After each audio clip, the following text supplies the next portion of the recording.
A massive black dragon had flown across the burning sky, and soldiers panicked as alarms screamed through the base. One yelled that a single strike from the black dragon Vritra had destroyed almost all their attack systems. The general watched in despair and muttered that it was the end of humanity. But then, as if on cue, a lone swordsman appeared. Agito, the sword saint of the 8 blades, had arrived. He stood there calmly, sword in hand, while Vritra unleashed its terrifying attacks. And guess what? The guy without magic blocked everything. No flashy spells, no tricks, just pure skill. Humans watched in disbelief as Agito crushed the dragon's spells with sword techniques that should have been impossible. Fast forward 100 years, and Agito woke up reincarnated into a new era. Same overpowered sword skills, same calm attitude, and still ready to face monsters that would make even S-rank mages cry. He tested his body by slicing a tin can in half and realized his skills had barely dulled. Soon, he found himself dealing with bullies, confronting insanely strong S-rank opponents, and recruiting allies while casually demonstrating powers that made everyone's jaws hit the floor. Humans were terrified, monsters were shook, and Agito? He just kept walking forward like nothing had changed. Guys, smash that like harder than Agito slashed a dragon and subscribe if you want to see him break reality all over again. Now let's continue. A huge black dragon flew across the burning sky and soldiers panicked as alarms echoed through the base. One soldier shouted in fear that a single strike from the black dragon Vritra had destroyed almost all of their attack systems. The general watched the devastation with despair and called the dragon a monster while wondering if this was the end of humanity. Vritra looked down on the humans with cold arrogance and mocked their fate before releasing another deadly attack toward the base. At that moment a powerful presence descended, and the dragon's attack was cleanly blocked by a lone swordsman who stood firm without fear. The general recognized him at once and called out with shock and hope that he was Agito, the sword saint of the 8 blades. Agito apologized calmly for arriving late and told them to leave everything to him. The story of the world echoed in that moment as gates to other dimensions had appeared years ago, releasing monsters led by 6 powerful dragons. Humanity had gained magic, a mysterious power favored by monsters, and fought back while suffering great losses. After endless battles, the armies of monsters were pushed back, and now the final battle had arrived. A girl named Tensak landed beside the general and urgently reported the situation. She confirmed that the other 6 dragons had already been defeated, but the warriors who fought them were at their limits. Only the black dragon Vritra remained, and Agito was the only one still capable of fighting. With heavy hearts they admitted there was no choice but to entrust everything to him. Vritra laughed at the sight and questioned whether a human truly intended to challenge him using only sword skills. Agito stepped forward without hesitation and declared that he would cut the dragon down with everything he had. Tensak explained with awe that humans held vast hidden magic, but Agito was different. The general added that his magic was not even enough for a basic spell, marking him as the man without magic. Yet Tensak revealed the truth behind his strength, as Agito had created his own path by drawing the endless magic filling the air into his blade. This was the 8-blade swordsmanship, a power born from pure skill and will. Agito charged forward as Vritra sneered at his foolishness and unleashed a terrifying spell, covering the sky with the black rain of the abyss as the final clash began. Agito leaped high into the air and unleashed the 8-blade swordsmanship Thunderbolt God, sending a violent surge of gathered mana crashing into the black dragon. The general watched in disbelief and shouted in shock, unable to believe that someone without magic had damaged Vritra to such a level. The black dragon acknowledged it at last and admitted that this human was unlike any opponent he had faced before. Sensing the growing danger, Tensak moved quickly and told the general to stay behind her. Agito felt the overwhelming magical pressure pouring from the dragon and realized that this was Vritra's true power. Knowing he had no other choice, he decided to risk everything and activated the 8-blade secret technique known as Akatsuki's 8 reincarnations as he charged forward.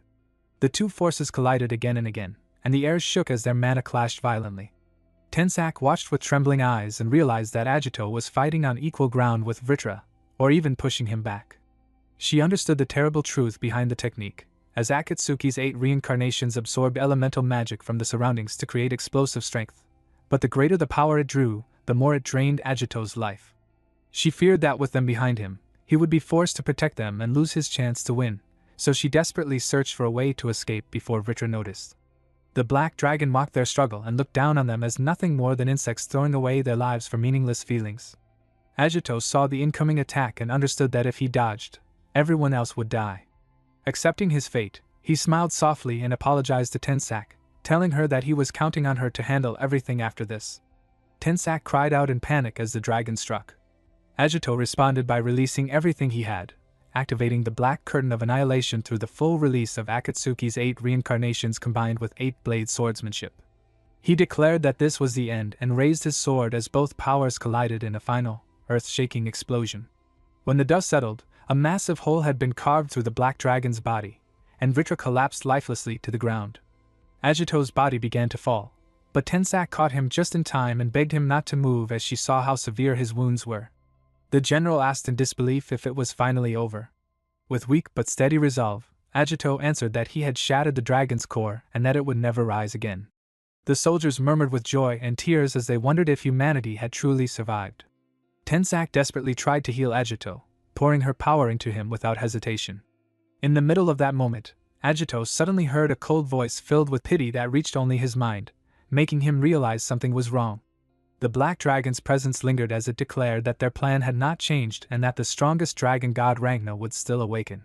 It revealed that the conditions had already been fulfilled and that through the dragon god's blessing, the 6 dragons would revive after 100 years. Agito realized in shock that even after defeating them, nothing had truly been resolved. As Tensak panicked and shouted that the healing was not working, Agito felt his consciousness slipping away. He wondered if he had overused Akatsuki's 8 reincarnations and begged desperately for one more chance, refusing to accept death because his battle was not over yet. Darkness slowly swallowed his vision. When he awoke, the scene had changed to a hospital room filled with unfamiliar machines. A doctor calmly stated that his vital signs were normal and that his consciousness had recovered, identifying him as Agito Mitsurugi. As Agito opened his eyes, he felt confused by the strange devices around him and wondered if this place was some kind of military facility. Soon after, he heard a broadcast announcing that the world had been saved and that the Sword Saint of the 8 Blades and 4 other heroes had brought peace, marking the 100th anniversary of that era. Shock washed over him as he realized that 100 years had passed. When he looked into a mirror and saw his own reflection, he understood the impossible truth that he had been reincarnated. Before he could fully process it, a news report announced the sudden activation of many new gates and widespread magical tremors, leading people to fear the return of the 6 dragons. Hearing this, Agito understood that the dragons had already begun to return and that the awakening of the dragon god Rangna must be close. Accepting this second chance as a miracle, he resolved with firm determination to stop Ragna's awakening and ensure that this time, the plan would fail. Agito quietly examined the student card in his hand and read that Mitsurugi Agito had lost his parents at a young age and was living alone. He felt uneasy as he realized how similar the name and situation were to his own past, yet he accepted it as fate. He decided that his priority was to inform the Sorcerers Guild of this era about the 6 dragons and Rangna as soon as possible. To steady his resolve, he tested his body by swinging his sword and effortlessly sliced the tin can into pieces, confirming that his skills remained. With renewed determination, he decided it was time to move forward. As he walked through the bright streets later that day, he overheard news reports stating that monster appearances were increasing, but the public was told not to worry since powerful S-rank and higher personnel had been dispatched across regions. The report suggested that strong monsters were being born beyond the gates, and that the cause was still under investigation. Agito judged that the response was swift, and concluded that this era's guild was competent. However, he also realized that going directly to the guild and revealing everything now might alert the 6 dragons to his existence, so he chose to live quietly as Mitsurugi Agito for the time being while observing the enemy's movements. He soon arrived at Kagura Magic Academy and reflected on its importance as a school that trained future Sorcerer Guild members. He felt fortunate to have reincarnated as a student there, knowing it would allow him to gather information easily and possibly build connections with the guild and high rankers. More than anything, he understood that he needed strong allies to face the 6 dragons. He decided that if he found a truly skilled student, he might consider sharing the truth with them. The scene shifted to the academy grounds where students practiced controlling mana under supervision. A professor praised one student for significant improvement, and encouraged him by saying that at this pace, reaching B rank was possible. The student reacted with excitement and gratitude, crediting the professor's guidance for his progress as the training continued under the clear sky. Other students continued practicing around the field, but Agito quietly observed them with disappointment. He realized that their strength was far below his expectations and felt that this level was weaker than what used to be called new recruits in his time. Doubt filled his mind as he wondered how he was supposed to find strong allies in a place like this, Yet he decided not to rush and chose to carefully assess the situation first. When he entered the classroom, a student greeted him with a mocking voice and pretended to worry about his long stay in the hospital, hinting that it would be boring if Agito disappeared. For a brief moment, Agito feared that his true identity had been discovered, but he quickly calmed himself and decided to fully act as Mitsurugi Agito of this era. He casually apologized and claimed that he had forgotten who they were due to his time in the hospital. The mocking student burst into laughter and looked down on him with open contempt, angry that a mere F-rank dared speak so casually. Without warning, he struck Agito and sent him crashing to the ground. The student proudly announced himself as Yuki Hibaha, an A-rank candidate, and insulted Agito as trash who should know his place. Other students whispered nervously, warning that Hibaha was dangerous and that one Agito being bullied was already enough trouble for them. Hibaha continued his insults, sneering that a rusty sword suited someone who would always remain at the lowest rank. He mocked Agito for sharing a name with the legendary sword Saint of the Eight Blades, and claimed that dreaming of becoming like that hero was laughable. Hearing this, Agito calmly realized that his month-long hospital stay had been caused by this kind of bullying. When Hibaha tried to attack again, Agito casually pushed his hand away and told him that he was busy, suggesting that Hibaha should focus on improving his skills instead of wasting time on petty actions. Enraged, Hibaha released his mana and shouted in fury, threatening Agito. The surrounding students murmured in fear, convinced that Agito was insane and would end up back in the hospital once more. Hibaha charged forward in a rage and attacked Agito with killing intent, releasing an exploding flame orb as he screamed that he would grant Agito the death he wanted. Agito calmly unsheathed his sword and activated the 8-blade swordsmanship whirlwind slash, cutting through the spell and blasting Hibaha away. The surrounding students stared in shock as they realized that the powerful attack had been completely nullified. They whispered in disbelief, unable to understand how an F rank like Agito could cancel the magic of someone who was almost a rank. As Hibaha struggled to his feet, confusion filled his mind and he briefly wondered if this boy could truly be the legendary Agito, but he immediately denied the thought and shouted in fury, refusing to accept it. Just as the situation was about to explode again, a female student stepped forward and shouted for them to stop. She revealed herself as Amazaki Araha, an A-rank sorcerer and a descendant of the 4 great heroes. Students murmured in surprise as they realized she had just returned from an overseas expedition. Amazaki firmly scolded Hibaha for using attack magic indoors and bullying classmates for entertainment, warning him that she would personally deal with him if he did not stop. Hibaha clenched his teeth in humiliation and anger, then turned away and left without another word. The students immediately brightened and welcomed Amazaki back, praising her strength and her achievements abroad. Agito watched her closely and felt a stir of recognition, suspecting that she might be a descendant of someone he once knew. He considered that she could be someone he might trust enough to share his situation with. Meanwhile, elsewhere on the academy grounds, Hibaha vented his fury by burning a tree with his flames, swearing that he would kill both Agito and Amazaki for humiliating him. From a rooftop above, a dark presence observed everything in silence. Odium, a sub-commander of the 6 dragons, revealed his intent to eliminate the bloodlines of the heroes he despised. He took interest in Mitsurugi Agito, finding the name repulsive yet recognizing his unexpected value.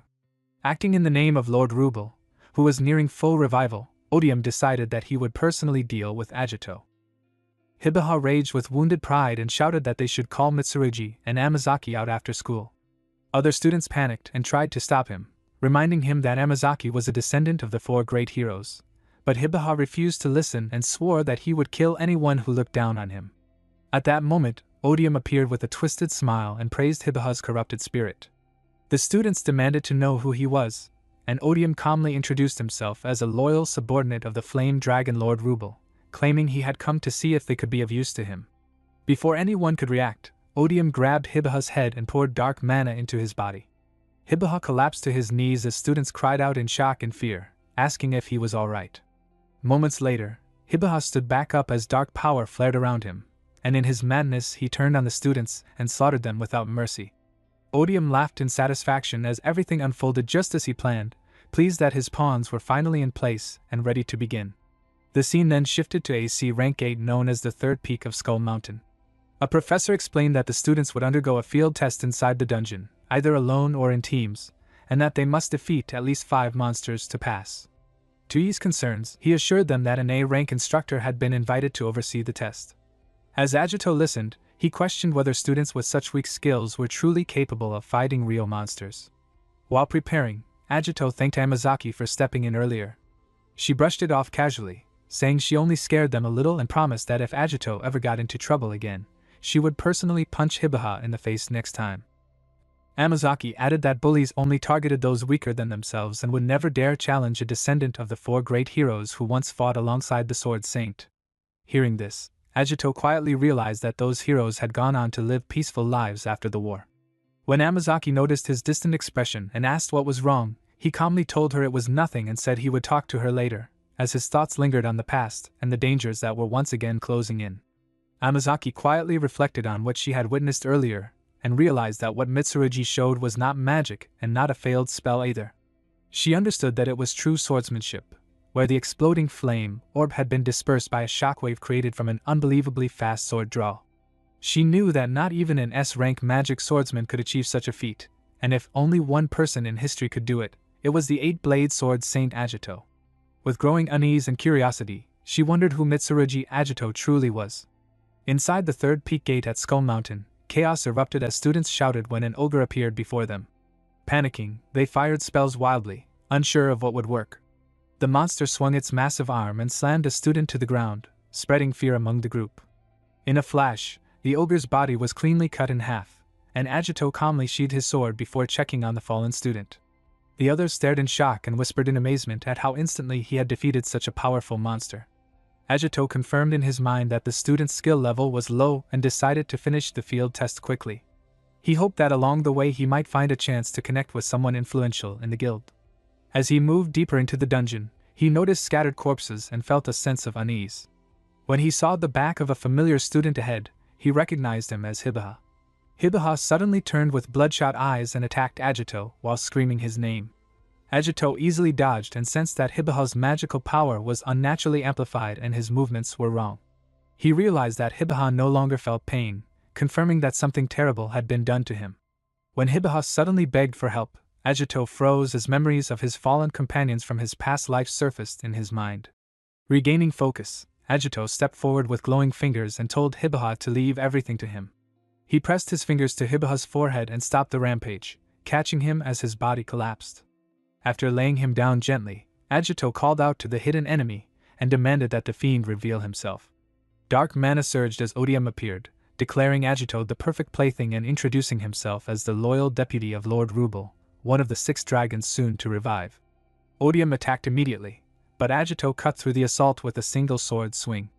Odium was shaken as he realized that all of his magic had been severed. Agito calmly declared that the resurrection of the 6 dragons was near and vowed that he would cut down every scheme standing in his way. Odium continued attacking with excitement and challenged Agito to a cruel game. Agito kept running and dodging the relentless strikes while questioning why Odium took pleasure in harming humans.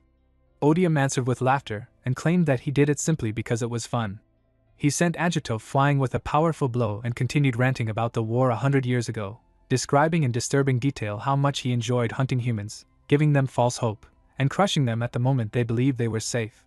He spoke of children screaming as their mind-controlled parents killed them, and declared that if the dragon god awakened, he would be able to relive that joy again.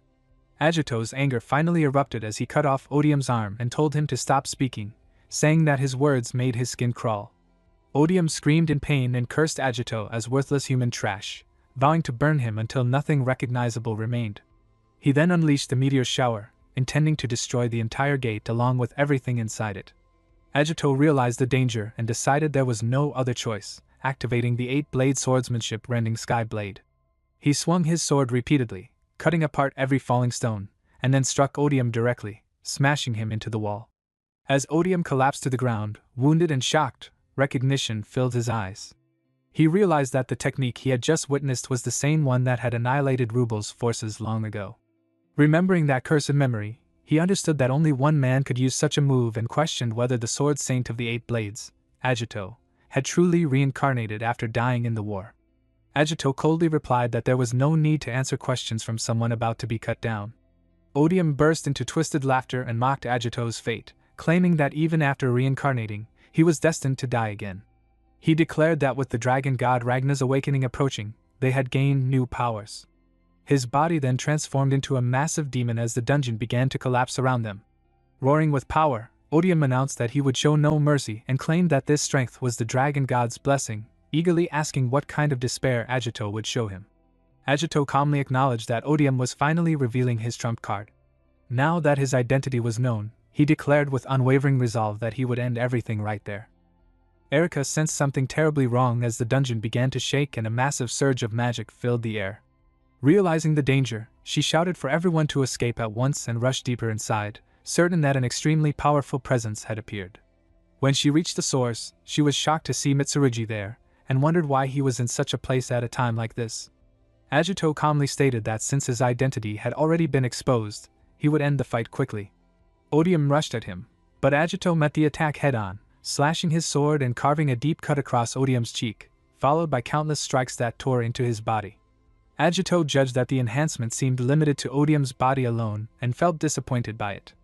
Odium laughed as his wounds rapidly healed and claimed that with the blessing of the divine dragon, such swordsmanship would never be enough. He attacked again with overwhelming force.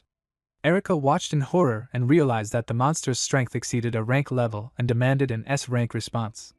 As Odium continued his assault, Agito blocked each strike and understood that this was the power granted by the divine dragon, making even a deputy this strong. Odium mocked Agito as a relic of the past and accused him of failing to see through their plan, claiming that Agito had died believing he saved the world like a foolish hero. Erika cried out in concern as Odium slammed his hand down, declaring that there was no world left to save. In that instant, Agito cut off the attacking hand and followed through with another decisive slash that split Odium's body cleanly in two. Odium stared in disbelief as his body collapsed, realizing too late that the wounds were far too deep for his regeneration to keep up. Agito stepped forward, his resolve firm, and declared that he was no hero. He remembered how many comrades had sacrificed themselves in the previous war, and that the peace they had won had only lasted 100 years. Determined not to let history repeat itself, he vowed to save the world this time for the sake of his old comrades and their descendants. Odium rushed at him in fury, shouting, but Agito met the attack with his bare hands and blocked it. Odium could not believe it, and thought it was impossible that he could lose to a man who should have died long ago. He unleashed his Hikenryu sword technique, but Agito countered with Piercing Moon, forcing Odium to transform back into his human form before shattering into pieces. Erika stepped forward in shock, demanding to know who Mitsurugi really was. Meanwhile, in the Japan Chubu region at the Special A Gate Abyss, S-rank Eternal Glacier Tomalina reported to the guild master that the monster claiming to be a deputy of the Six Dragons had been defeated. The guild master acknowledged that the revival of the Six Dragons had been anticipated and noted that without an S rank, there could have been serious casualties. Toma asked if they should next locate the Six Dragons and requested additional staff since they had not had a break lately. The guild master reassured her that candidates had already been found, including Mitsurugi Agito, an F rank who had reportedly defeated the deputy of the Six Dragons, Rubel, also known as Odium, on his own. Toma and her colleague Udo expressed disbelief, stunned that someone without magic in this age could solo such a powerful foe. The guild master told them to investigate Agito's skills for themselves and if they proved real, they had permission to recruit him into Seraphim. Udo agreed to go see Agito in person while Toma would handle the report. He prepared his magic, using Great Thunder, and smiled as he planned to witness Agito's strength firsthand. The scene shifted to the training grounds of Higura Magic Academy where Erika confronted Agito and realized that he was the reincarnated Hakam Agito, and that the revived Six Dragons were plotting the return of the Divine Dragon. Agito confirmed her suspicions with a simple nod. Erika was stunned by the revelation and thought that normally she would have dismissed such a story as ridiculous, but Agito's swordsmanship rivaled even that of an S-rank magician.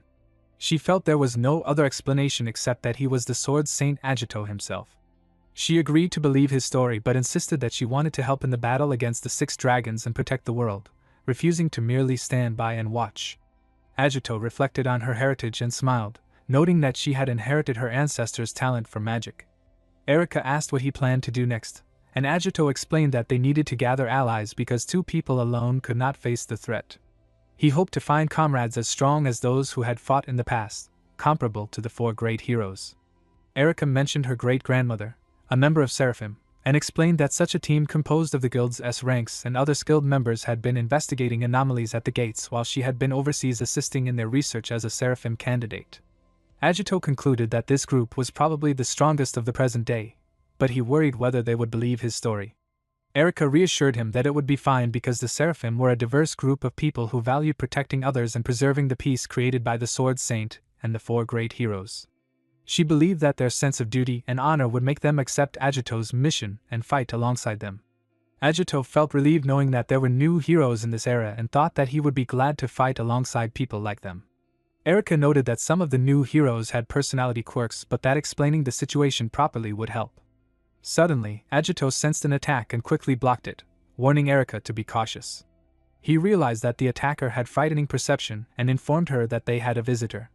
From the dust, Udo stepped forward with a smile and admitted that he had not expected much, but Agito seemed capable. Erika identified him as Udo Riku, an S rank in the guild, one of the world's top users of lightning magic, and a member of the Seraphim. Udo addressed Agito, acknowledging that he had defeated the deputy of the 6 dragons on his own. He also mentioned that he had defeated another who claimed to be a deputy, though a weak opponent. Udo challenged Agito to a test of his abilities, sending a powerful mana beam toward him. Erika realized the attack, Extreme Thunder Clash, was normally meant for large monsters like dragons and not for a single person. Udo told Agito he could use any means to defend himself and said that if he could withstand the strike, he would be considered a candidate for the Seraphim. Agito smiled and accepted the challenge, ready for whatever came. Udo unleashed Extreme Thunder Clash while Agito countered with Hack and Flowing Blade Art. The two powers clashed violently, shaking the surroundings. Agito admired the fight and thought that even 100 years ago, someone of this level would have been a true master and a remarkable talent. With a smile, he silently asked Udo to become his comrade. Udo smiled and admitted that Agito was impressive, saying it was unusual for someone to tell him to join them and still be so skilled. He was shocked that Agito had blocked the attack using only a sword. Agito replied that Udo had not gone all out either and that the spell he used, Thunder Spear, had been a disguised intermediate spell. He explained that if Udo had truly attacked with full power, the entire area would have been destroyed and that very few mages were capable of such a level. Udo was amazed that Agito had seen through the disguise instantly, and immediately declared that Agito would not just be a candidate but a member of the Special Forces Seraphim. Agito accepted and said he would welcome the cooperation as long as they could work together. He asked about Amazaki, confirming that she was a Seraphim candidate as well. Udo disagreed and said that Amazaki's magic power was naturally lower than theirs and that she was no expert in swordsmanship like Agito. He stated bluntly that she was nowhere near the level required to join Seraphim. Erika realized that her confidence had only applied to her academy skills and that she was far from strong enough to be part of Seraphim. Agito smiled and said that he would vouch for her because she had hidden talent that she had not yet realized. He believed her power would be essential in the battles ahead. Erika was surprised by this declaration. Udo scoffed and claimed that anything Amazaki could do, he could do as well. Agito firmly replied that even Udo could not match her in a certain area and that in that aspect, she even surpassed him Ryoga. Udo explained that every year thousands of mages died on missions and that even 10 years after the war ended, the gates and monsters had not disappeared. Despite the Sword Saint and the 4 great heroes driving off the 6 dragons, people still lost their lives during investigations and subjugations. He said that as long as S ranks existed, they would prevent any more rookies from dying, which was why Seraphim had been established. He questioned Agito for still recommending Amazaki. Agito nodded firmly, insisting that her talent was S rank level and that she would be absolutely effective in Seraphim. Amazaki protested, realizing that Udo was right and that she still needed to continue honing her skills at the academy. Toma arrived and agreed, noting that if Amazaki truly had such power, she should have shown signs of it much earlier. Udo asked about their relationship, and Toma explained that they were old acquaintances. Erika observed that Toma was also skilled as a Seraphim member. Toma suggested that the 4 of them join the next investigation mission to teach Amazaki humility, but Udo dismissed the idea as too bothersome. Agito proposed a simpler solution, suggesting a duel between the 2 pairs. Everyone was surprised, but Toma agreed, saying they were not weak enough to fight while holding back for someone else. She suggested using the guild headquarters training grounds to avoid collateral damage during the serious fight between S ranks. Udo agreed, excited to go all out against Agito. Agito said there would be no holding back on either side, and Udo accepted the challenge. Erika hesitated, but Agito reassured her that she was stronger than she thought and that she should fight by his side. Erika felt encouraged, determined to show her true power in real combat. Agito smiled, declaring that with him and Amazaki together, they would defeat the S ranks. The scene moved to the Mage Guild headquarters where the announcer confirmed the participants for the duel. F rank Mitsurugi Agito and A rank Amazaki Yuka would face the S ranks Udo Riku and Tomarina as soon as the protective barrier was deployed. Observers murmured in surprise at the matchup, wondering if it would be a proper battle. A man asked about Mitsurugi Agito, and Jinguji explained that he was an F rank who had defeated a deputy of the Six Dragons alone. Now that the revival of the Six Dragons was confirmed, they needed all the strength they could get, and this fight would test Agito's power. The announcer then began the countdown for the barrier deployment. Agito examined the barrier and wondered if it was fully automated. Erika explained that most protective barriers were automated these days and took a little time to deploy, but anyone could use them. Toma added that in the past, Amazaki Yuka, who had fought alongside the Sword Saint, had her own powerful protective magic, but now machines were sufficient for most defenses unless someone was at her level. Agito thought that a defense mage as skilled as Yuka would be invaluable. Udo interrupted, saying that everything would be clear once the fight began. Agito told them to look forward to it. The barrier finished deploying and the announcer called the duel to begin. Udo immediately used Violet Thunder God Strike, and Agito rushed forward using Skies and Wind. Their mana clashed violently, and observers were shocked to see Agito block Udo's powerful spell with his magic sword, something none of them had ever seen before. Udo used his Thunder King's word attack, but Agito blocked it, and noticed that Udo had even created a sword with lightning. Udo explained that S ranks could do anything and attacked repeatedly, but Agito blocked every strike. Toma used her Ice Spear Dance, and Agito acknowledged her as a worthy opponent, using his Earth Rift Shockwave in response. Jinguji ordered the barrier strength to be increased because the state-of-the-art magical technology was being damaged so easily. He was amazed at Agito's hidden talent, realizing he was on par with Udo. Agito complimented Toma, and Toma joked that it was her line, while Agito warned her not to focus too much on him because her partner Amazaki could be in danger. Udo attacked Erika with Ultimate Thunder Shock, and Erika used her Sanctus Lux Excellens spell, channeling Protective Light to repel the attack. She created her Radiant Holy Shield, surprising everyone, as Jinguji realized that few mages could recreate the spell used by the four great heroes, and that Amazaki Yuka had mastered it. Agito reminded everyone that she had talent, and prepared to launch a counterattack. A few hours earlier, Erika was sitting in front of Agito and thinking that she was in a boy's room. She wondered if it was okay for her to be there right before the duel. She noticed that Mitsurugi had been quiet for a while and remembered that he wanted to talk about her talent. She thought for a moment that it might be about love but quickly scolded herself and told herself to stay focused as a member of the Amazaki family. Agito then spoke and told her directly that she had inherited her great-grandmother's power. Erika was shocked and asked for confirmation, and Agito explained that her talent was defensive magic, the same power that Amazaki Yuka of the four great heroes had. Erika was excited and repeated that she had the same power as her great-grandmother. Agito told her that the talent was still dormant, and that it would normally take years to awaken naturally. Erika worried that it would not happen in time and asked what they should do. Mitsurugi smiled and said they would handle it, and he began pressing her main body points on her back with his hands. Erika shouted at him to stop, saying it felt strange, and he quickly apologized. He carefully continued pressing her body points, and golden mana began to glow around her body. Erika murmured in confusion as she felt the changes happening inside her. Agito told Erika that he had activated her magic power, and that in her current state she should be able to use most defensive magic. He warned her that it was only temporary, and that she would need serious training to fully master it. Erika said she was ready for that, and Agito praised her answer and said they would go and amaze everyone. The scene shifted to the present, where observers shouted in disbelief as Erika stopped Udo's ultimate thunder shock. Jinguji thought about how Amazaki Yuka had once assessed her as a seraphim candidate with no outstanding qualities, yet Mitsurugi Agito had seen her talent. Agito declared on the ground that Amazaki's power was proven and prepared to act, using his magic technique 8-blade swordsmanship Thunder God's Wrath and rushing forward.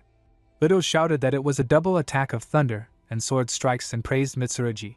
Toma questioned if it was really the time for commentary and used the magic technique Water Spear Dance, but Erika created a protective shield and blocked it. Toma was shocked that she had blocked it with such a low-level spell. Udo then made magic circles on both his hands and launched another attack with the magic technique Thunder Spear. Agito asked Erika if she was ready, and she created a mirror shield that reflected the attack. Udo was surprised that her magic could do more than just defend. Erika thought that they could handle this and stayed focused. Toma attacked with sharp shards, but Erika blocked them again and reminded herself not to take everything head-on, thinking to deflect attacks and strengthen certain areas. She believed that they might actually win against an S-rank opponent. Agito and Udo clashed many times, and Agito asked how Erika was doing. Udo laughed and admitted that she had grown stronger, then decided to increase the challenge by using the magic technique magnetic manipulation. Agito drifted backward under the pressure and realized it was an auxiliary spell with no direct damage. Udo called out to Toma, and she rushed forward angrily, forming a crystal cage that trapped both Udo and Agito. Agito realized that this had been planned from the start. Udo explained that he wanted to face them one-on-one, saying that although Erika had grown, there was still an overwhelming experience gap, and talent alone could not beat an S rank. Agito, determined, said that he did not intend to lose on experience, and believed that together with Erika, they would defeat both opponents. Erika leaped high into the air and attacked Toma with a sharp strike. Toma calmly dodged and countered at once, forcing Erika to create a protective wall to block the return attack. Toma then used the water pillar strike, but Erika endured it by forming a radiant shield and quickly retaliated with attribute infusion impulse blade. While defending, Toma realized that every weak attack was being blocked and her relentless sword strikes were stopping any large move, making Erika a true magic swordsman and a troublesome opponent. Erika rushed forward without hesitation, but Toma coldly remarked that she was still too naive and unleashed a grand water storm. Erika barely managed to protect herself with a radiant holy shield, and she felt shocked as she thought about how strong the attack was and how an S-rank opponent could turn the situation around instantly.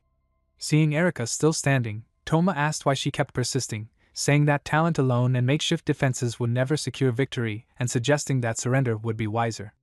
Erika answered with deep emotion, recalling how she had once given up on herself despite being from the bloodline of the 4 great heroes.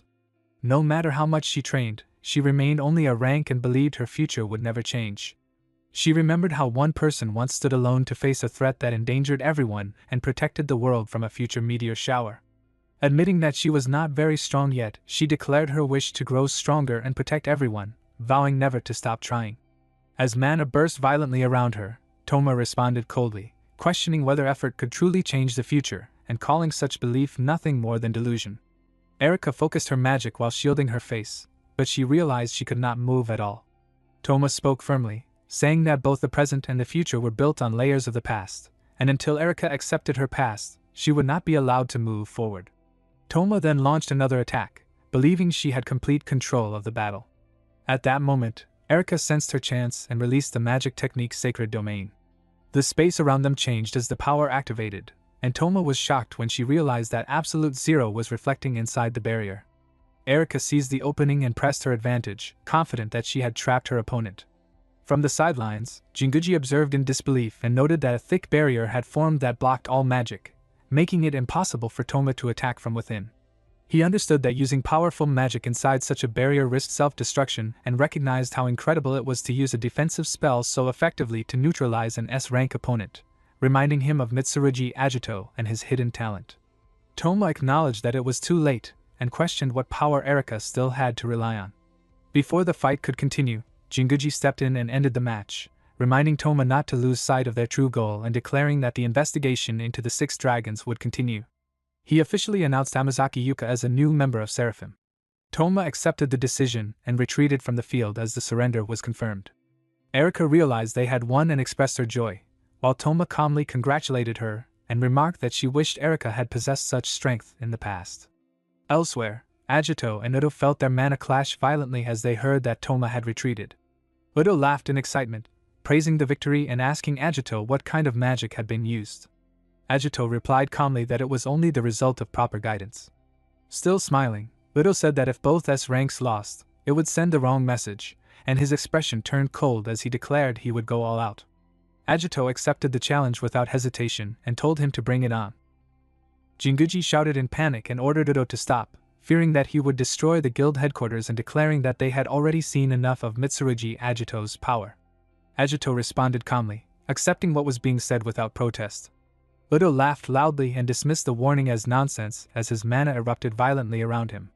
He released his full power, demanded Agito show his true strength without holding back, formed a massive magic circle, and unleashed divine thunder. Agito felt amazed by Udo's power and realized there was no way to block such an attack with a half-hearted move. Accepting the danger, he decided to face it directly by using the secret technique of 8-blade swordsmanship. As the attack struck, observers cried out in alarm as most of the protective barrier was destroyed, equipment began failing, and monitoring became impossible. Jinguji cursed Udo as the blast shook the ground and the entire area trembled. Udo mocked Agito, asking if that was all he had, still confident in his overwhelming attack. At that moment, Agito released the secret technique Radiant Eightfold Return, and a dark aura filled the air, shocking everyone present. Udo screamed in disbelief when he realized that his divine thunder had been completely erased. Even Jinguji was stunned, knowing that divine thunder was powerful enough to kill a giant dragon in a single strike. Agito calmly moved forward as another shockwave shook the ground. Udo clenched his teeth, but Agito's sword slashed through him, leaving him wounded and unable to continue. Agito apologized sincerely, admitting that against Udo he could not afford to hold back. As Udo fell to the ground, he responded bitterly, saying he would win next time. Agito answered with a quiet smile. Jinguji officially confirmed that Udo Riku was unable to continue the fight and declared Mitsurugi Agito the winner. The announcement left everyone in disbelief as an F-rank swordsman had defeated an S-rank opponent, proving that Agito's strength was far beyond anyone's expectations. Agito reflected quietly and realized that the output of Radiant Eightfold Return had increased, making him think that he might now be able to use another powerful technique as well. Later, in a recovery room, Toma was healing Udo, who loudly complained for her to be gentler. Toma scolded him and reminded him that he was the one who stubbornly left the medical room earlier and ordered him to stay still. The tense mood slowly eased as the battle came to an end. Jinguji then addressed everyone and acknowledged the extraordinary power displayed by both Mitsurugi Agito and Amazaki Yuka. From that day onward, he officially recognized them as members of the special forces known as Seraphim and instructed them to prepare for the battles ahead, warning that the 6 dragons were likely to return and that gate investigations would continue. Agito asked whether such dangerous investigations could be handled by a small team, but Jinguji assured him that it would not be a problem, explaining that Seraphim members held command authority and could mobilize a rank mages or even lead large squads if needed. Agito admitted honestly that he had little experience with commanding others. Udo reacted in disbelief and said that leadership was a core skill for modern mages, while Toma added that he should have practiced more during his tactics classes. Agito replied awkwardly that circumstances had prevented that. Erika watched quietly and thought about how 100 years ago she had left everything to Yuka, feeling a mix of emotions as the past surfaced in her mind. Jinguji suggested that they rest for the day and go over the details tomorrow, but Agito suddenly stopped him and said there was something he wanted to discuss about himself. Before he could continue, a young guild member rushed in and shouted that there was an emergency report. She revealed that the unit led by S-rank mage Sakagami, which had been dispatched for a gate investigation in Shinjuku, had been completely annihilated by an unidentified dragon. Jinguji reacted in shock, realizing that Sakagami had been an S-rank leading experienced the ranks, and wondered what kind of threat could do such a thing. At that moment, Agito thought of the black dragons and understood that they had finally arrived. Agito stepped forward and declared that he would go to the mission without hesitation. Jinguji reacted in shock and questioned whether he could handle it, but Agito smiled calmly and said there was no time to rest when their comrades were in danger, adding that the others were clearly ready as well. Udo agreed strongly and said they could not leave Sakagami behind, while Toma stated that she was uninjured and ready to move. Erika also insisted that she could go. Seeing their resolve, Jinguji accepted and entrusted the mission to them, warning that the 6 dragons were stirring and ordering them to rescue the Sakagami unit before it was too late. The scene shifted to the special A-rank gate in the Shinjuku Underground 7th layer. A black dragon mocked the humans, laughing and claiming that he was not even trying yet. The deputy of the Sakagami unit, Ichikawa Koda, stared in horror and described the dragon as a monster that had wiped out an entire platoon in a single hit, desperately asking Sakagami what they should do. The S-rank gatekeeper Sakagami Misaki panicked and apologized repeatedly, blaming herself for the disaster despite being present. Remembering words once spoken by the hero sword Saint Agito about unfit leaders, she fell into despair and believed the only way to atone was to die there. Ichikawa desperately tried to stop her, reminding her that her teleportation had saved them and that even the sword saint had spoken about crises being chances to move forward. Sakagami corrected the quote in her panic, arguing loudly with herself before forcing herself to calm down. Realizing she was now the highest-ranking officer left, she recalled another lesson about leaders stepping forward when the time came. Regaining her resolve, she ordered Ichikawa to rescue the wounded and retreat while she distracted the dragon. Ichikawa refused to abandon his captain and shouted in protest. The black dragon watched them coldly and spoke with contempt, saying that he had gone easy on them so they would not die so quickly. With that, he unleashed a bladeless slash toward the unit, ending their moment of resolve in a sudden wave of overwhelming power. The black dragon mocked the gatekeeper and asked if she was the captain, saying that coming alone took guts but she lacked true spirit, then showed her how one should attack as he unleashed Chaos Bringer. In the next instant, she appeared behind him and shouted in defiance, mocking his large body and claiming he was not as impressive as he looked. Enraged by the clear provocation, the dragon chased after her, eager to take the bait and crush her. As she rushed forward, she realized that her unit was far more injured than she had expected and that retreating would take too long, while running around would only put everyone in more danger. Knowing that this plan would drain all her magic, she accepted that it was her only chance and decided to risk everything. The dragon taunted her again, asking if the chase was over and demanding something more entertaining than the weak humans he had faced before. Drawing on her resolve, she recalled one of Sword Saint Agito's teachings about focusing all strength into a single decisive move. Gathering her power, she activated the Gate of Chaos, and the dragon was forced backward in shock as he realized she was connecting to an imaginary space. She believed that even a non-combat mage like herself could win depending on how she fought. As the dragon was pulled toward the portal, he roared in disbelief, furious that someone like her could defeat him. When the battlefield fell silent, she remained behind and declared that she had done it, then turned and scolded Ichikawa and the others for not retreating as ordered. The unit deputy argued that they could not abandon their captain and admitted that she was helpless outside spatial magic, then asked what had happened to the dragon. She smiled and explained that she had used her final trick with everything she had left, and somehow it worked. Her companions praised her, saying it was as expected of an S rank and that she truly was on another level. As the deputy questioned what kind of dragon it had been, she fell into deep thought. She recalled its unbelievable magic power and crimson scales and realized it was one of the 6 dragons that once tormented humanity during the Great War, just like the red dragon Lubel. However, she struggled to accept it, remembering that the Sword Saint had defeated that dragon 100 years ago, leaving her unsettled by the truth. The unit deputy wondered if the people approaching were reinforcements from the guild, but before anyone could react, a man suddenly appeared behind them and unleashed Chaos Bringer. The violent blast shook the ground and threw everyone away, leaving them wounded and helpless. The man cursed Vritra in anger, saying that just because he wanted information, he had forced him, Lubel, to pretend to lose earlier. Hearing his name, the gatekeeper realized the truth and confirmed that he really was Lubel. Lubel admitted that her knowing him saved time and demanded answers about the Sword Saint, asking where 8-Blade Agito was. He revealed that before his deputy died, a thought message had reached him, claiming that 8-Blade Agito had been reincarnated. The gatekeeper was shocked by the idea that the Sword Saint could have returned. Lubel insisted that Agito must have contacted the guild by now and ordered her to reveal everything she knew, promising to spare their lives if she cooperated. She refused firmly, saying that she knew nothing and that even if she did, she would never tell him. Lubel mocked her, saying the weak should obey instead of pretending to be brave while lying on the ground. Struggling to rise, she recalled one of Sword Saint Agito's words about striking down evil even when the world was swallowed by darkness. She declared that if the Sword Saint had truly reincarnated, she would trust him and wait. Lubel doubted her and suspected she was hiding something, then used crushing lava and warned her that this was her last chance to speak. She shouted that she would not tell him anything, even if it meant dying. Lubel accepted her answer coldly and decided to start by killing her comrades, throwing crushing lava toward them. She screamed out to Ichikawa and the others in despair as Lubel asked what she would do now. She attacked him in anger, but he mocked her and said it was useless, claiming that her beloved Sword Saint had not come to save her. With tears streaming down her face, she desperately prayed for the Sword Saint to take Lubel down. At that moment, a sudden sword slash cut through the air, shocking everyone. Agito appeared on the battlefield and used 8-blade swordsmanship dimensional slash, turning the tide instantly. He calmly addressed Lubel and asked if he was ready to have his head taken again. Overcome with madness and fury, Lubel screamed Agito's name as he finally faced the Sword Saint once more.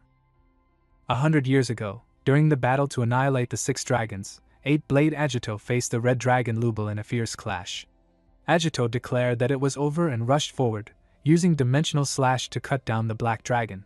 Even as he was defeated, Lubel swore that he would never forget the humiliation and vowed that one day he would kill Agito. That hatred endured across time and carried into the present. Back in the present, Agito ordered Lubel to stay down and unleashed 8-blade swordsmanship's 6-star strike, causing a massive blast that shook the ground. The gatekeeper watched in shock and realized that Agito was attacking with all 6 elements at once, recognizing the legendary finishing move that only the Sword Saint could use. Doubt and awe filled her mind as she questioned whether this man could truly be the legendary Eight-Blade Agito.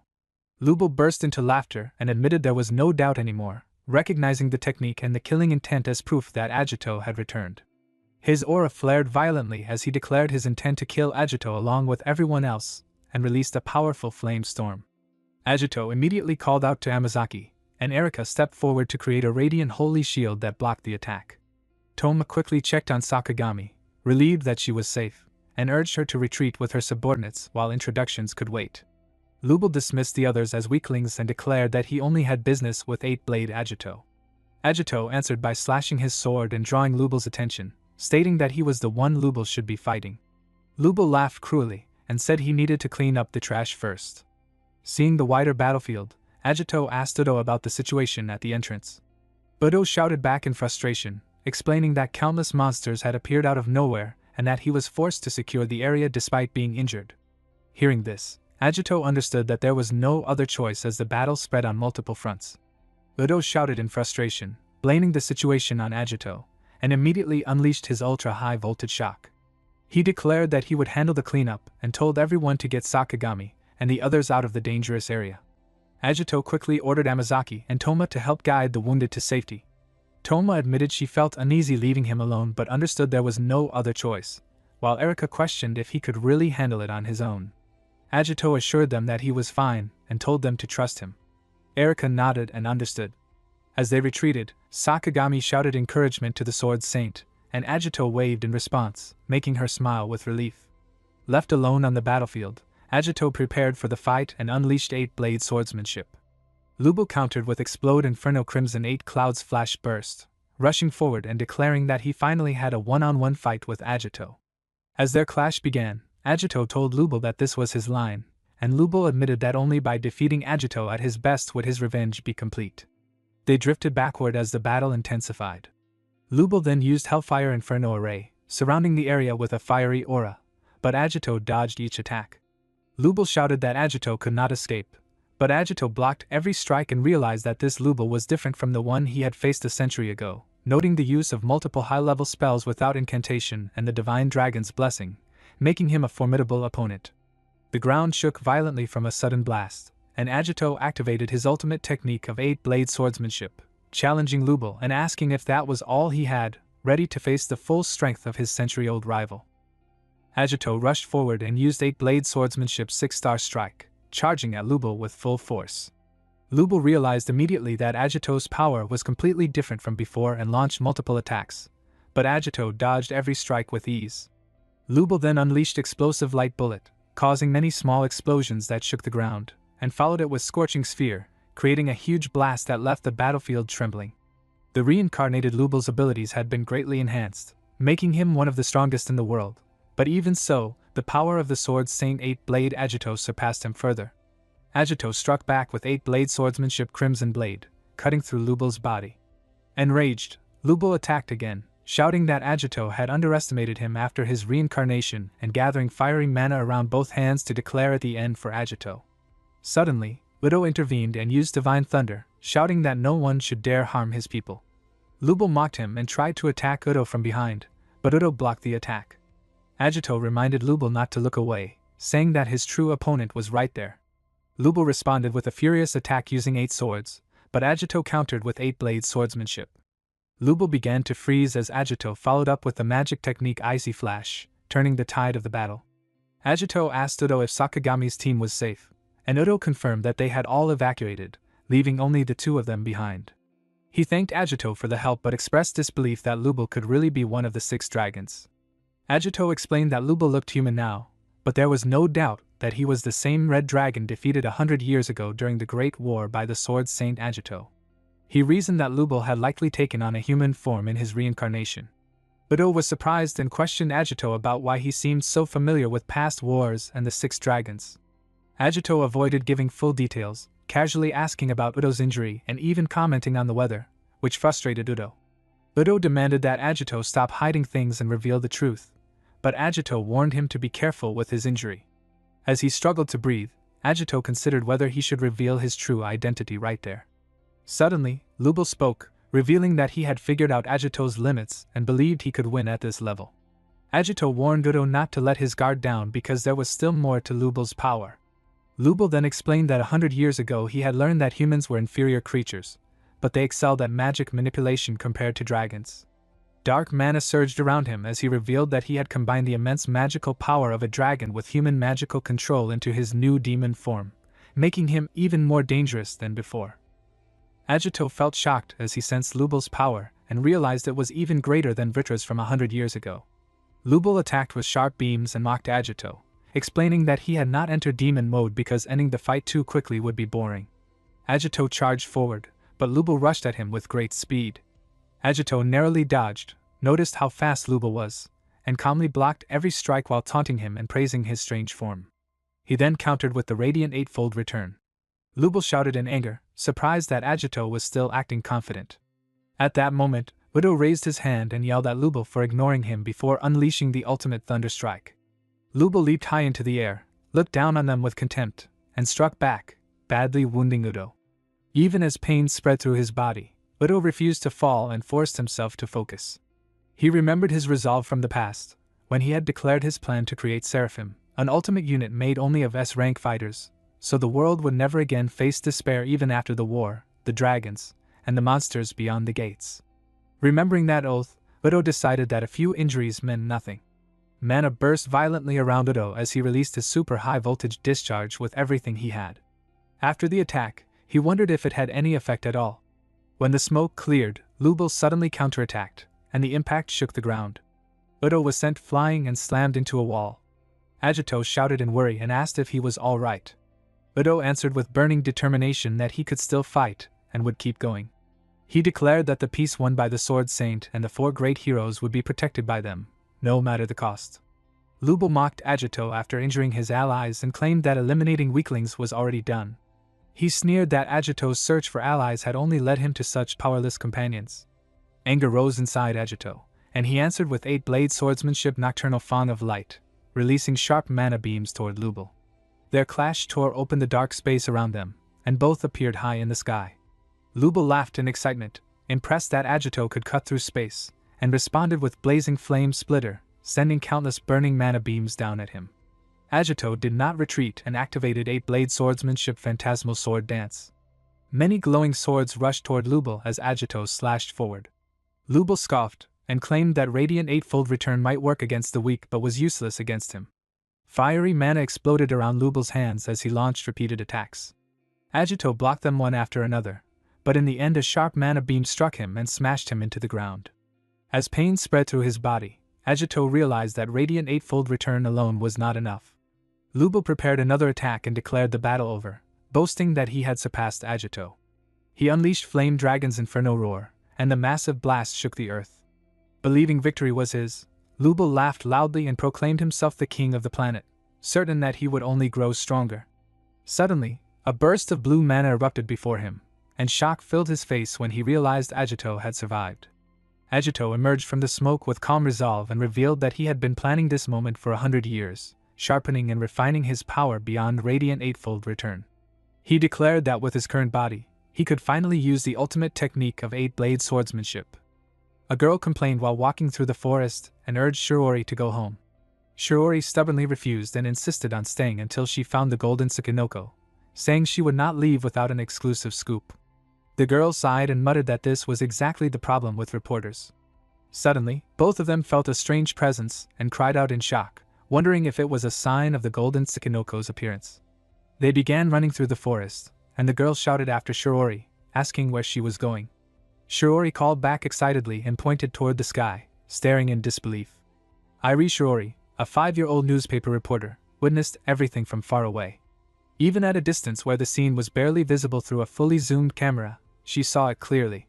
She watched as powerful magic twisted space itself and a silver-haired youth swung his sword with overwhelming force, creating a magnificent and unreal sight.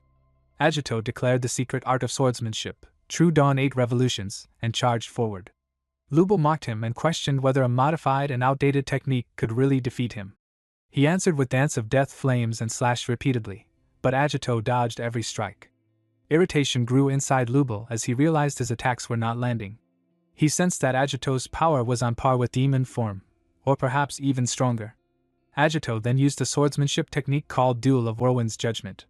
Lubel blocked the attack and angrily hurled many fireballs, causing a massive explosion that shook the ground.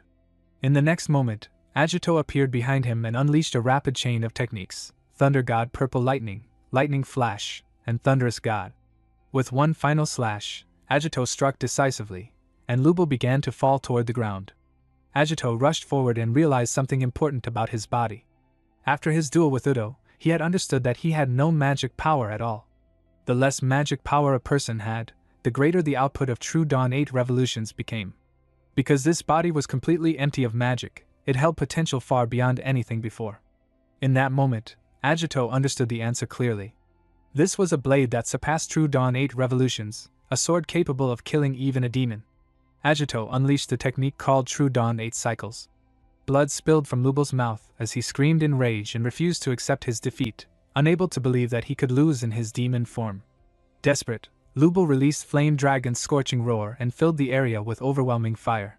Agito stood glowing with power and resolved not to repeat the mistakes of the past. With this strength, he believed he would save the world this time. Fiery mana and blue mana crashed into each other as Agito advanced. He formed a shield around himself and blocked the flames completely. Lubel's eyes widened in shock as Agito's mana grew even denser and more crushing. With a final surge, Agito overwhelmed Lubel and hurled him away. When the air finally cleared, Agito calmly sheathed his sword and bid him farewell. At the same time, a bus traveled along a forest road nearby. Shiori looked out in awe, her heart racing as she reflected on what she had just seen. She felt certain that she had witnessed something incredible and knew this moment would become an exclusive scoop. The next day after the battle with the Red Dragon Rubel, the scene shifted to the Tokyo Magic Guild headquarters. Sakagami calmly finished her report on the encounter and stated that Rokurio had finally begun to move. Jinguji thanked her for her hard work, and she replied lightly. Udo admitted that in truth the achievement belonged to Mitsurugi Agito, since he himself had been unable to fight in the latter half of the battle. Jinguji then turned his attention to Agito and said he wanted to ask him something. Nearby, Erika reacted in shock after seeing Agito appear on the news. Agito mentioned that during the battle he had felt a presence watching from far away, but since it showed no intent to interfere, he had ignored it. Toma reflected on how S-ranked heroes of the Magic Guild were often used as symbols and posters for those aiming to become the strongest. Jinguji stated that Mitsurugi Agito had become a major topic of discussion and made it clear that while it did not seem like an immediate problem, Agito's existence itself was abnormal. He explained that Agito possessed power beyond that of a normal S rank, easily drew out Amasaki's talent, and even had reports linking him to the 6th Dragon Rubel. He directly questioned what Agito truly was. Udo silently agreed, feeling that Agito's sudden appearance and strength could not be explained. Toma also felt uneasy, realizing that matching S-rank power without magic should have been impossible, something only a sword saint could do. Agito finally decided to speak and revealed that he was the reincarnation of Yatsuragi Agito. Shock spread across everyone's faces. He explained that during the war 100 years ago, he and Vritra had killed each other, and that he should have died then. He recalled how strongly he had refused to die at that time and admitted that he did not understand how reincarnation had been possible, calling it a miracle and a second chance. Jinguji reacted in disbelief and questioned whether Agito's soul had truly survived for 100 years. Udo expressed awe, realizing that Agito was a real legend, while Toma finally understood the strange sense of discomfort she had felt. Agito continued and said that although he did not know the reason for his reincarnation, the strange events around the gates and the sudden increase in monsters were happening because the 6 dragons were aiming for Rubel's descent. He warned that if this was left unchecked, even greater disasters would surely follow. He then asked everyone to lend him their strength. Jinguji bowed deeply and said they believed his words and would rely on him from now on, acknowledging him as the Sword Saint. Udo accepted the situation and declared that they would rely on Agito from now on, acknowledging him as the Sword Saint. Toma stated that she had no intention of giving him special treatment, but she would respect him. Erika felt relieved inside, thinking about her wish to show this truth to her great-grandmother one day. Suddenly, Sakagami burst out with emotion and excitement, convinced that the legend was real. She declared her admiration for the legendary Sword Saint Agito, saying she had read every record and document about him, and could not believe she was seeing him so closely. Udo teasingly held Agito back to stop her from rushing toward him. Agito calmly said that he had an important question and asked whether there were any good swords available, since he felt his current one would not survive the coming battles. Erika immediately defended the weapon, explaining that it was her grandmother's latest model made with the hardest steel. Agito questioned whether this truly was the best sword of the modern age. When she confirmed it was, he concluded that it was not enough and quietly wished that Tsukane were still around. Sakagami eagerly asked who Tsukane was, and Agito explained that he had once known a stubborn but excellent swordsmith who forged remarkable blades. Sakagami became even more excited and revealed that Tsukane Desetsu was a legendary swordsmith whose only goal had been to create a sword that could cut through anything. She explained that he had been unsocial and rarely forged weapons, but that his successor truly existed. She introduced Tsukane Mikoto, Desetsu's great-granddaughter, a genius swordsmith who earned the title of master at only 18. She confidently believed that if Mikoto forged the sword, it would be enough. Agito asked where Mikoto was now, and Udo explained that she was at Rengoku, a highly dangerous gate filled with magically imbued high-quality ore, where she lived to fulfill her ancestors' wish of creating the strongest sword. Agito understood immediately, and thought that her family was just as obsessed with swordsmithing as she was. He decided that he would head to Rengoku soon. Erika asked if he planned to go alone, and Agito replied that they could not predict when the 6 dragons would appear again. Toma added that they needed to preserve as much fighting power as possible. Agito silently accepted this, knowing his next destination was already decided. Shortly before Rubel's attack, the scene shifted to the North American Magic Guild. A professor ended a training session and prepared to return to Japan. Privately, he received a confidential message meant for Seraphim executives, stating that the sword Saint Yatsuragi Agito had reincarnated in the modern era and had officially joined the Seraphim Corps.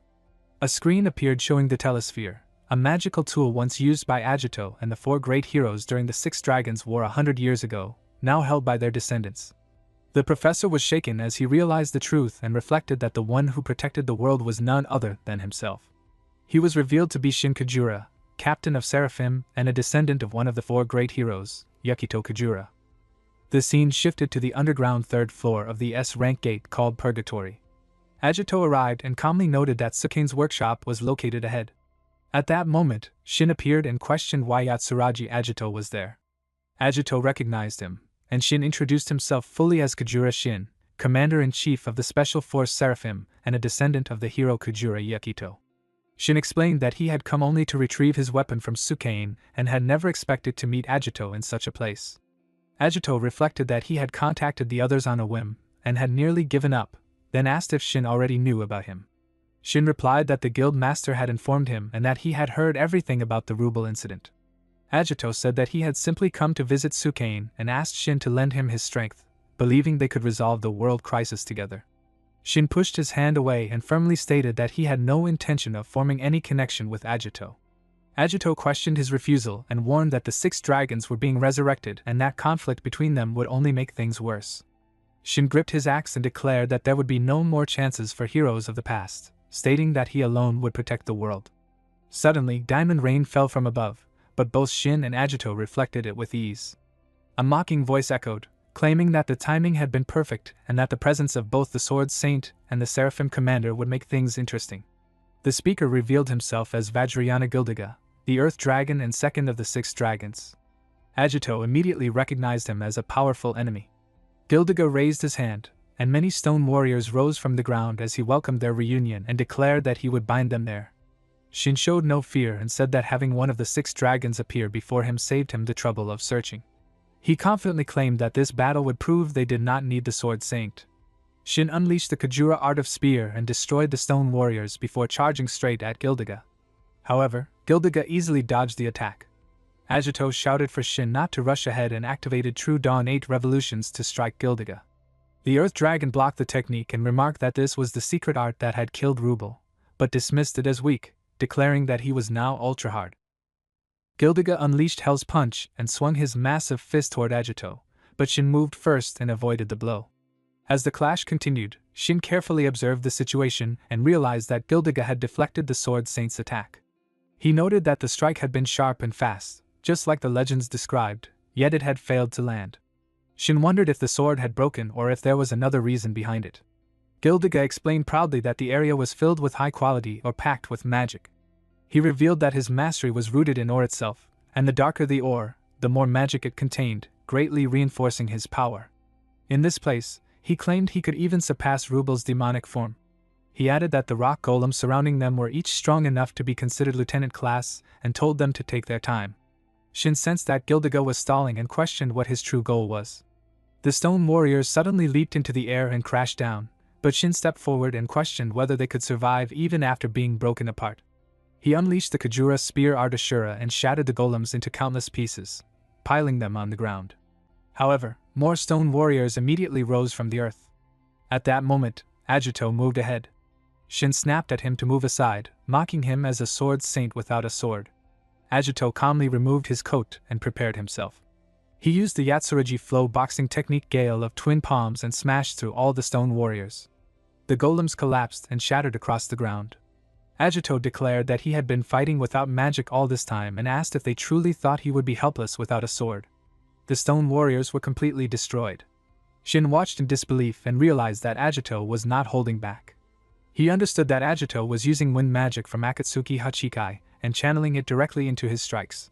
Shin figured out that the golem's regeneration came from Gildiga's magic, wrapped around them like thin armor, and that breaking this magic would stop them. Gildiga mocked the idea and said it was easier said than done. Agito calmly replied that without the sword Gildiga was used to, it would be difficult, and warned that the next punch would crush him. Shin slashed his spear and calmly stated that once the logic was understood, the problem was simple. He activated Kajura spear Artenran, and all the stone warriors shattered and collapsed onto the ground. Gildiga roared in anger, complaining that his precious golems had been destroyed. Agito rushed in and struck Gildiga with a powerful punch, sending him flying backward. Gildiga admitted that what came next was something he had wanted to avoid because it wore him out quickly. Stones gathered around his body, and when they shattered, he revealed his demon form and accepted that he had no other choice. Agito charged forward and punched him again, but Gildiga activated Ultra Hard and blocked the attack completely. Shin leaped into the air and unleashed Kajura Spear Art Slayer Dragon, yet Gildiga hardened himself once more with Super Hard and resisted the strike. Agito sensed that Gildiga's abilities were sharper than they had been in Rubel's time, and realized that it was not just his defense that had improved. Gildiga rushed forward and released Hell's Punch Max, but Shin blocked it head-on as a powerful aura burst around him. Gildiga boasted again that he was ultra hard and raised even more stone warriors from the ground, admitting that he had only been buying time before deciding to kill them. Agito noticed that the golems had become stronger, and realized that Gildiga was attacking in waves with both magic and summoned monsters. Even in demon form, Agito understood that the position of Gildiga's core did not change, and that piercing his armor was the key to victory. He shouted for Shin to get the timing right and focus their attacks on a single point to break Gildiga's defense. Shin shouted back with pride and determination, declaring that he was the one who would protect the world and attacking with all the weight and responsibility he carried on his shoulders. The scene shifted to Shin's childhood, when he once asked his great-grandfather if he had no desire to get ahead. Kajura Yukito, one of the 4 great heroes, reacted with mild surprise at the sudden question. Shin told him that he thought his great-grandfather should be more famous at school. Later, during a class, a professor explained how the 6 dragons were defeated by the Sword Saint and the 4 heroes, and mentioned that Kajura Yukito was Shin's great-grandfather. The students began to whisper among themselves, saying that the 4 heroes had probably just followed the Sword Saint and that the one who truly defeated Vritra was the Sword Saint alone. Some even mocked the fact that the first guild master had stepped down early, claiming that it showed a lack of ability. Anger rose inside Shin, and he started fighting with the students. His great-grandfather hurried to stop him, and asked him to calm down. Afterward, Shin questioned why his great-grandfather had continued fighting and working hard to build the guild after the war, only to give up the position of guild master and live as an instructor. He asked if his great-grandfather had never wanted to be a hero. Kajura Yukito answered that there had been a time when he admired heroes, but that what the world truly needed now was not heroes, but young people who wished to follow in their footsteps. He explained that he was satisfied and trusting the guild to his talented apprentice, and that raising capable children was what made him most proud. Shin listened quietly as his great-grandfather reminded him that what truly mattered was not the title of hero, but what one wished to protect. He said that the world they had all fought to protect was still worth protecting. The scene then moved forward 5 years, to the day of his great-grandfather's funeral. As Shin stood there, he silently vowed to carry on his ideals.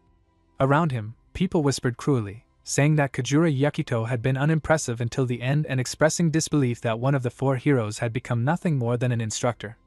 They also spoke about how the current head of the Kajura family was only a rank and claimed that the family was finished, even though the gates and monsters still threatened the world.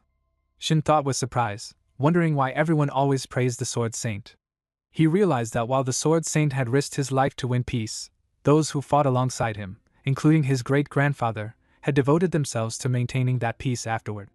Shin felt that his great-grandfather should also be praised and questioned what their sacrifices had been for if they were forgotten. His father explained that this was the reality. Peace was something to be won, not something that could be taken for granted. With his grandfather gone, the Kujura family's influence would weaken, and his ideals might be forgotten. His father told Shin that he had no talent but that Shin could become a hero greater than the old Sword Saint and rebuild the Kujura family. He said that carrying on his grandfather's legacy was Shin's responsibility. Shin promised that he would do it, and from that day for 4 years, he pushed himself relentlessly. He defeated even the toughest enemies, determined to rebuild the family and carry on his great-grandfather's legacy. He vowed that he would be the one to protect the world. Back in the present, Agito shouted for Shin as an attack came from above. Shin slashed his sword and blocked it. Gildiga mocked them, asking if Shin was daydreaming in the middle of the fight. Shin realized that the enemy was blending in with his soldiers. Gildiga attacked again, but Agito stepped in, blocking the attack and punching Gildiga away, causing a blast that shook the ground. Shin was surprised and asked why. Agito told him that he did not know why Shin hated him but asked him to lend his strength, even for just now, to protect the world that everyone had fought to save. Shin's eyes widened as he remembered his past, realizing again that he wanted to keep protecting the world. Gildiga acknowledged Agito's punch but taunted that it showed his limit without a sword and that something was still missing to truly save the world. Shin said that he would not hold back and told Agito to get the timing right so they could break Gildiga's armor together. Agito nodded and agreed to leave it to him. Gildiga declared that in the end, only one of them could win. Agito and Shin rushed forward and attacked him together, but Gildiga blocked every strike. They realized they needed to move faster and finish him off in a single decisive attack. Gildiga noticed that they were starting to synchronize their attacks, but he believed that was all they could do. As they charged, Gildiga elongated his arms and caught them both, using Hell's Fist Ultra to try and stop them. Agito countered with Doppel Mirage and smiled, thanking Kujura, while Shin said he had repaid his debt. Agito then unleashed Yatsurugi Flow boxing technique Blossoming Inferno, aiming at Gildiga's core while appearing like a random barrage. Shin rushed forward with Kujura's Spear Art Slaying Dragon technique. Gildiga realized the real attack had come but tried to block it with one hand. Agito formed multiple reflections of himself and cut off Gildiga's arms, declaring that they now had the upper hand. Shin added to the assault by throwing mana beams at Gildiga, causing him to fall to the ground. Agito thought that Gildiga would not fall so easily, and Shin decided the only solution was to keep attacking until he did. They both launched a continuous series of attacks, striking Gildiga repeatedly. Gildiga laughed and prepared a final strike, saying that if this one worked, he would win. He gathered fiery mana and used Ultimate Earth Eruption Cannon. Shin told himself to stand back, explaining that he was fighting for the ideals of those he respected and would not let them go to waste. He countered with Kujura's Spear Art Secret Technique Piercing Spear of Rakshasa, and their energies collided fiercely. When the dust cleared, Shin noticed Agito was still fighting, and Agito revealed himself, striking with Yatsurugi Flow Boxing Secret Technique Dragon Slayer Palm, shaking the ground with energy.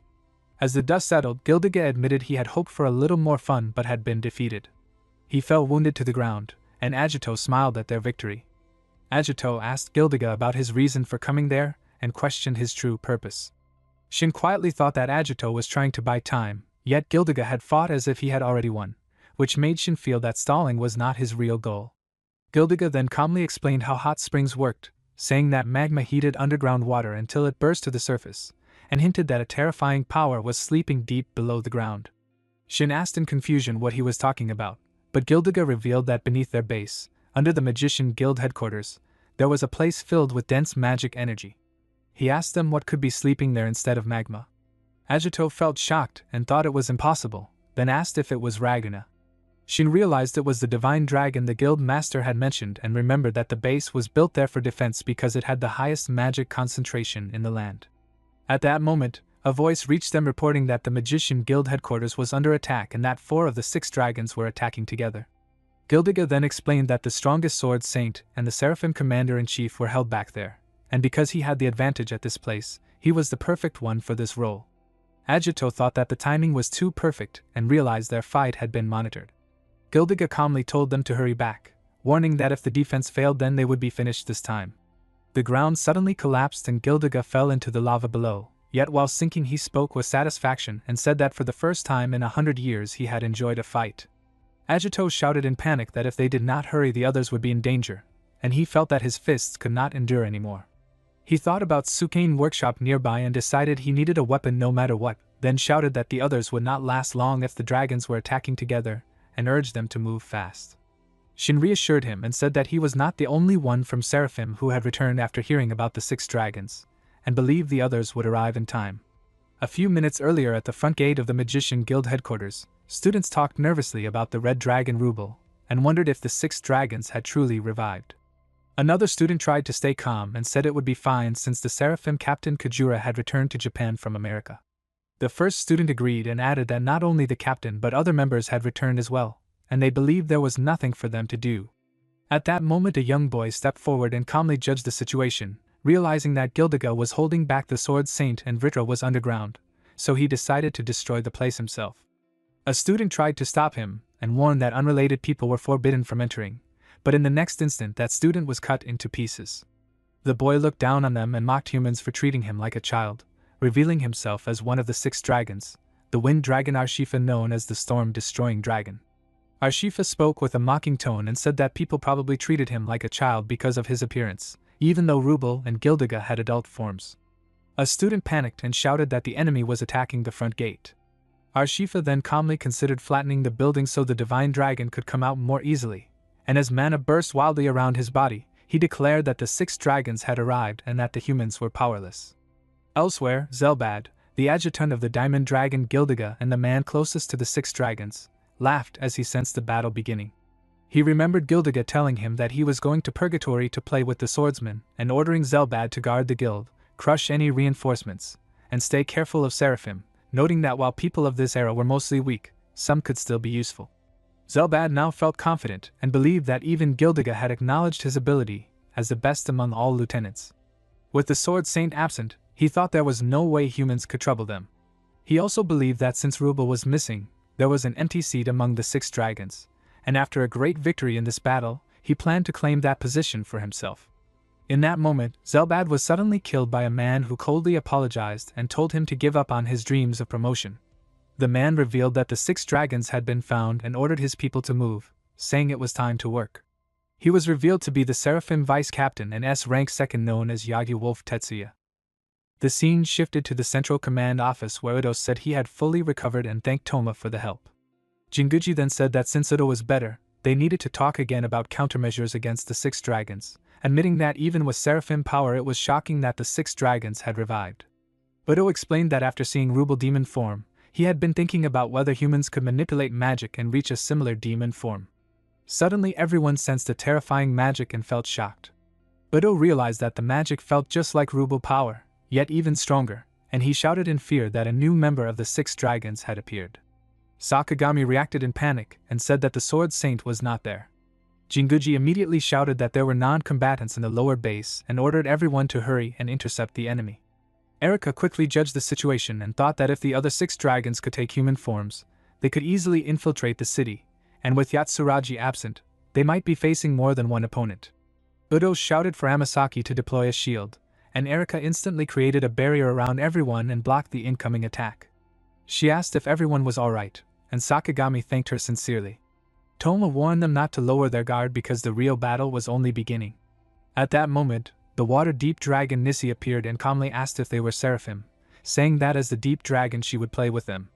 Udo sensed that her magic was different from the others, while Sakagami realized in shock that they were facing 2 enemies at the same time. Nissi told them not to worry and said they could play until Raguna woke up, and as her mana flared, she casually warned that she might kill them in the middle of the fight. The scene then shifted to the basement of the guild headquarters where the black dragon Vritra stood.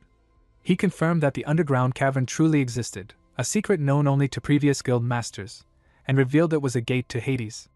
After a long time, he declared that the one who would become one with the dragon, become the next king, and control everything would be the black dragon Vritra himself. Students rushed through the area in panic, shouting about an enemy and calling for Seraphim to find the intruder. At that moment, the light glorious dragon Oreos appeared with a relaxed smile and thought that he was glad he had tampered with the lottery, since being assigned as a guard like this allowed him to slack off. He casually assumed that Urshifa would deal with the small enemies and believed he could sit back and read manga instead. Suddenly, Tetsuya attacked Oreos from behind, and a powerful blast shook the ground. When the dust settled, Oreos calmly commented that even though he had planned to skip this fight, it looked like he would not be able to avoid it. Tetsuya sensed his strength and remarked that Oreos was different from the weak opponents they had faced before. Nagi Sasahi, a Seraphim Squad member known as the Grim Reaper, stepped forward and said he would handle this enemy since Oreos was one of the 6 dragons, joking that he wanted the subjugation reward to buy new clothes. Mia Asami, another Seraphim Squad member, happily agreed and said she wanted to go shopping together since her clothes were always ruined because of missions like this. Oreos looked at them with interest and said they must be the rumored Seraphim, admitting he was excited as well. He asked if he could finish them quickly because he really wanted to read the latest chapter of Graduate Mercenary. Mia smiled and said it was nice because they were thinking the same thing. Nagi then used a magic technique and summoned a shadow servant, while Mia raised her hand and activated her intensifying magic, with their companions also releasing their power. Oreos sensed that their magic suddenly grew stronger and realized that Mia was an enhancer. Nagi gave the order to attack, and the shadow rushed forward as a powerful energy blast shook the ground. Meanwhile, Agito asked if the Seraphim members who came back were with Shin. Shin explained that to plan a counterattack against the 6 dragons, he and 3 other S-rank members had returned in a hurry. He said that the Vice Captain Wolf was especially powerful and the best fighter in Seraphim. Shin added that he had come to Purgatory to meet Sukain, and believed the others should already be at the headquarters and could hold on until they arrived. Agito nodded and said he understood. Suddenly, a girl shouted angrily at them for causing chaos in front of her workshop and ruining her new masterpiece, demanding that they take responsibility. She revealed herself as the weapon craftsman known as the Invincible Steelsmith Suhain Mihoto. Agito wondered if she was a descendant of Sukain. Shin urgently shouted that it was an emergency and that the 6 dragons had returned, but Suhain angrily dismissed it and yelled that nothing was more important to her than crafting weapons. When Shin mentioned that the guild headquarters was under attack, she grew even angrier and scolded him for saying he would come home next month, accusing him of lying and forcing her to stay up all night. Shin apologized awkwardly, while Agito quietly thought that Kajura was being completely overwhelmed by her. Suhain then pointed at Agito and said she had never seen him before, yet recognized him as the Sword Saint Yatsurugi Agito. Agito asked in surprise if she knew him, and she explained that his aura left no openings even when standing still, and that despite having no magic, he emitted one of the strongest sword spirits she had ever felt. She admitted she never expected someone like him to truly be the Sword Saint. Agito sensed that something about the revived enemy had changed, feeling that its magic had suddenly grown stronger. Suhain proudly shouted that this was exactly what one would expect from a descendant of Sukain. Agito then looked at his broken sword and realized it was the one from the recent fight. Suhain held the damaged sword with emotion, comforting it as if it were alive, saying it must have suffered and worked hard, and promised that everything would be fine now. She declared that she would fix it right away. Suhain Mikoto was introduced as the legendary swordsmith skilled in the special magic of weapon forging. Sukain Desetsu was known as an S-rank magician who had inherited those skills as a weaponsmith, and while her hands were exceptional, her personality was said to have serious issues according to the Magician Guild database. Agito quietly asked if she was always like this, and Shin calmly replied that she had always been this way and told him it was time to go. They moved into the basement where countless weapons were hanging all around them. Shin asked about his order, and Sukain immediately pointed out a spear and said it was finished, proudly naming it Kajura Ultra Gunga MK2. Agito thought the name was extremely lame and believed that even someone from 100 years ago would find it embarrassing, imagining that Kajura would be angry if he heard it. Shin, however, happily praised the name as wonderful, while Agito silently questioned everyone's sense of naming. Sukain then scolded them and pointed out that the target dummy nearby was the hardest one and reminded them how expensive each one was. Shin calmly accepted the spear and said he would take it. Sukain then turned to Agito and said that his weapon was also finished. Agito asked if she had been expecting him, and she explained that her grandfather used to talk about him whenever he was drunk. She recalled her grandfather blaming himself and saying that if only he had given Agito a better weapon, Agito would not have died. Returning to the present, Sukain explained that for 100 years since the war, they had been tempering a single sword while crafting other weapons, preparing for the day another war might begin so they would have no regrets. She revealed that this was the Sukain family masterpiece Metsuryu, the ultimate weapon crafted for the hero of this era, and she handed it to Agito, declaring it was his now. As Agito held the sword, mana flared around him and he felt overwhelmed, thinking that the sword felt deeply familiar, like a partner who had fought beside him through countless wars. He felt that the emotions poured into the blade were like a prayer, and he could not ignore the message to not die again this time. With a small smile, he silently thanked Desetsu, then loudly called out to Kujura and everyone else, declaring that it was time to go. Nya happily praised the attack and said it was perfectly done, while Nagi calmly agreed. A powerful blast shook the upper floors of the headquarters, and Tetsuya realized that the entire base would be destroyed if they did not act quickly.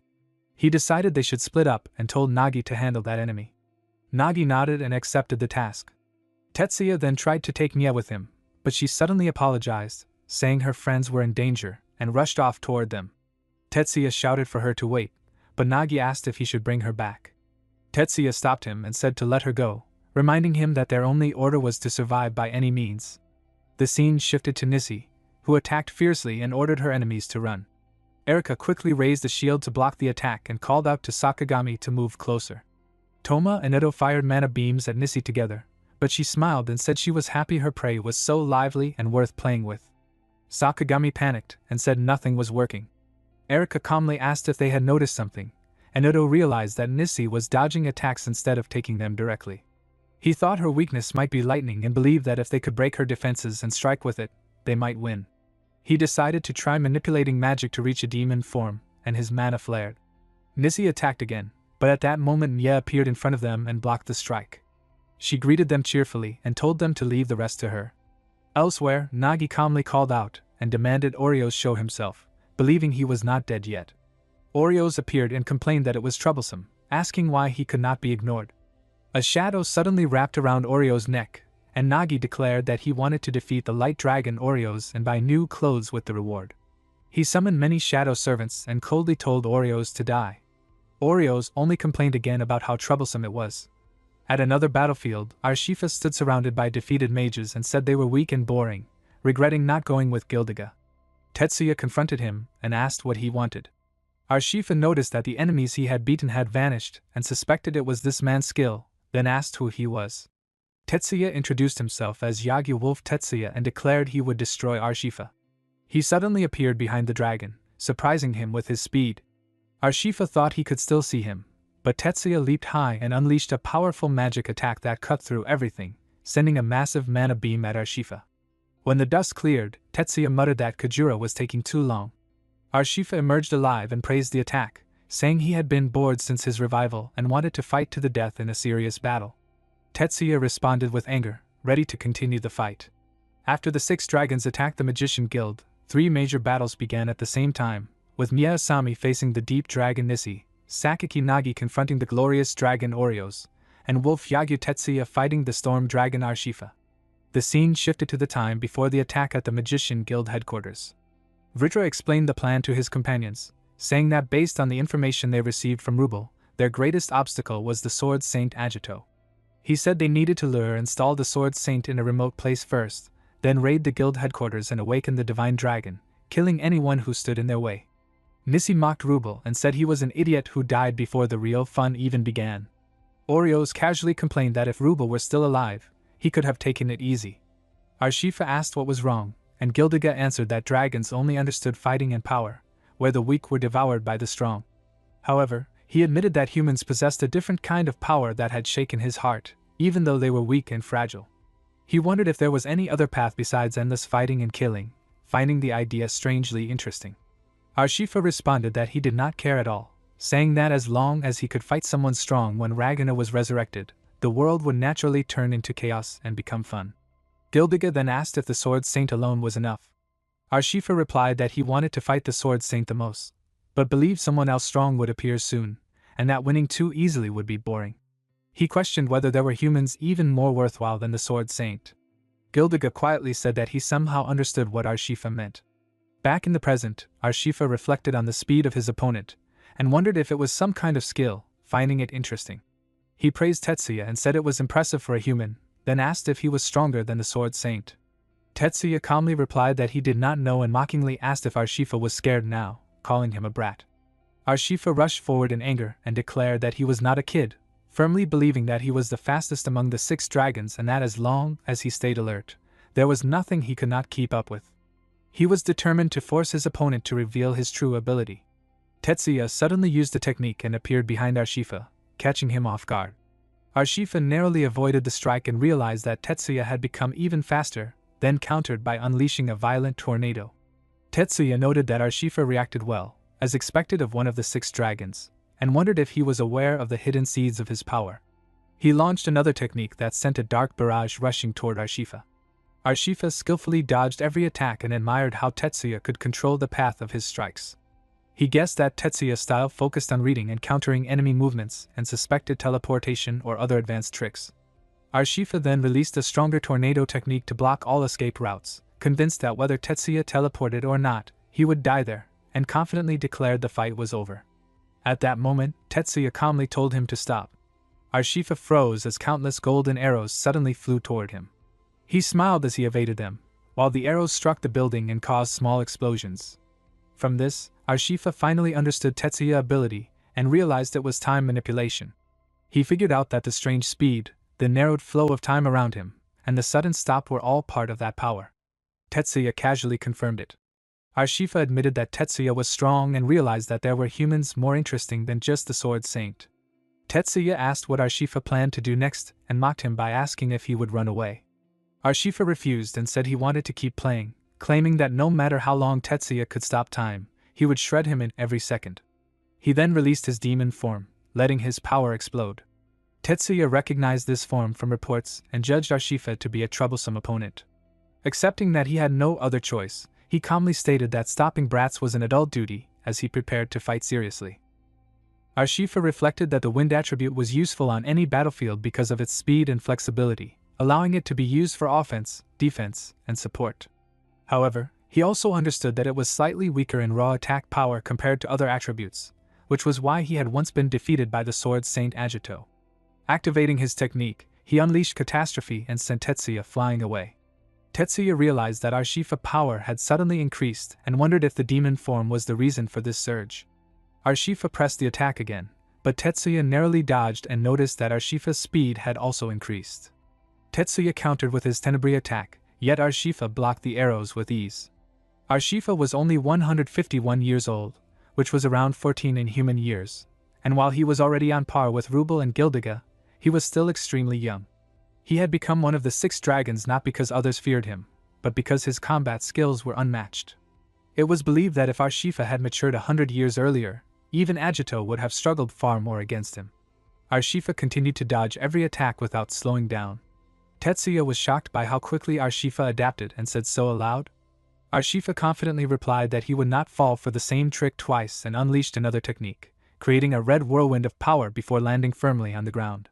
He then asked Tetsuya if he had any other secret weapon besides stopping time. Tetsuya admitted that he did have one but refused to reveal it. Urshifa laughed and said it would be more fun if he did, and when Tetsuya demanded the same in return, Urshifa revealed his own trump card. He said it was Lizluka, a technique that summoned countless tornadoes and storms that could not be dodged, a move created to kill the Sword Saint Agito. With confidence, Urshifa declared that this was where the fight would end for Tetsuya.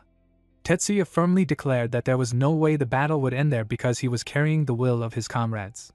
The scene shifted to about a year ago in the suburbs of a certain city, where people shouted for rescue squads and praised C-Team for holding on while calling for recovery magic. Udo shouted that more victims were appearing and said that for large-scale operations like this, they were short on people and needed more magicians than Seraphim currently had. He insisted that they could not allow any more civilians to die and said that this was the very reason Seraphim had been created. Tetsuya stepped in and told Udo Riku to calm down, explaining that the gate activation had caused a flood of monsters and that they should be thankful Seraphim had been deployed in advance. He said they had managed to protect many civilians and that some sacrifices had sadly been unavoidable. Nagi spoke with pain and reminded them that the soldiers who died also had friends and families, questioning whether such losses could be accepted so easily. Tetsuya answered seriously and said they must never betray the trust of their comrades. He explained that Team Q had gone in first and held the line with everything they had until reinforcements arrived. He said they fought because they wanted to reduce the number of victims and believed that holding the enemy back mattered. He reminded Udo that those soldiers shared the same feelings and that Udo had been entrusted with the future, so what he needed to do now was move forward without regret. Udo then ordered each squad leader to report damages and apologized for pushing everyone so hard, saying they needed to reorganize quickly. Nagi asked for the topographic map of the area and said they could do better by revising their strategy. Watching this, Tetsuya thought that they had to keep moving forward without stopping, because this was the will of the Sword Saint that they had inherited. Back in the present, Tetsuya warned Arshifa that he could end him in 3 moves. Arshifa laughed confidently and charged forward, unleashing his Lizluka technique. In response, Tetsuya activated his own ultimate magic, Ars Magna, as their powers clashed. There was a theory that humans could predict the future because there was a small lag between thought and action, and the brain and body. Normally, there was about a 10-second delay, which made predicting the future possible in theory. Tetsuya, however, could accelerate his thinking to the maximum and move far beyond an ordinary human, allowing him to predict a few seconds ahead and react in ways others could not. Tetsuya analyzed Arshifa's first move, seeing a complex barrage of wind. At first glance, it looked impossible to escape, but he noticed a green time fuse. Moving carefully, he rushed forward, dodged the blast, and thought the first move's siege was over. Arshifa believed Tetsuya was acting as he expected and used his next technique, Volar, forming many sharp glass shards that slashed Tetsuya's body. Arshifa said it did not matter if Tetsuya stopped. It would not change how he died. Tetsuya realized that rushing in or stopping would both be deadly, but he saw the path and charged for his second move. Arshifa acknowledged that Tetsuya had escaped the attack but said that this was the end.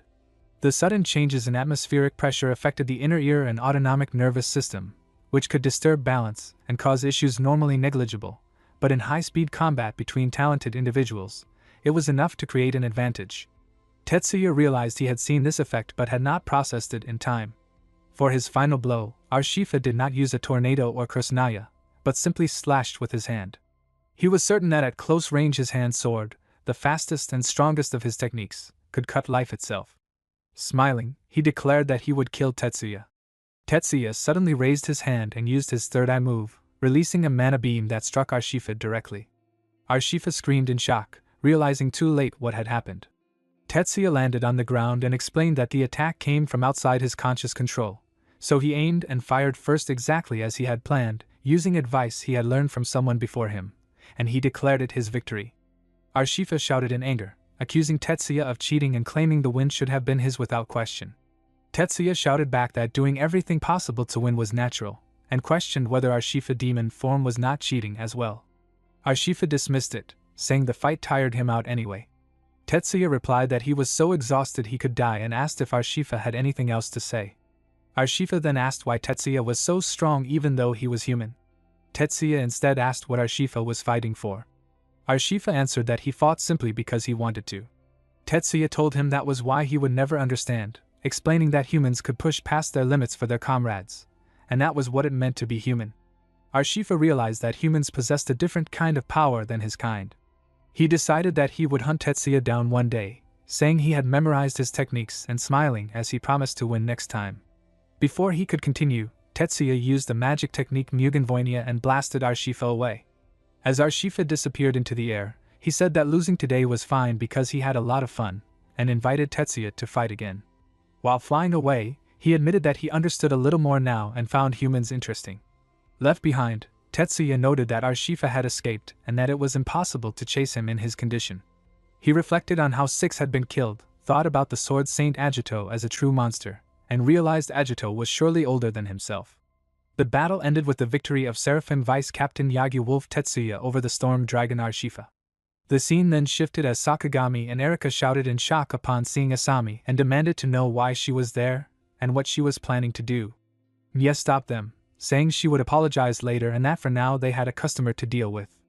Nissi exploded with anger, furious that she had been kicked, and released her mana while swearing she would never forgive the girl and would make her regret being born. Mia responded with a bright smile, saying regret did not suit her because her life was amazing and she had no intention of living with regrets. Nissi attacked fiercely, saying they had been made fun of and that her opponents seemed eager to die, and she used her magic technique, Abyss of Azure Tide. Nakagami realized that a barrier technique had been used and that it had split them up. Toma told Udo that she was fine and that there were friends she needed to talk to, and Udo said he understood and would leave that one to her. Erika was shocked that Nissi could put up such a barrier so quickly. Toma realized that they had been dragged into unfamiliar territory and wondered where they were. Mia told them that she knew it was not the best time, but there was something she needed to say, referring to something that had happened in the past. Erika nodded in understanding, and Toma said there was no way they could forget. The scene shifted to 2 years ago at Kagura High School during a junior high field exam. Toma hesitated, wondering if they were really going to fight a lesser demon to top the exam. Mia encouraged her, saying she was a fighter, and Erika reminded her that she had already defeated a mid-level boss, so this should be no problem. Toma thought about her younger self, remembering how she had always been pulled along by the others who formed the party, Amasaki and Mia. She felt like a C-rank failure compared to them and worried that if she held them back, they would be in danger. Mia reassured her with a smile, saying not to worry about being C-rank and that her magic still worked. Toma realized she just needed more experience. Mia promised that her amplifying magic would support her, and Erika said they should do it like always and trust their friends. Toma remembered how confident she had felt back then, thinking there was no way they could lose, but suddenly a demon appeared in front of them. Erika shouted in alarm that the magic power had suddenly surged and that the lesser demon was far stronger than expected. She ordered them to fall back to the gate entrance, and thought that the monster's strength might be linked to the resurrection of the 6 dragons. Mia and Erika were soon defeated and lying on the ground. Erika shouted for Asami to run, but the demon attacked her, spraying blood into the air. In the present, Toma reflected deeply on that event, thinking about who was at fault. She concluded that the biggest culprit had been herself, wishing she had fought properly back then to prevent what had happened. Erika admitted that it had been her fault back then because she had been too proud of the Amasaki name and had overestimated her own abilities. Mia immediately denied it and tried to speak, but Nissi suddenly appeared and revealed that they were inside her barrier, abyss of azure tide. She explained that there were no space or light users left to interfere, so she could take her time and torture them to death, and she attacked without hesitation. Toma calmly responded that throwing water at an ice user was a bad choice and declared that she was no longer the same as before. She believed she could handle this alone and end it quickly. Erika shouted back in worry, saying that Toma was being unreasonable because they did not yet know what the enemy was truly capable of. Nissi mocked them, saying that in their current state they were not even worth calling insects, and she attacked again with killing intent. Erika quickly created a shield around them and realized that the barrier was not just meant to separate them from Udo and the others. She understood that while all of the 6 dragons had gained new powers from the divine dragon's protection, Nissi had chosen a large-scale barrier instead of a demon form. Anyone trapped inside could be slowly killed with endless magic, making it a perfect technique for someone who enjoyed torture and murder. Nissi laughed confidently and compared their struggle to trying to cut down a forest with a saw or burn a planet with a single candle, saying they were fighting the ocean itself and could never win with their strength. Erika reinforced her shield as Nissi increased her attack power and mocked her stubborn resistance. Erika urged Toma to think calmly and said that if they worked together, they could still find a way. Toma rejected the idea and insisted that next time she would defeat Nissi with her strongest spell. Erika shouted for her to stop, saying she could not win alone. Toma snapped back, recalling how she had been the first to fall in the past and how Mia had been badly injured because of it. Erika shouted that it had been a mistake in her own judgment, while the others were fighting. Toma screamed that she had been unable to do anything and that she wanted to leave her weak past behind. She declared that this time she would protect her friends, because otherwise she could not move forward. Erika realized that Toma's words were meant to convince herself more than anyone else. Mia finally spoke with tears in her eyes, saying that both of them were wrong and that the fault had been hers alone. She asked them, from now on, to place their blame and hatred on her instead. Udo told Sakagami to move with him, but Nakagami worried about whether Toma and Amasaki would be alright. Udo answered that their friend had told them to leave it to her, which meant their battle was not here. Nakagami asked him to wait, then pointed out the magic surrounding them, and realized it belonged to Captain Kujura. She smiled and said she would do her job at full speed and asked Udo to take her to Captain Kujura. Udo agreed and left it to her, hoping in his heart that Toma would be safe. The scene shifted to 2 years ago in an isolation ward of a guild in a foreign country. Mia slowly woke up and Tetsuya introduced himself as a magician of the guild, saying he had something important to tell her. Mia felt confused because she remembered being in the middle of the field test and challenging the boss together with her friends. Shin then explained that during the field test, boss-level monsters had suddenly gone berserk and that the cause had been Mia herself, as her talent had lost control. Mia remembered the battle and trembled as she realized it was her fault. Shin explained that the information had been classified, but the guild could not let her go until her immense power was brought under control. She would remain under guild surveillance, and have no contact with the outside world. Tetsuya reassured her and said they would take proper care of her, but the process would take around 5 years and she would have to start from the basics. Mia refused and said that 5 years was too late. She could not stay in bed while Erika and Toma were suffering because of slander. She begged to return to Japan as soon as possible to apologize to them and promised to endure any kind of training if they would teach her. After that, Mia began training with Shin. During one harsh session, Tetsuya shouted at her that she was still controlling magic the wrong way. He warned her that if she continued like this, she would never reach her goal and that next time she might end up killing her own friends. Shin hit Erika and threw her away. He thought that this was the natural result when an S rank fought a B rank and that even a child would know it. He knew it was nice to have hope, but it was reckless. He told Tetsuya that this was enough for today, warning that at this rate her body would be harmed. Mia, however, said she wanted to try one more time. At that moment, Mia's heart burned with regret for her friends and anger at herself, but she realized that the feelings Amasaki and Toma had back then were the same. She wanted to apologize to both of them, and with that thought, she endured intense training for 2 years, enhancing her magic and becoming one of the best in Seraphim. Now in the present, Mia apologized for all the bad things that had been said about Erika's family, and the slander against Rina. She asked her friends to hate her if they wanted but pleaded for them to be friends again. Erika and Toma, holding her, asked why she hadn't said it sooner. Toma shouted that he had tried to contact her many times and had always worried about her. Erika said she had been thinking about what to do if Mia didn't forgive them and realized that Mia had not contacted them because she felt scared. Mia, with tears in her eyes, apologized repeatedly. They hugged each other and thanked Mia for coming to see them. Mia asked if they had forgiven her, and Toma said it was obvious. Erika added that they were friends, and Toma noted that Mia's judgment had been wrong back then and reminded her that he was now S rank. Erika said that was beside the point, and Mia laughed. Suddenly, the barrier shattered into pieces.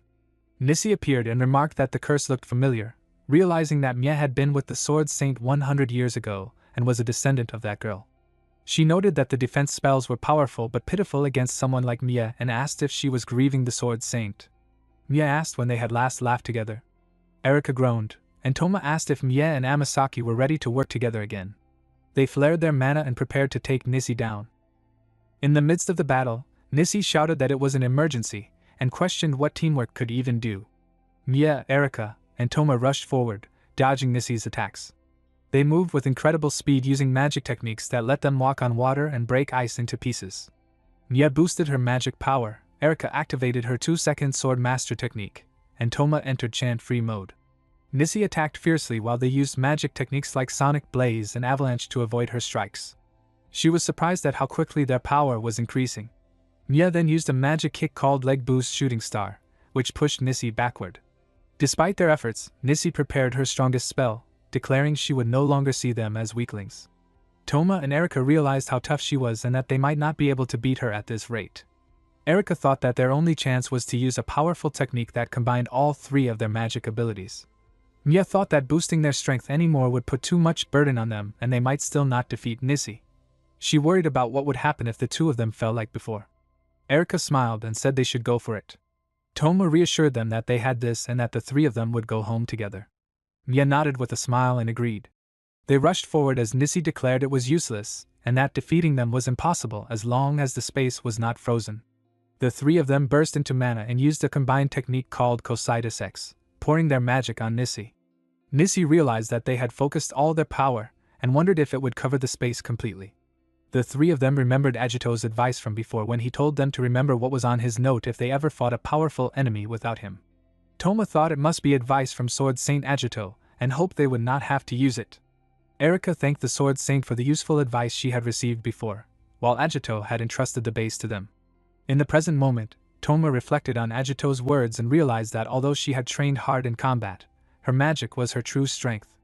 She understood that when she felt weak, she had to trust in Amasaki and her friends, because belief would strengthen their bond. With that realization, Toma felt no fear, not even of self-destruction. Nissi unleashed her powerful Abyss Break attack, and Toma called out to Erika. Erika understood immediately and prepared to strike, remembering the band technique Agito had entrusted to her, one that consumed immense magic and carried great danger. She declared that she would not lose again and moved forward with resolve. Nissi believed she had struck them head-on, but when the dust cleared, the 3 stood protected by a powerful shield. Shocked, Nissy sensed a power even greater than what she remembered from 100 years ago, and began to panic. Toma and Erika stated that strength alone did not decide victory or defeat. Mia completed their words by saying that what truly mattered was having friends to rely on, then rushed forward using her enhanced leg boost attack. Nissy screamed in disbelief as she was frozen and shattered into pieces. After the battle, Mia reflected on the many times she had wanted to give up over the past 2 years but endured and reached this moment. She silently thanked her former leaders and then smiled warmly as she told Erika and Rina that she was finally home. Mia sat on the ground exhausted and thought that it was finally over, realizing how close they had been to failure with just one wrong move. Erika asked if they were behind the guild, while Toma noticed that they had arrived in a different place from where they had entered. Suddenly, Nissy rose again, and Erika shouted in shock that she was still alive. Nissy declared that their good times would end and threatened to take them instead of the Sword Saint. Mia worried that they did not have enough magic to fight. Nissy attacked Mia, but Toma and Erika rushed to protect her. Mia felt glad that she had finally reunited with her friends despite the danger. Erika shouted for them to run, but before Nissy could strike again, someone hit her. Nissy realized she had lost once more to Sword Saint Agito. Agito told Nissy not to touch his friends, and she shattered into pieces, turning into smoke. Agito smiled and apologized to Amasaki for keeping her waiting. Erika, crying emotionally, thanked Mitsurugi and called him a great hero, noting that he had arrived just in time. Agito praised them for their efforts and credited Sakagami for helping them reach this point.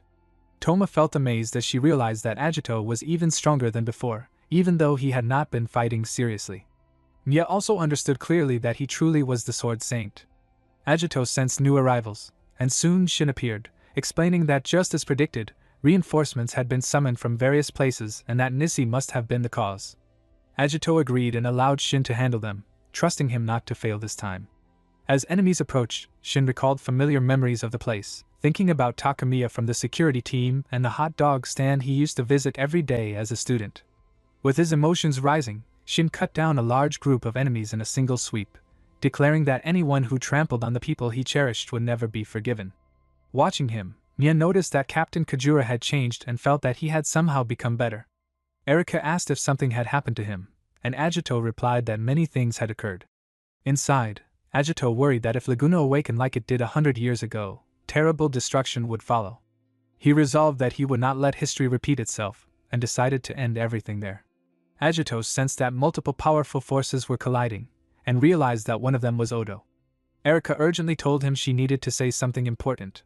She spoke about her great-grandmother, remembering how she always looked sad whenever she mentioned the Sword Saint. Her grandmother had said that he was a fool who did reckless things even without magic and had died alone despite others caring for him. Erika explained that she too had felt responsible for healing him, but he had gone ahead and sacrificed himself. She wanted Agito to understand that no matter how much he cared for the world, he had to cherish his own life, because if he died, it would all be meaningless. In the present, Erika asked Agito to promise that he would come back alive so that everyone could be happy, and she smiled as she said it. Agito's eyes widened as he remembered his past life, realizing that after this battle only Vritra of the 6 dragons would remain, and that Vritra was extremely strong, making this a crucial moment. Yuka reminded him that while he was fighting for everyone, he was also part of that everyone and must not forget to protect himself too. Agito was surprised when Yuka spoke to him and asked why she was acting so out of character. She punched him and told him to listen. Agito admitted that he did not want to die, but he was willing to give his life if it meant protecting everyone. Yuka clenched her fist and demanded that he promise to come back alive. In the present, Agito smiled and promised her that he would not die, meeting her hand to show he meant it. The scene then shifted to Oreos. Udo arrived to help Nagi, but Nagi found him stronger than expected and used a magic technique called Blast Nova Behemoth to summon a shadow. Oreos expressed his confusion with humans and slashed the shadow away. Nagi realized the situation was difficult, while Udo shouted that an invisible slash made it impossible to reach Oreos. Oreos smiled and said that only Sword Saint Agito could reach him, preparing a large mana ball and expressing a wish to see a swordsman close to Agito's strength in the future. Udo realized the danger as Agito suddenly appeared and blocked the attack using the Yatsurugi sword technique Thunder God. Agito asked about his strength, and Oreos smiled, acknowledging that the Sword Saint had finally arrived. Nagi was surprised to realize that Agito was the legendary Sword Saint. Oreos spoke proudly, saying that 100 years ago he had claimed humans would always be inferior to dragons, but admitted that was a lie. Since reviving, he had learned about human culture and found it fascinating, enjoying manga, social media, and anime music, which would never have existed in his hometown beyond the gate. Udo and Nagi realized that even among the 6 dragons there were beings like Oreos. Oreos declared that he hated losing and the only thing he had ever lost to was human strength, which he could not accept. Mana burst around him, revealing his wings, and Nagi shouted in shock, realizing that the invisible attacks they had seen were from his sword wings. Agito recognized that this was Oreos' demon form. Oreos said that the time had come to fight Agito at his absolute best, having endured hardships and saved all his energy for this moment as payback for 100 years ago. He attacked, but Agito slashed his sword and blocked the strike. Udo smiled, impressed that Agito could see the attack so clearly. Agito realized that breaking the invisibility was intentional, meaning all of Oreos' magic would now go into this attack. Oreo said he could not be picky about what he used and began by trying to destroy Agito's weapon. Nagi shouted in alarm at the overwhelming number of attacks coming at them. Agito realized that all of Oreos' attacks would have destroyed his old sword, and he silently thanked Mikoto and Desetsu. He used the Yatsurugi sword technique 6-petaled blade burial, declaring that this sword, made by 3 generations, would not break easily. Nagi was amazed by Agito's power and speed, thinking he was stronger than any S-ranked magician he had ever seen. Udo remembered that their previous duel was nothing compared to now and that Agito had even broken his sword to protect him. Nagi resolved that they could not keep being protected and recalled his childhood promise to reach this point. Oreos and Agito clashed repeatedly. Oreos praised Agito as their nemesis and launched an attack, sending sharp shards toward him, but Agito crushed them. Oreos used a magic technique called Heaven's Judgment, and Agito countered with Yatsurugi sword technique Crimson Clouds, shaking the ground with the impact. When the dust cleared, Oreos acknowledged Agito's skill, but mana began to break the ground, and Agito realized it might be the Divine Dragon's magic awakening. Oreos taunted him, questioning why he was not moving, but Agito attacked and Oreos dodged, blaming the lack of a successor as his fault. Agito mysteriously said that a successor did exist, and shadows of crows began to attack Oreos. Nagi attacked alongside Agito, calling Oreos greedy and mocking him as a smartphone junkie. Oreos responded, challenging them both, but Nagi, Udo, and the others encouraged Agito to focus, insisting they could handle Oreos themselves. Oreos was frustrated by their interference, and both Nagi and Udo declared that they were disciples of the Sword Saint. Agito's eyes widened in surprise. 6 years ago at the Magician Guild headquarters in the Hall of Heroes, Jinguji stood before the students and proudly greeted them as the guild master, praising them for clearing the hardest test and reaching S rank, calling them the future of the guild and reminding them of their responsibilities. Udo loudly declared himself the best among the best and boasted that he should be called the modern-day Sword Saint, showing his pride and confidence. Nagi immediately argued with him, feeling annoyed and competitive, saying Udo only won by luck and claiming the Sword Saint title for himself while pointing out that Udo did not even know the real master of the Sword Saint. Udo angrily tried to prove himself by naming famous techniques, but Nagi rejected his words and accused him of knowing nothing, which made their argument grow louder and more childish. Jinguji suddenly lost his patience and shouted at them to get out, filling the hall with heavy silence. As they were thrown out, Udo and Nagi both remembered how they once admired the legendary hero and dreamed of becoming just like him, and while blaming each other, they slowly began to understand as they grew older that being called the Sword Saint was not only about strength but also about responsibility and meaning.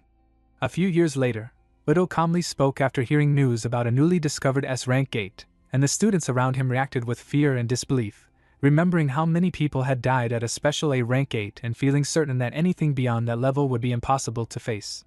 Udo spoke with confidence and told everyone not to be so scared, saying that even if the mission seemed impossible it was still a chance to make a name for themselves, and he proudly reminded them that he and Sakaki had already crushed a special A-rank gate, which eased the fear of the students and made them agree with him. Suddenly the mood changed when Nagi reacted in shock after hearing that one student was quitting, and the student firmly explained that he no longer wanted to be S-rank and planned to return to school instead.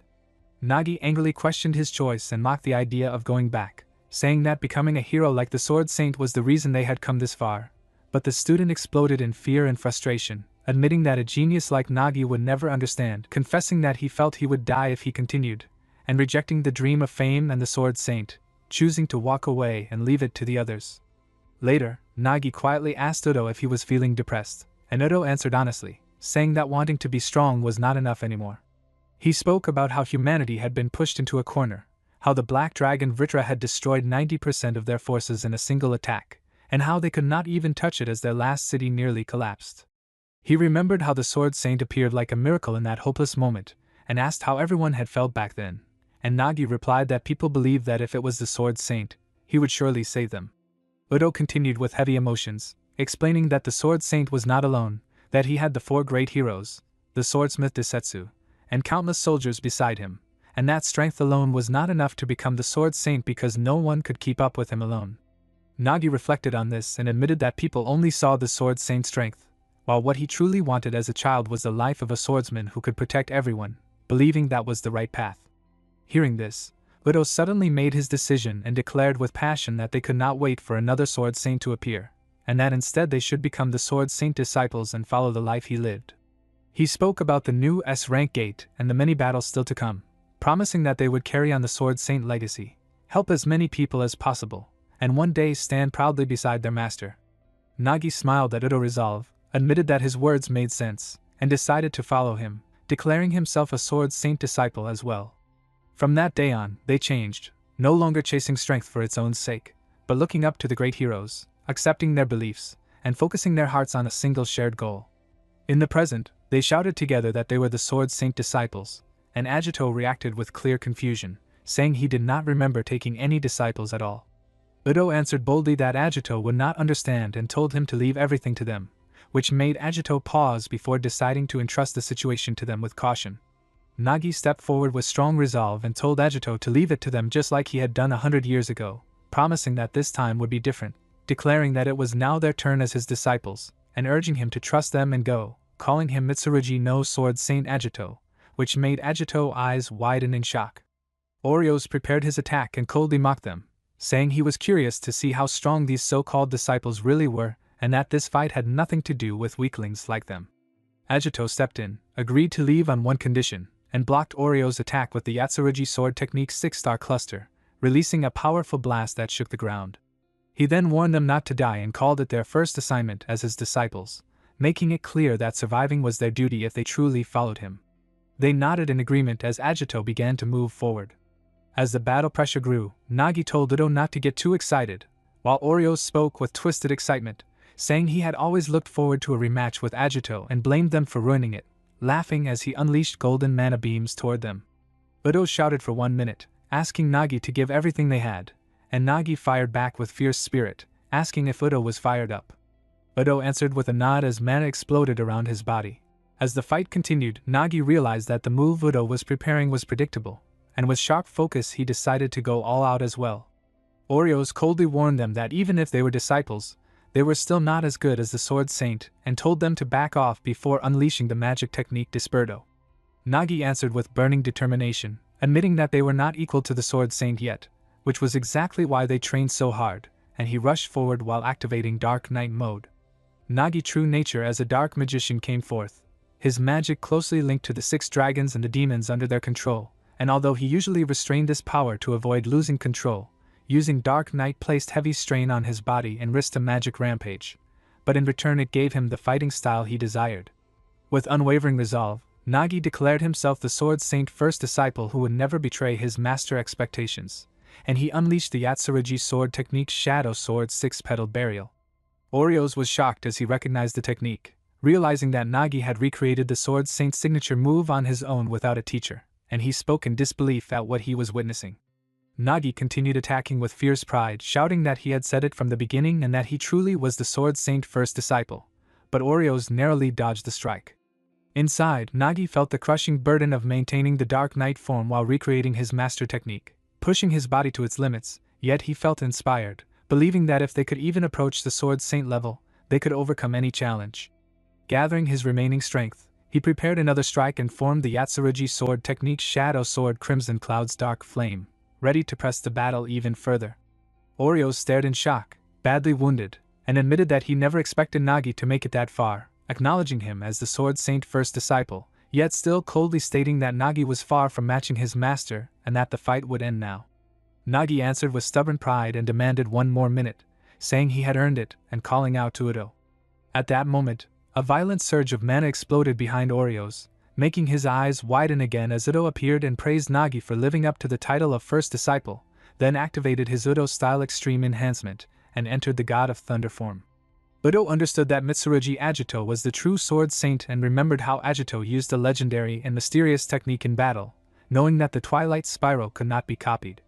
He realized instead that the sword saint altered his body by forcing the magic stored within to its maximum, gaining overwhelming power for a short time, and by learning this principle, Udo created his own version known as the God of Thunder form. Oreos was shaken by the impossible amount of power overflowing from Udo, while Udo calmly admitted that the form was not magic efficient and that he only had 10 seconds to finish the fight. Oreos smiled with twisted excitement and launched Heaven Judgment toward Udo, but Udo blocked it, and the pressure alone shook the ground. In the next instant, Udo appeared in front of Oreos and struck him again and again with crushing punches, pouring all his strength into each blow. In his heart, Udo thought about Mitsurugi, remembering how happy yet terrified he felt when he learned the truth and fought him, accepting that he was still immature despite being a disciple. With fierce resolve, he chose to prove himself through this battle, and with a final punch filled with violent mana, he declared with absolute conviction that he was the Sword Saint disciple, Udo Riku. Oreos crashed onto the ground, defeated, and Udo felt a deep sense of relief as he realized they had finally brought down one of the 6 dragons. Nagi immediately warned him not to lower his guard and mocked him lightly, saying their master would scold him for being careless. Udo accepted it and calmly told Oreos that it was over, offering to listen if he had any last words. Oreos weakly asked for his smartphone, and Udo reassured him that it was fine since there was no power left in it. Oreos looked at the phone with relief and began to shatter into pieces, thankful in his final moments, while Udo noticed the screen and shouted in shock after realizing it was a manga, which led Nagi to complain that Udo had spoiled it since he also read it every week. As his existence faded, Oreos admitted that he never imagined losing to anyone other than Sword Saint Agito and confessed that he had underestimated their strength. Udo replied that the victory did not belong to them alone but also to their comrades who fought the other 6 dragons and to their master who saved them at the last moment, declaring that the win belonged to everyone. Oreos laughed and spoke calmly about how humans grew faster than dragons ever could, comparing them to the rapid improvement of smartphone batteries, and accepted that his defeat came from that terrifying growth. As he disappeared, he reflected that he had always found life boring and full of pointless wars, but after meeting the Sword Saint and his disciples, he felt for the first time that life was truly interesting. The result of the battle was decided with Sakaki Nagi, and Udo Riku declared the winners against the Radiant Dragon Oreos. Far away, Vritra sensed Oreos' defeat and coldly accepted it, questioning whether he could trust anyone else. He thought about Blade God Agito and the forgotten homeland of the dragons where the great dragon god once ruled, a world falling into chaos, and declared that to restore order they needed the power of the divine dragon Ragna. At the same time, Agito reflected on how much remained unknown about the divine dragons and questioned Vritra's true goal in reviving one of them, but he focused on the single duty before him.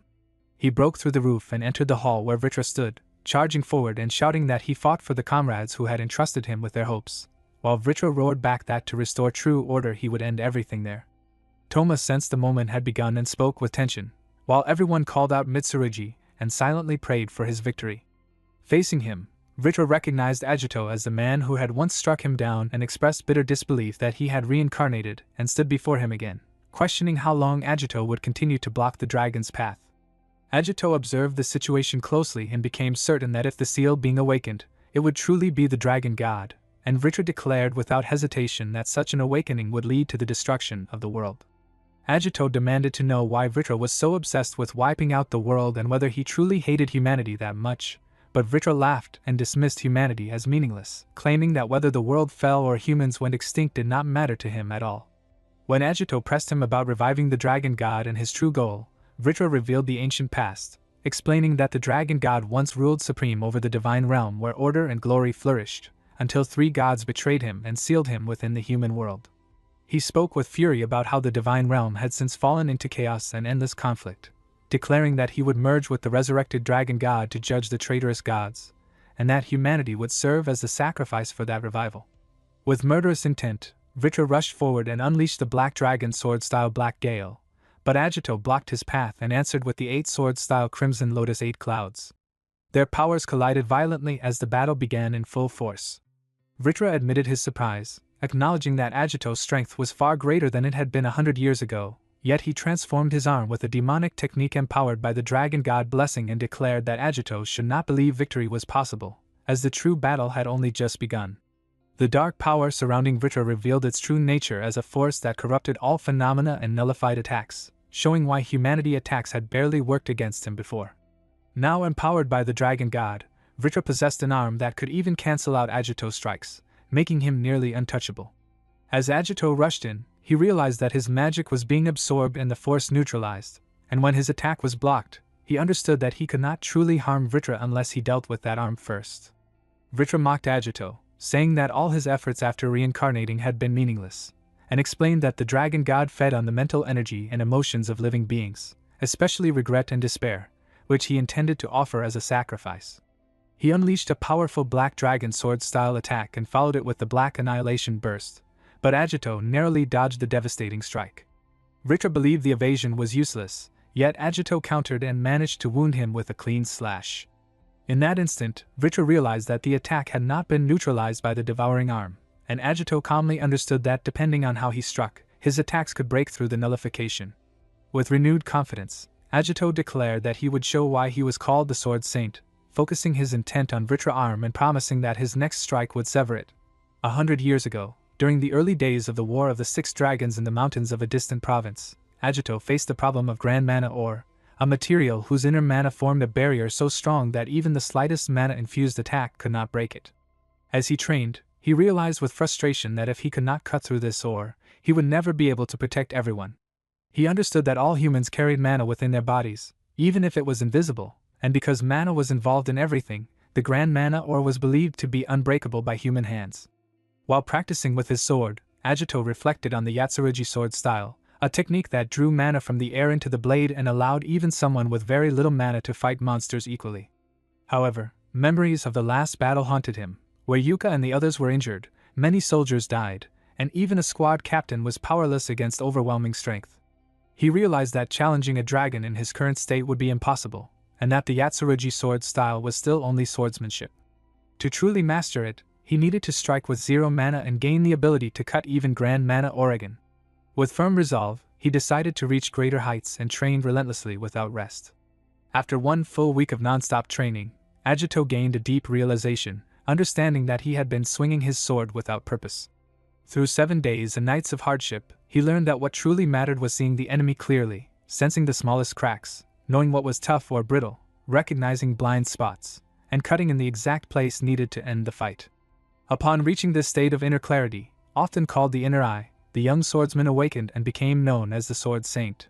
Later, one of the 4 great heroes, Kujura Yukito, wondered quietly whether Agito training was going well, while another, Amasaki Yuka, expressed her frustration and worry, complaining that he had not sent a single word and doubting that even he could truly cut mana ore.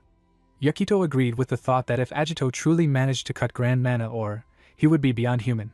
And at that very moment they saw Agito with their own eyes and reacted in shock as he cleanly split the massive mana ore with a single slash. From that day on, Agito became known as the only human to ever cut Grand Mana Ore, and through that moment, and the dragon hunts that followed, the name Yatsurugi Agito spread across the world as the Sword Saint. Back in the present, Vritra sensed a sudden change in the air and realized that his arm of corruption only worked on things infused with mana or power, understanding that Agito was attempting to strike with a completely mana-less attack. Vritra still believed it was impossible and launched formless dark magic toward Agito, confident that swordsmanship alone could not cut such power. Unlike his usual battles, Agito did not surround himself with ambient mana and fought using only pure physical skill, where even the smallest hit would mean instant death. What Vritra did not know was that Agito's inner eye had evolved enough to see even the weaknesses within formless magic. With perfect precision, Agito slashed through Vritra's corrupted arm and the incoming dark mana using the Yatsurugi-style colorless white blade formation, causing Vritra to scream in agony. Agito declared that the left arm was sealed and charged forward, believing the battle was nearing its end. However, Vritra admitted that he had been holding back for the dragon fusion, acknowledged Agito as truly worthy of the Sword Saint title, and decided that defeating him was equal to claiming the divine dragon itself. With murderous resolve, Vritra abandoned all restraint, transformed into his demonic form, and swore to destroy Agito's soul completely as the final battle escalated to its peak. Agito sensed that Vritra's magic had changed and become far stronger than before. Vritra fired a dark beam with his dark flash technique that passed through Agito's body, knocking him to the ground. Agito realized he could not see or anticipate the attack and thought that even the true Akatoki Yami could not handle such power. Vritra praised him for dodging but noted that Agito was still not fully accustomed to his body. Vritra then prepared to unleash his ultimate form, Black Erosion Infinite, which absorbed vast magic from others and represented the strongest state he had ever achieved, and he declared that he would not let Agito die easily. Agito stood up as mana flared around him, and Vritra immediately recognized Agito's stance as the same technique used to defeat him 100 years ago. Agito unleashed the 8-blade sword styled the Utter End Glorious Finale, but Vritra blocked the attack. Agito noticed that his strike had not been absorbed or cancelled, only dispersed. Vritra explained that Black Erosion Infinite was originally meant to be used against the 3 gods and struck Agito with a punch that sent him crashing into a wall, claiming that such power was beyond any human to surpass. Agito recalled when Sukain warned him not to use the ultimate move, explaining that the sword he wielded 100 years ago, Masamune, had become a holy blade with the Dragon Slayer attribute, capable of destroying a dragon's core. She also warned that releasing its full power would consume all his life force and destroy his soul completely, leaving no chance of reincarnation.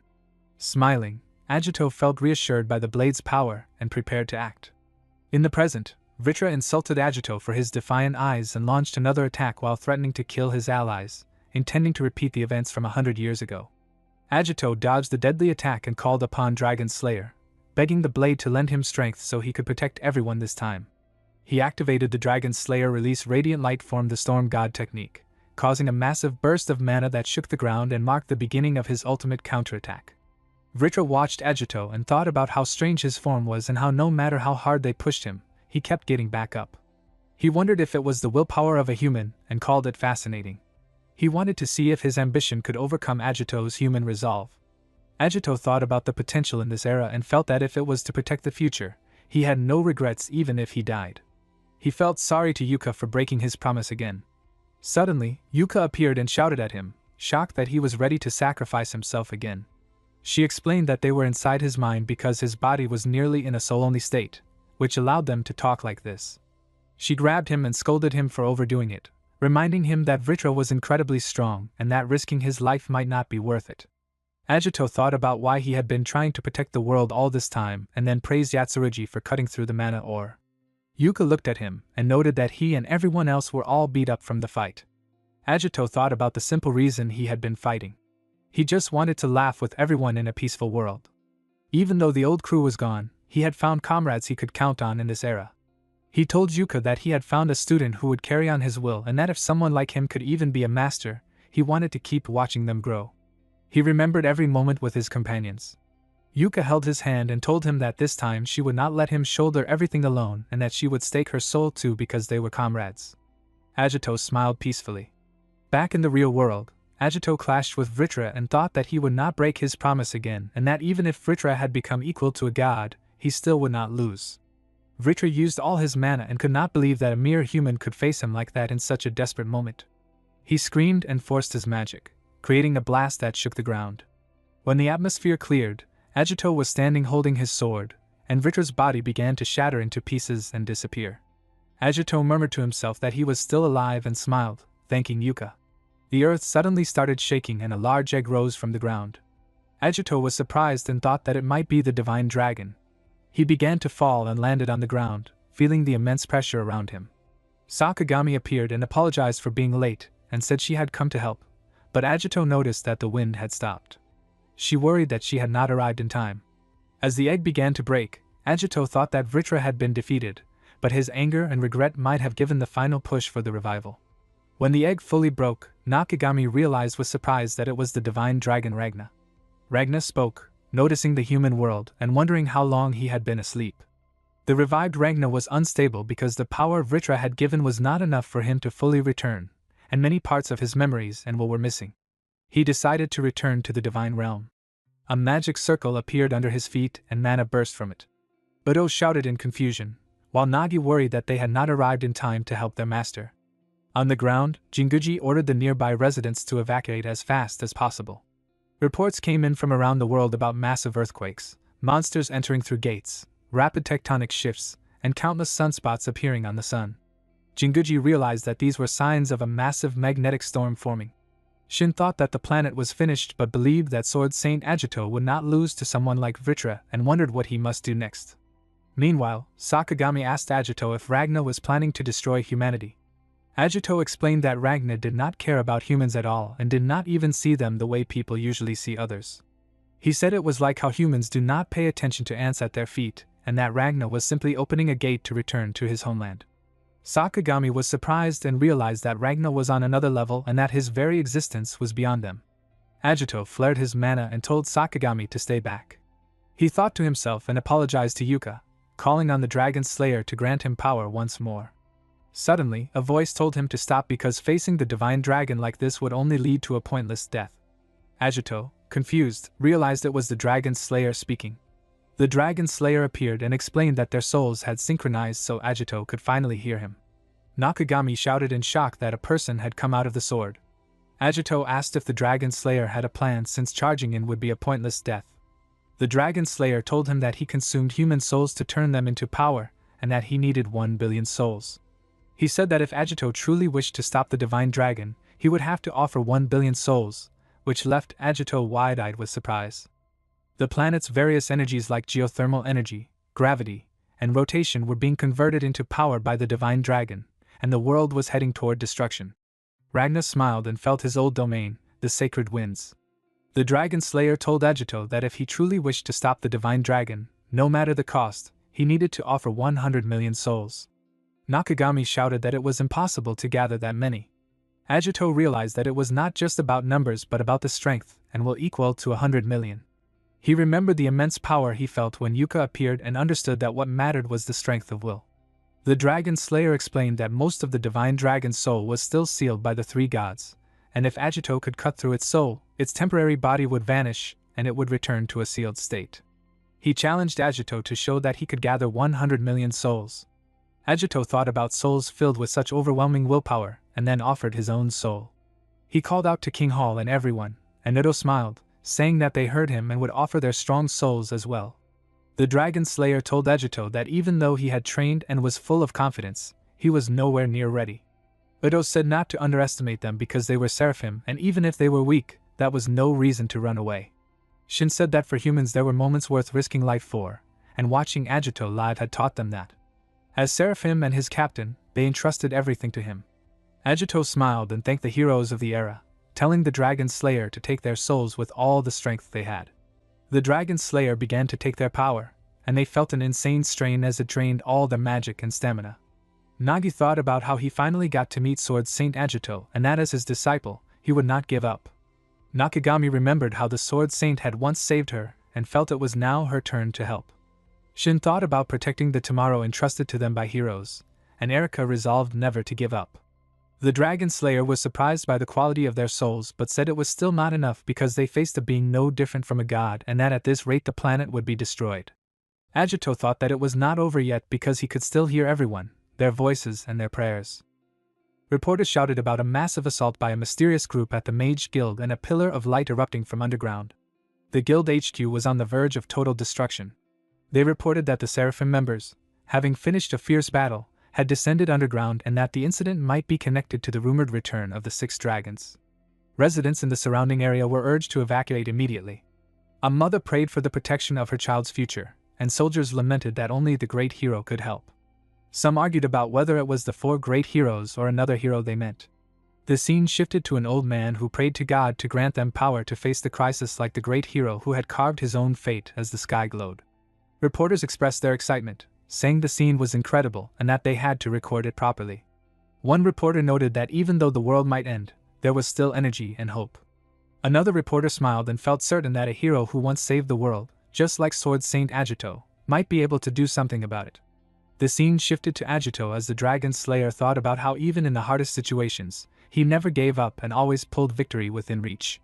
The Dragon Slayer praised him, and then absorbed back into the sword. Agito, surrounded by bursting mana, called to the Dragon Slayer and reflected on how he had cut down a divine dragon and protected the world to the very end.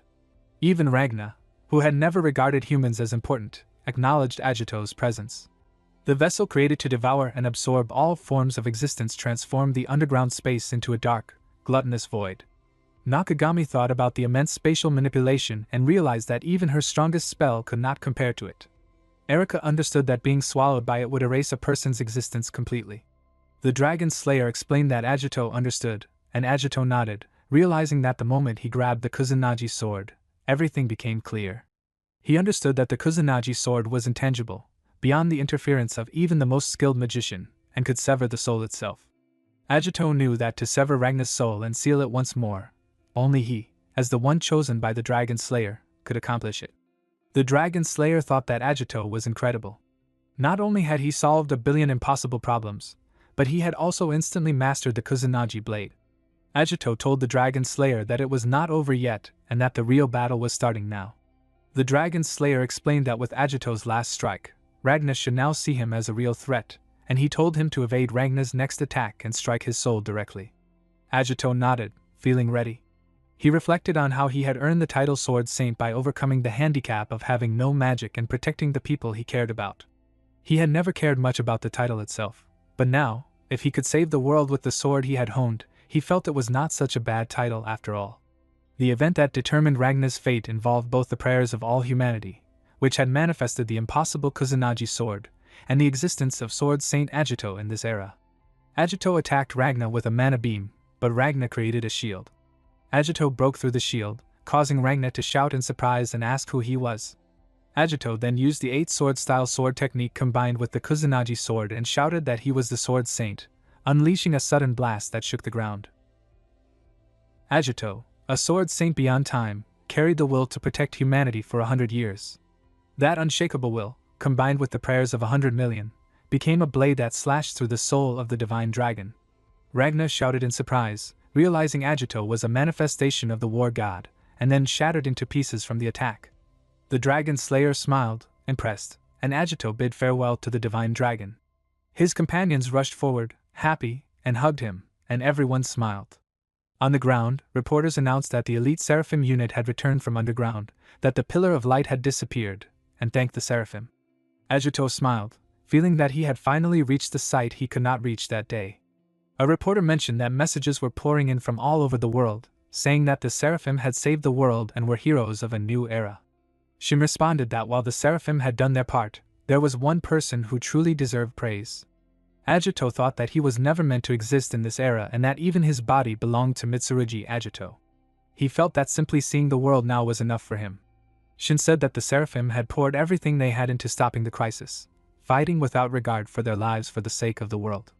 He felt proud of his incredible comrades but said that the true hero of the incident was not the Seraphim.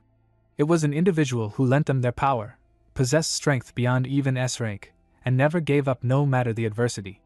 Shin said that if it had not been for him, the world would have ended, and for various reasons, he would keep his name hidden, but people should remember him as the true hero who saved the world. The crisis had passed. The nightmare of the 6 dragons returning after 100 years was repelled by the Seraphim, and the divine dragon that nearly destroyed the planet had vanished. Peace slowly returned. Reporters asked for one more interview to learn about the hero Shin mentioned, wondering if someone stronger than the Seraphim existed. Udo refused to reveal any information, and Nagi said the captain's statement was all they would have to live with.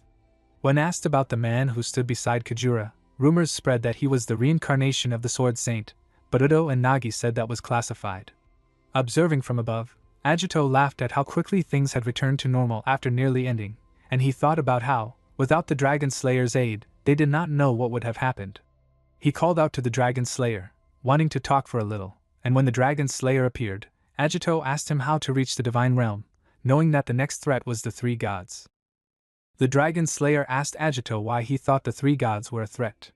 Agito explained that they had not killed the Divine Dragon, but only sealed it again. Now that there was no trace of the Divine Dragon in the human world, it could only be in the Divine Realm.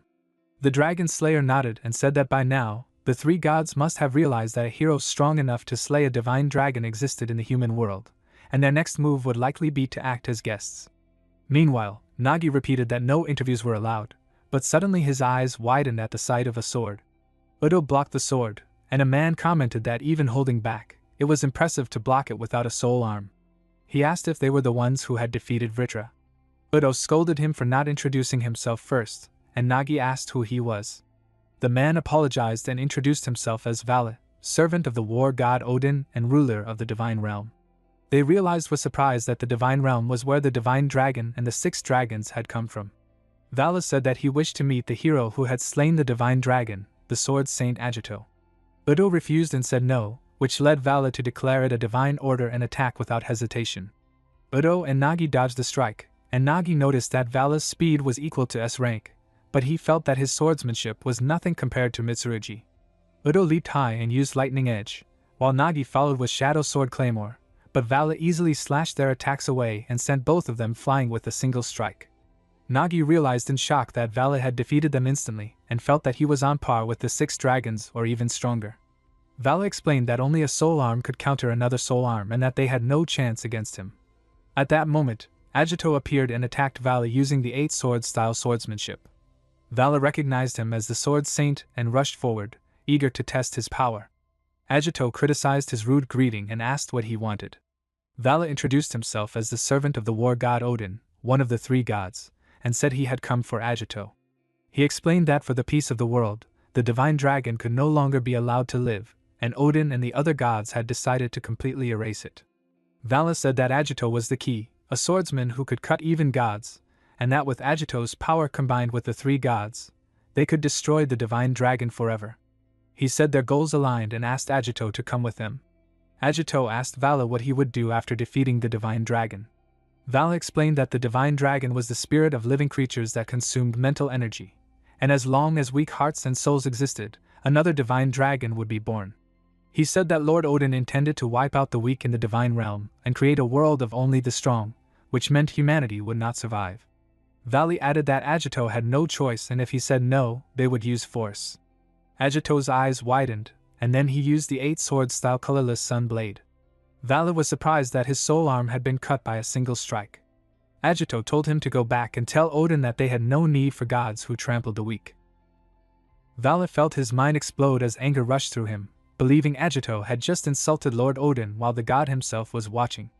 To Vala, that disrespect was unforgivable, and he moved with killing intent, releasing the magic technique Soul Gear Pharnix while shouting that Agito would pay with his life for mocking his master. Before the attack could land, a powerful presence appeared and commanded the fight to stop in the name of God. Vala immediately bowed his head, realizing it was Lord Odin. Agito felt shock deep inside as he recognized one of the 3 gods standing before him. Vala hurriedly begged forgiveness and tried to blame the human, but Odin only laughed, saying he never expected someone to call him unnecessary and found it amusing, praising Agito's spirit. Vala was filled with awe at Odin's calm and kindness. Odin then explained that from the perspective of the 3 gods, the existence of humans did not truly matter, and if anyone other than Agito had spoken those words, the human world would have already been reduced to ashes. Udo and Nagi felt chilled as they realized how little human life meant to him. Odin continued by declaring that among all humans, only Agito was special, and said Vala would leave now because he wanted to speak to Agito personally. Vala accepted the order without question and stepped back in silence.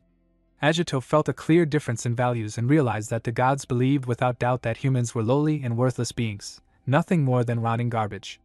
He openly told Odin that not only him but all 3 gods should listen, and that the idea that human existence did not matter was foolish and needed to be changed from the very roots.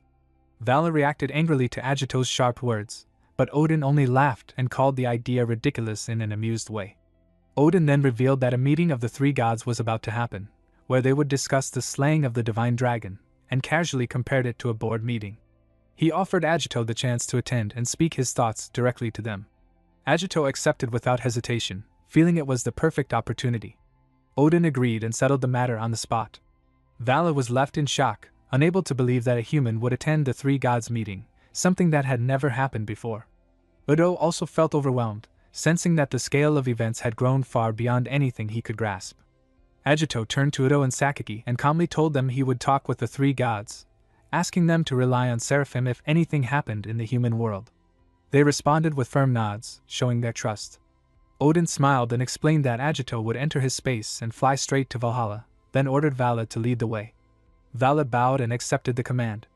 Odin told Agito they would meet again in the holy area, and Agito nodded back with confidence, looking forward to facing the 3 gods and overturning their arrogant way of thinking. Agito stepped through the portal and realized he had entered the divine realm, sensing at once that this place was far beyond the human world. Vala ordered him to follow and coldly stated that even killing Agito countless times would not be enough to satisfy his anger, yet he was obeying Lord Odin's command and nothing more. As Agito moved forward, he noticed the strange and unreal architecture, while his body felt soaked in dense magic essence, making the realm feel completely different from anywhere he had been before. Vala questioned Agito about his knowledge of the sanctuary, and warned him not to insult Lord Odin again, insisting that such disrespect must be avoided at all costs. Agito casually admitted that he knew almost nothing about the divine realm, which shocked Vala.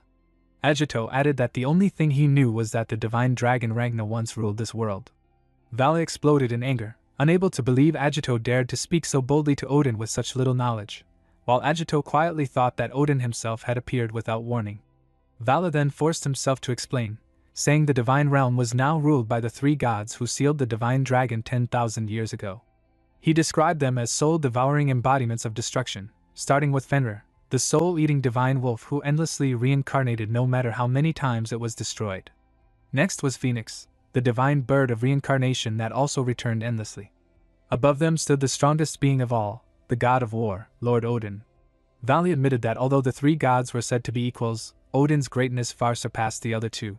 He spoke of Odin's greatest feat after the divine dragon was sealed, when chaos threatened to erupt and Odin gathered the entire sanctuary faster than anyone else, proving he stood above all not only in battle but in authority. Still, Vala acknowledged that Fenrir and Phoenix were also terrifyingly powerful, and when the three gods gathered to decide the fate of the world, it was called the Three Gods Meeting, the will of the world itself.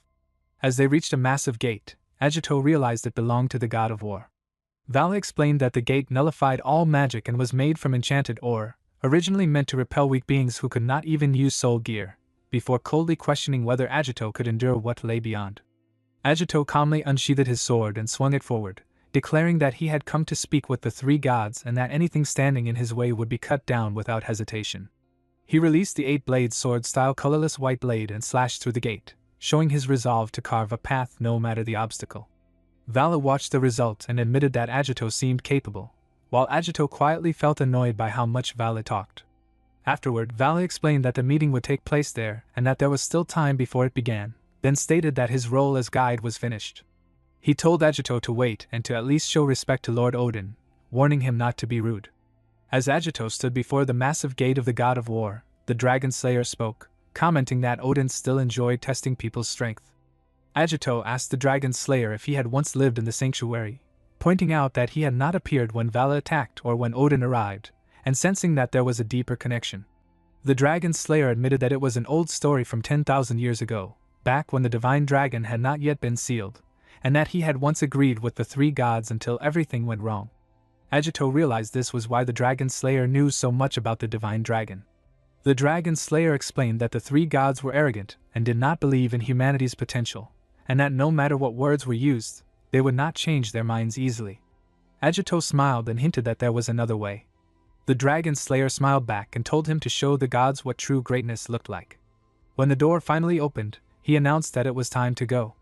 Agito nodded and said he had brought some nice souvenirs for the three gods, asking the Dragon Slayer to leave the rest to him. The Dragon Slayer warned him that his opponents were the three gods themselves, but Agito replied that he understood and added that since the Dragon Slayer belonged to the divine realm, this was a human world problem that humans had to solve. The Dragon Slayer accepted this and told Agito to return safely. Agito then walked forward alone. Odin welcomed him and apologized for making him come so far. Fenrir reacted with anger, saying that inviting humans without permission made his bloodlust rise, while Phoenix calmly stated that if there was going to be a fight, she would rather not be present. Odin raised his voice and announced the beginning of the three gods meeting, the future prediction between the divine realm and the human world. As those words echoed, Agito's eyes widened, fully realizing the scale of what he had stepped into. Agito looked at Fenrir and felt a strange sense of familiarity, thinking that Fenrir resembled who he himself had been 100 years ago, but he pushed that thought aside because removing the gods' belief that humanity was unnecessary came first. Odin declared himself the chairman of the meeting and stated that the main topic was defeating the divine dragon, then asked Fenrir about the progress of the Arkansas. Fenrir replied that everything was going smoothly and there were no issues. Phoenix explained that the Ark was a massive ship that could move freely across the world, serving as a powerful battleship against the divine dragon and also as a shelter meant to protect humans. Agito questioned this, pointing out that humans were supposedly meant to be wiped out. Fenrir responded that human culture held value, that magic was no longer exclusive to the divine realm, and that the human world contained many cultures worth protecting, adding that safeguarding valuable humans was the natural role of gods. Agito then asked Odin how many humans the ark could hold. Odin answered that it could carry around 100 people, explaining that it was originally planned for only 10 but that number seemed too small. Fenrir complained that even 100 humans were too many and questioned whether they were really needed. Phoenix calmly said it would be fine and added that those 100 humans could be useful to the divine realm and were worth keeping. Hearing this, Agito stood up and firmly declared that if this was how they thought, he would not cooperate, stating that gods who trampled on the weak should not exist. Fenrir's mana flared as he mocked Agito's refusal, saying it was delusional to think he had the right to reject them, and shouting that they did not need his strength before threatening to kill him. Phoenix immediately stopped Fenrir with her flames and smiled as she scolded him, telling him that losing his temper was his worst habit and reminding him to act with the dignity of a god. Odin agreed with Phoenix and said this was a place for discussion, warning Fenrir that even he would not stay silent if Fenrir truly wanted to fight. Fenrir snapped back with harsh words, while Phoenix responded just as sharply, threatening to roast him alive and mocking him in return. Agito cut through their argument and asked if they were done fighting. Phoenix then turned serious and stated that the divine dragon was not only a threat to the divine realm but to the entire universe. She explained that to completely destroy it, every trace had to be erased, and bluntly added that humans who would only serve as fuel for the divine dragon were not needed at all. Odin laughed openly and said that their views were running on parallel lines, admitting that the gods did not truly care about the human world while Agito clearly wished to protect it, and added that if so, the one who needed to propose an idea everyone could accept was Agito himself. In response, Agito unsheathed his sword and slashed the wall repeatedly, carving a clear mark into it. Phoenix reacted in shock and shouted, demanding to know if he even understood the meaning of that mark. Agito calmly replied with a smile that he knew very well, explaining that it was a signal for Einherjar. He stated that although gods possessed overwhelming power, they were bound by absolute rules to prevent that power from consuming them, and when the gods were divided, they settled matters by having their subordinates fight to decide the outcome. He declared that Einherjar was one of those absolute laws and confirmed that for the gods, it was an unbreakable rule. Phoenix felt shaken, realizing it was unheard of for a human to invoke Einherjar, and questioned just what Agito truly was. The difference in power between gods and humans was obvious, and there had never been room for negotiation, yet Agito had seized that single absolute rule and used it as his only chance to stand against the gods. Odin grew serious and told Agito that it had been many years since the last Einherjar, warning that it was a war disguised under another name. He stated that if a mere human wished to invoke divine rules, the gods would respond without mercy, and asked if Agito was truly prepared for that. Agito answered without hesitation that he was ready and formally invoked Einherjar against them.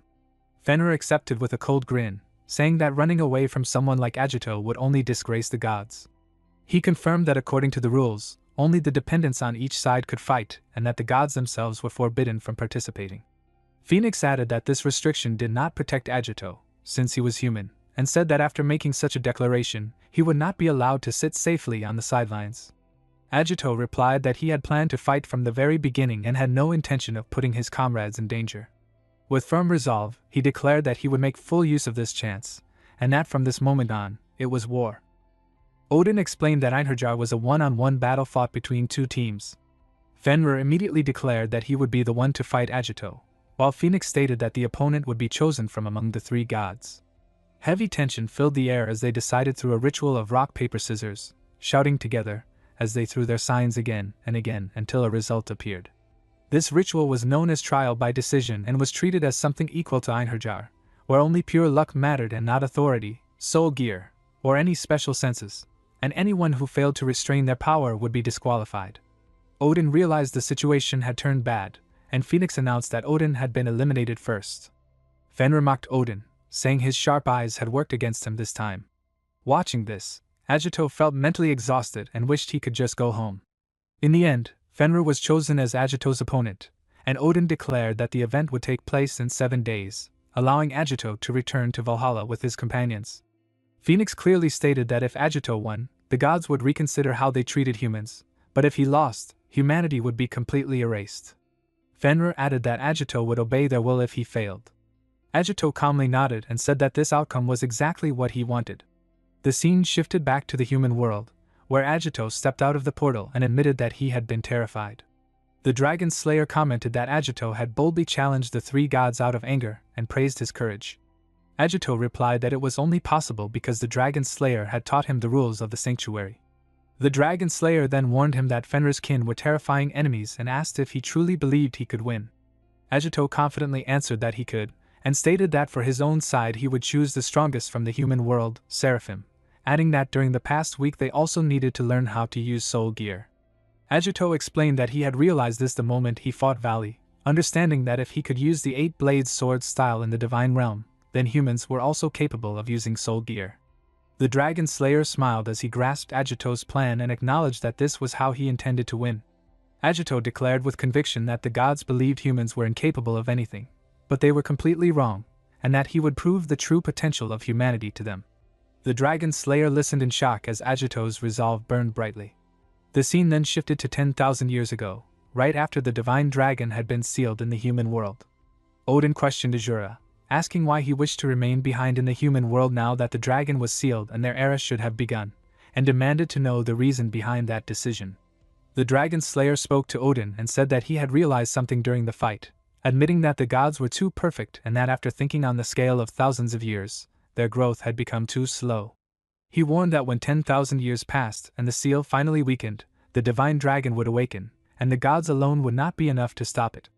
Odin questioned whether he was placing his hopes on humans, pointing out that they could not even use magic or soul gear and were nothing more than nourishment for the divine dragon.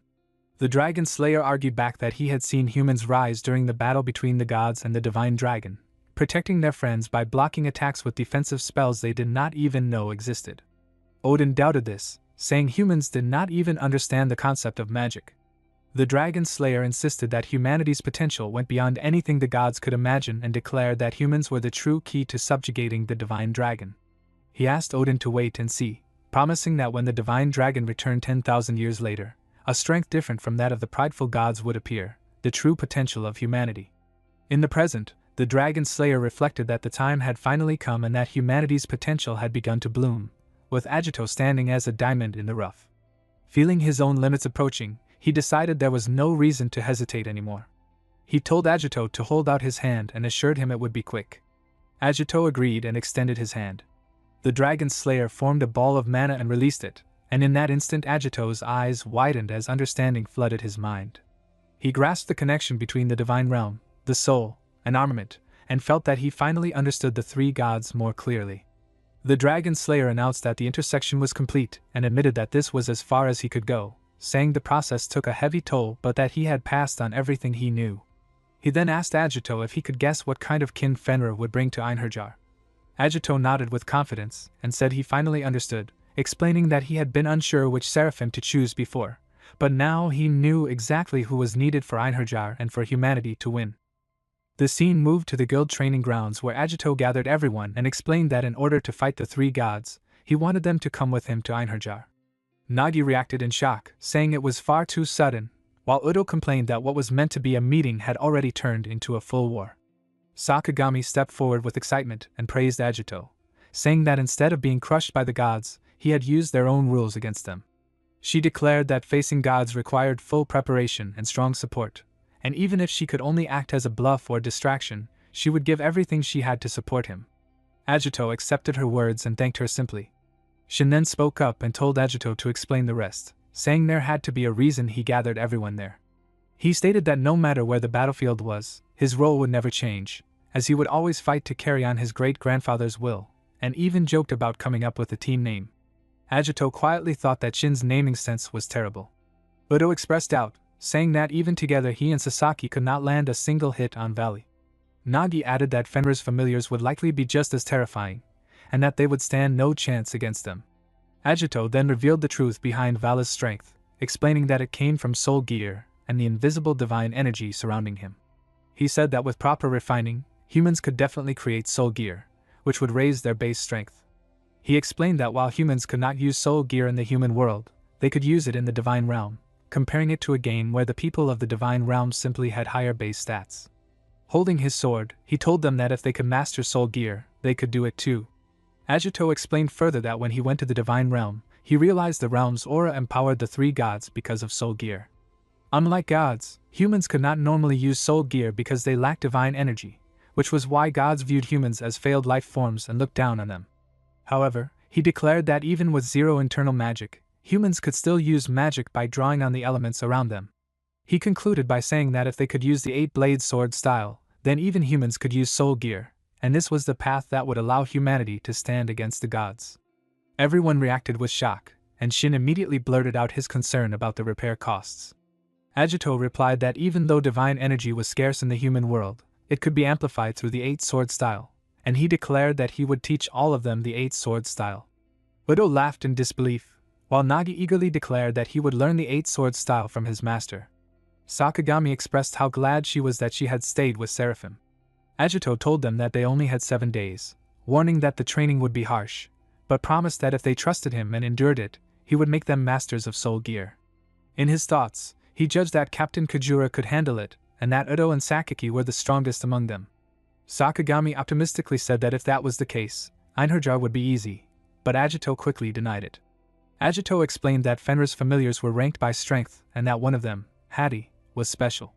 He honestly admitted that he was not confident he could defeat Hattie himself. The group was stunned, and Shin asked if the enemy was really that powerful. Agito clarified that it was not raw strength that made Hattie dangerous, but his unique ability. He explained that Hattie was a master of space manipulation who fought while submerged in another dimension, allowing him to attack freely while their attacks could not reach him. Nagi shouted in frustration, calling it unfair, while Udo concluded that such a monster would definitely appear in Einherjar and urgently asked what they should do. Shin wondered who could possibly fight an opponent that even Agito struggled against. Agito then smiled calmly and said that he already knew who could handle it. He pointed directly at Sakagami and declared that she would be the one to fight Hattie. Everyone reacted in disbelief, loudly insisting it was impossible and claiming that Sakagami's fighting skills were poor and that she would only become a disposable pawn. Agito immediately stopped them and firmly stated that she would not be a pawn. Inside her own mind, Sakagami panicked, questioning why she was chosen when she was not strong and knowing that the Sword Saint understood that better than anyone. Agito looked at her seriously and told her that only she could do this, asking her to lend him her strength. Sakagami froze in shock, unable to believe what she was hearing. Agito asked Sakagami if she could teleport from Japan to America, and she confidently said that she could, recalling that during a previous test they had said she could jump as far as Jupiter. Nagi was shocked, exclaiming that Jupiter was far beyond any world record. Agito continued to ask how many times she could teleport in a day, and Sakagami estimated that after calculating magic consumption, she could probably do it 1,000,000 times. He then asked about the upper weight limit she could teleport, and she replied that it was about 10,000 Tokyo domes. Nagi, Udo, and Shin were all astonished, realizing that Sakagami was a genius at spatial manipulation but worried that her abilities seemed almost too much to be true. Agito explained that her spatial skills were incredible, not only allowing her to counter Hattie, who used similar abilities, but also giving her the potential to control him.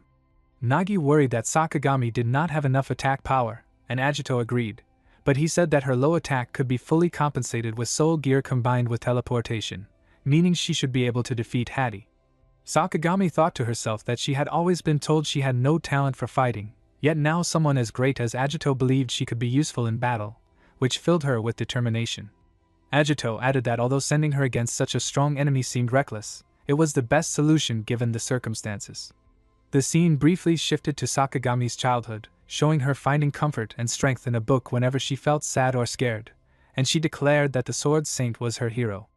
Returning to the present, she felt grateful to Agito and resolved that now was her chance to repay him by taking care of Hattie herself.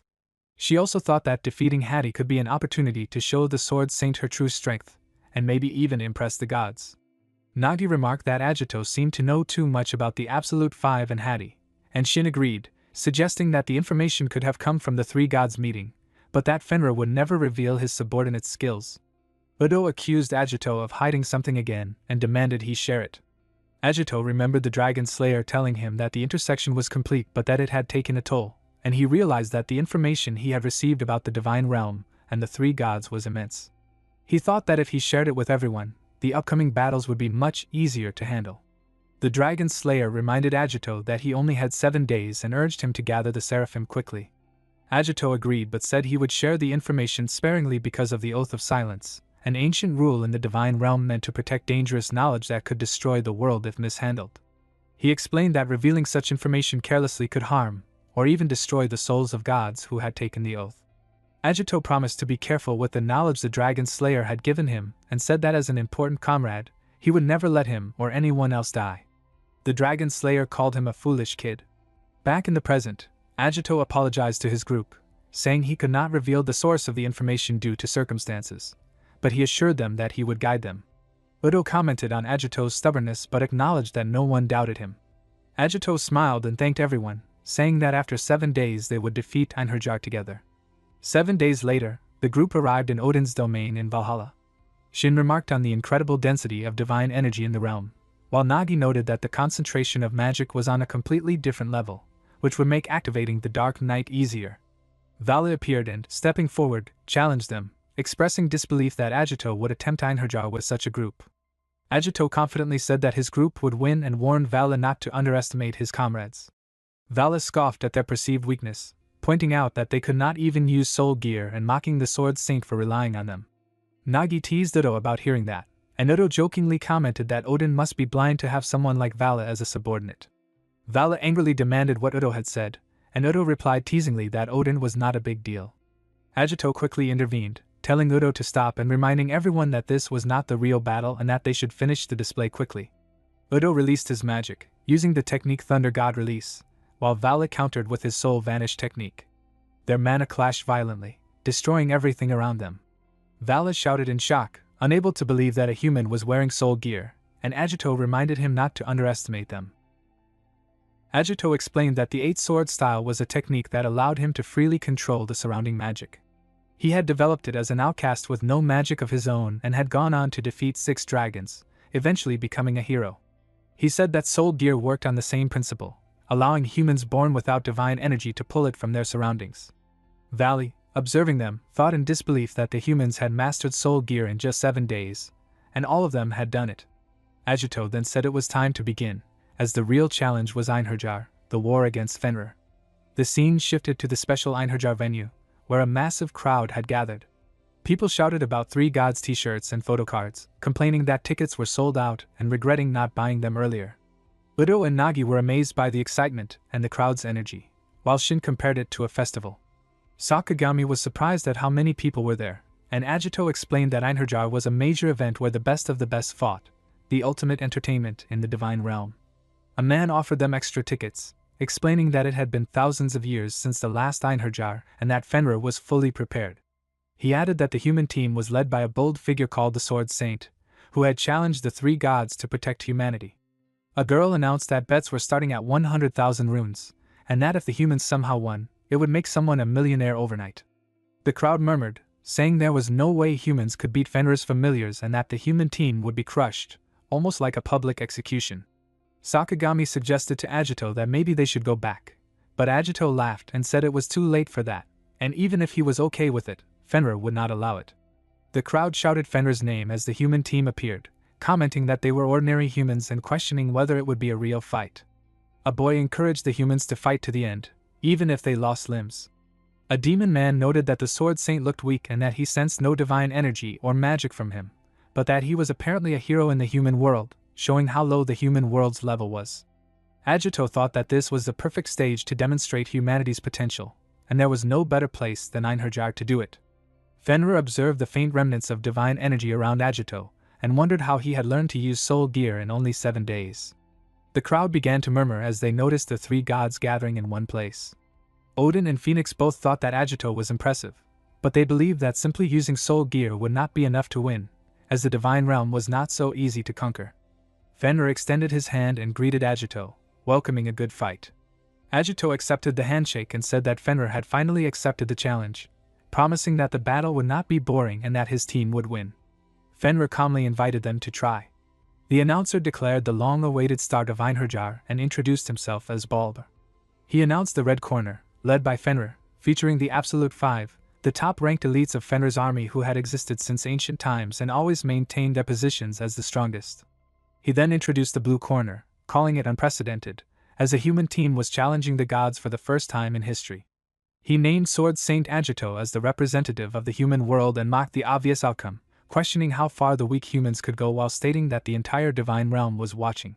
He explained the rules, saying that 5 familiars from each side would fight, victories would decide the outcome, winners could continue fighting, losers could no longer participate, and the team that defeated the opposing commander would be declared the winner. He then ridiculed the human team's name and doubted their sense.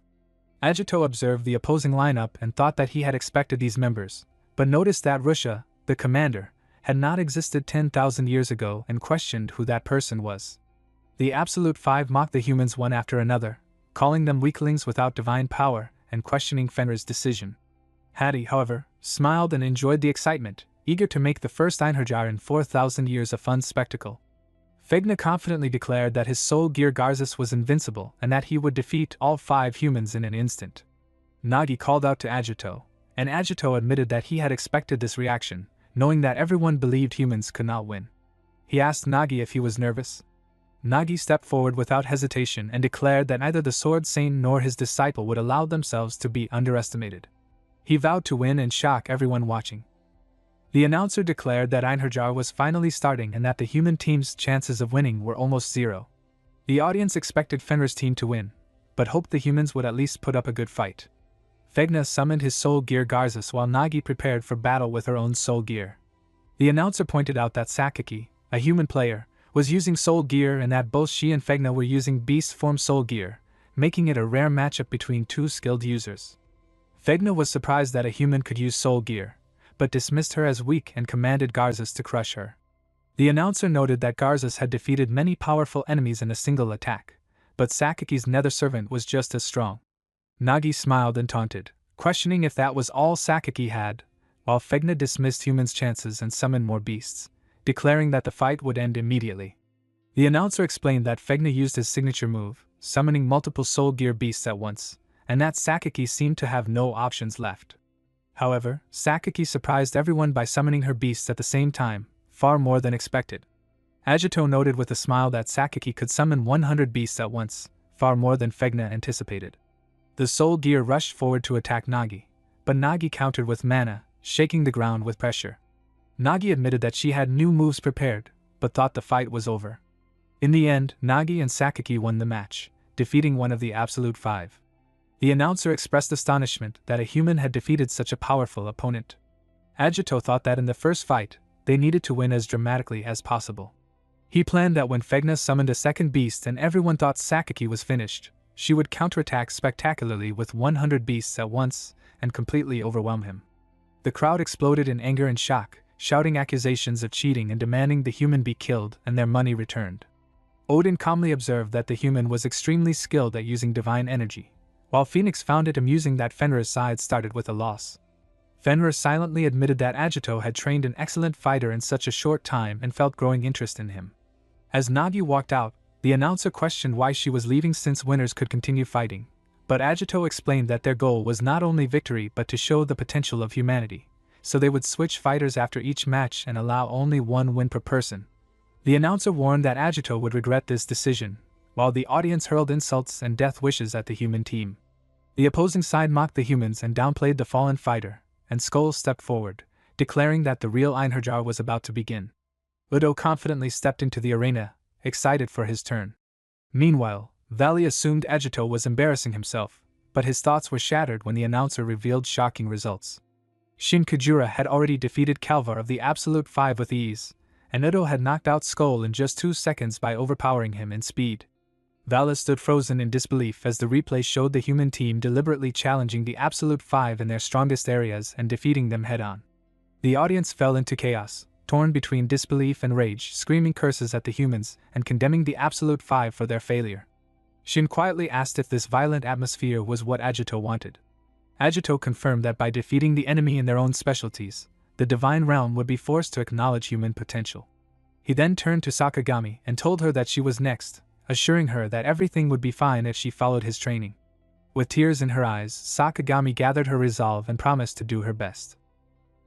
In the arena, the announcer shouted about the unexpected turn of events. The Human World team had defeated the Absolute Five in the Vanguard, Second Guard, and Center positions, surprising everyone.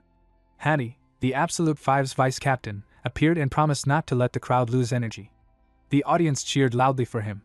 Agito encouraged Sakagami, telling her that Yoli had trained harder than anyone else over the past 7 days, and that she should win this fight. The crowd supported Hattie, urging him to defeat the humans. An old man in the audience shouted angrily that he had bet all his fortune on the Absolute Five and blamed the humans for ruining his life, saying he wanted to kill them himself. Hattie silenced him by tossing him into another dimension, enjoying the chaos of the fight. The announcer then described Hattie's dimensional slaughter technique, explaining that he could throw people into another dimension with ease, showing terrifying skill. Nakagami thought about the human weakness according to the divine realm values.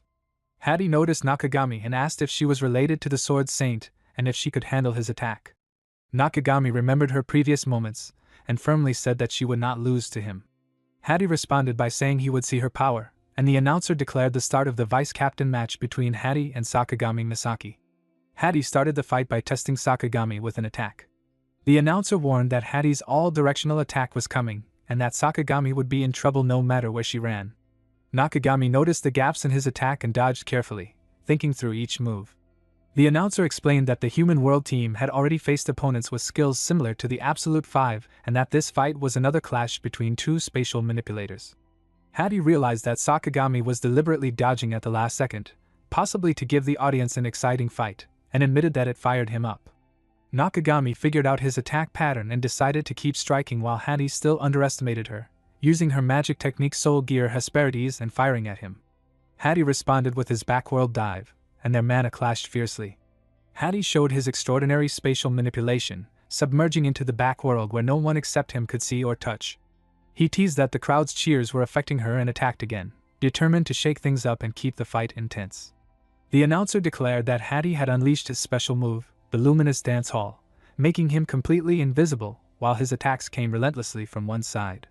In the past, countless warriors had tried to face him but ended up helplessly dodging until they died, and Sakagami was in serious danger. Hattie boasted about the chaos of the fight, but suddenly a sharp beam passed through him. He realized he was in a completely different dimension and that no matter how many attacks he launched, they could not reach him. He regretted not being able to show his full power to the audience but believed it was impossible for a human to break his technique. He prepared another attack and fired many bullets towards Sakagami, causing an explosion that shook the ground. Nakagami shouted and fired 2 beams, catching Hattie by surprise. He thought it was impossible that she could enter the backworld, the dimension only he could access, and realized she had copied his submersion technique after seeing it just once. Agito noted that by taking hits she had learned the trajectory and space ripples of Hattie's attacks and had locked onto his position to counter him. Nakagami then shouted again and fired a blast at Hattie in the backworld, shaking the ground with the force of her attack. When the dust cleared, Hattie was shocked that his luminous dance hall had been broken. The announcer shouted in disbelief, saying it was impossible and that Hattie, the Absolute Five's secret weapon, was in tatters and might be out of options. Sakagami told him that his trump card would no longer work and demanded that he surrender. Hattie laughed and refused, saying that if he was not the star of the party, he would destroy everything. He unleashed his magic technique Soul Gear Final Curtain Spacetime Firefly's Light. Sakagami warned everyone to run as far as they could as the dark space Hattie created began sucking in the audience, and even divine energy. She reminded him that the people were cheering for him. Hattie shouted that the party was over, that the venue did not need anyone, and that those who died this way would become fodder for the divine dragon, saying he was simply getting rid of trash that would get in the way. Meanwhile, it was revealed that the pharmaceutical company Pandora, known for running a charity protecting orphans, was actually an illegal organization that subjected children to mana enhancement experiments, and then sold them to the underworld as enhanced soldiers. A doctor asked Sakagami why she had known about Pandora's dark side but had not run away until now. Sakagami weakly explained that if the Sword Saint had been there, he would never have run away alone and would have done everything to save everyone. The doctor mocked her loyalty and said she would be treated like a guest while being forced to watch the others suffer, explaining how after a few days they would cry and beg to be saved. Sakagami broke down in tears, begging them to stop, feeling powerless and calling out to the Sword Saint for help. At that moment, the heroes' team stormed in and Shin attacked the doctor. A man apologized to Sakagami for arriving late and introduced them as the Mages Guild, an organization created to carry on the will of the great hero Sword Saint Agito and protect peace. Sakagami realized that the Sword Saint's will was still alive and remembered how she had joined the guild to get even a little closer to the man who gave her hope. Returning to the present, she resolved to defeat Hattie for the Sword Saint. Hattie declared the party over and attacked, trying to blow the entire venue apart. Sakagami rejected the Divine Realm's cruel ways and formed a shield around herself, blocking the attack. Hattie laughed and claimed she was finished, then turned his attention to Agito, saying Sakagami was dead and that Agito was next. Agito smiled calmly and told Hattie that his opponent was still standing. Hattie reacted in shock as he realized Sakagami was erasing his space-time firefly light by sending it into another dimension, and he noticed something even more troubling. Sakagami calmly said the fight was becoming exhausting and decided to end it, causing all the people who had been banished to other dimensions to return safely. Hattie was stunned because even he never knew where the people he banished ended up, yet she had brought them all back. Laughing in disbelief, he admitted that she was the main character of the night. Sakagami attacked him and rejected any future battles with him. Hattie finally admitted his defeat. The announcer declared that Hattie had surrendered and that Sakagami had won, explaining that she had completely nullified his ultimate move and rescued all the spectators caught in the chaos. The audience murmured in awe and gratitude, praising her strength and pledging their support. Sakagami stood there breathing heavily until Agito caught her and praised her choice and effort, telling her she had done well, and she nodded in response. Hattie admitted he had lost completely, and confessed that he had underestimated humans and would have to change his view. Suddenly Rusha struck him down and called him pathetic, saying that her father demanded only victory from the Absolute Five and that failure meant death. Agito immediately stepped forward and ordered her to take her foot off Hattie. The announcer explained that Rusha, the captain of the Absolute Five, had delivered the finishing blow to the defeated Hattie. She was not just anyone, but the daughter of one of the three gods, Lord Fenrir, and the rightful divine successor, known for her unmatched determination to win for Einherjar. Rusha questioned why Agito was protecting Hattie, calling him the enemy. Agito responded that he did not agree with Hattie's methods but reminded her that Hattie was still her comrade and should not be treated cruelly while injured. Rusha criticized Agito's approach, saying that although he had slain the divine dragon, his methods were too soft. She claimed that if he had been more ruthless from the first round to the third, the spectators would have feared humans, and if he had sent the people saved during the fight with Hattie back to the other dimension, they would have understood that the weak are disposable pawns. She began to attack Hattie, intending to kill him. Sakagami shouted for her to stop. Agito noted that Rusha had perfectly inherited Fenrir's arrogance and pushed her back, declaring that he would be her opponent and would knock that arrogance out of her. The announcer proclaimed that both fighters were ready and sparks were already flying before the match even started. The main event was set, the human world's hero, Sword Saint Agito, facing the leader of the Absolute Five and daughter of Fenrir, Lady Rusha, a fight that no one could miss. Rusha had been raised as the successor to the divine throne, and for her, the values of the divine realm were absolute. The moment the Einherjar tournament began, she had quickly climbed to the top of the Absolute Five in a single day, all to crush Sword Saint Agito, who had defied the divine realm. The audience whispered in fear and admiration, saying that Hattie had treated them poorly, but Rusha was far more dangerous. Many sided with the humans, grateful for the help Sakagami had given them. Nagi asked Sakagami if she was okay, and she admitted that she was, but she had never expected someone like Fenrir's daughter to be waiting as an opponent. Shin noted that even Mitsurugi had not seen Rusha coming and wondered how they could face an opponent they were unprepared for. Udo reassured him that Mitsurugi had turned many hopeless situations around before and would find a way this time as well, and he silently hoped for his success. The announcer declared the start of the captain's match between Rusha and Sword Saint Agito. The two clashed swords repeatedly, blocking each other's attacks with incredible skill. The announcer admitted he could not see anything, saying this fight was nothing like the earlier battles and that even someone confident in dynamic vision like Baldur was completely blinded. Phoenix praised Agito, saying his movements were unlike his teammates, and worthy of being called the Sword Saint. Odin noted that Agito had not even used his soul gear yet, possibly saving it for a crucial moment. Fenrir commented that once Agito used his soul gear against Rusha, it would be the end of him. On the battlefield, Rusha admitted that Agito lived up to his title as the hero of the human world. She then summoned large monsters, demanding that he reveal the soul gear he had been hiding. Agito replied that someone so weak did not need his soul gear, and used his 8-sword style technique, Colorless Sun Blade, to destroy the monsters without revealing anything. The announcer noted that even without using his soul gear, Agito had easily cut through the soul beast. Nagi observed that Rusha seemed like a soul gear beast user but could not match a master, while Shin realized it was more than just soul gear beasts. Rusha flared her mana and prepared an attack, and Agito quickly realized she was using a copy ability. Rusha's unique soul gear, Mirror Eyes, allowed her to mimic any skill she saw, a power she gained through a divine ritual called the Oath of Invincibility, which granted immense strength but would kill her instantly if she lost a battle. Udo shouted in shock at her ability to copy anyone's skills, and Shin feared the danger if she replicated Agito's skill. Rusha explained that she could replicate anyone's powers, making the chance of winning against her zero for someone who was not even a spatial user. Agito, however, thought carefully and realized the way he could beat her. Sakagami shouted in alarm, recognizing Hattie's attack being replicated. Shin realized that Rusha's ability to copy other skills made the fight extremely dangerous. Agito used his 8-sword style technique, colorless white blade, but Rusha's dark mana soon surrounded the area. Sakagami saw in shock that Rusha was replicating Hattie's attack perfectly, and at that level, only a spatial user could fight back, not even the Sword Saint. The announcer described Agito as panicking while facing the full power of Lady Rusha, the divine successor. Phoenix commented on how anticlimactic it seemed, while Fenrir believed even the Sword Saint could not beat her mirror eyes. Odin, however, trusted Agito's skill and urged him to show why he was humanity's hero. Rusha flared her mana and stopped holding back, activating her magic technique Spiral Hell. Sakagami realized with surprise that Rusha had activated 2 soul gears from another world at the same time. Agito calmly stated that he already knew how to beat her and formed a mana ball, shaping it into a hammer. Rusha was shocked to see a white soul gear. Agito swung his weapon with a slash called Dawn, cutting down all the bullets and deactivating Rusha's luminous dance hall. The announcer was stunned, explaining that Agito's soul gear had just torn through space. Rusha could not believe that a mere swordsman could do this, and Agito explained that his Dawn technique could sever dimensions, making it a blade capable of cutting through anything. Rusha thought in disbelief that the skill she had worked so hard to master, Hattie's attack, had been taken down by Agito in a single swing.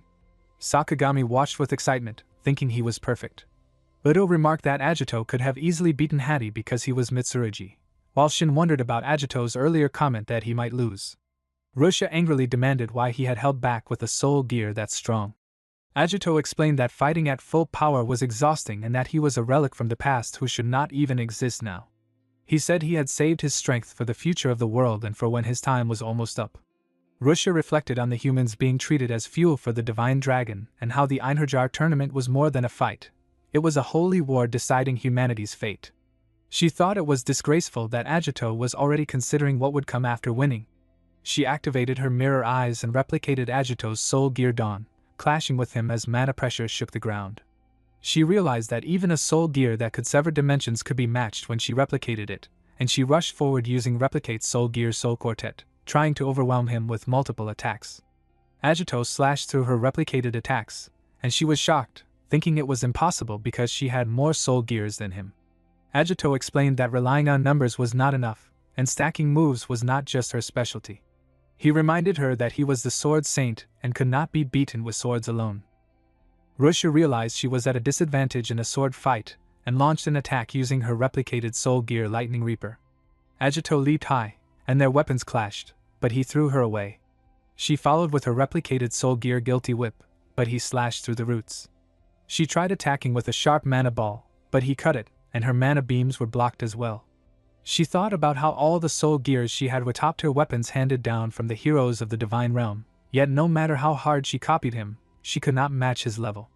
Seeing his strength, she knew this was the Sword Saint Agito, and resolved that she could not lose. Fenrir shouted for her to stop, but Rusha ignored him, declaring that even if it cost her life, she would not lose. She activated her Mirror Eye's ultimate release Afterglow.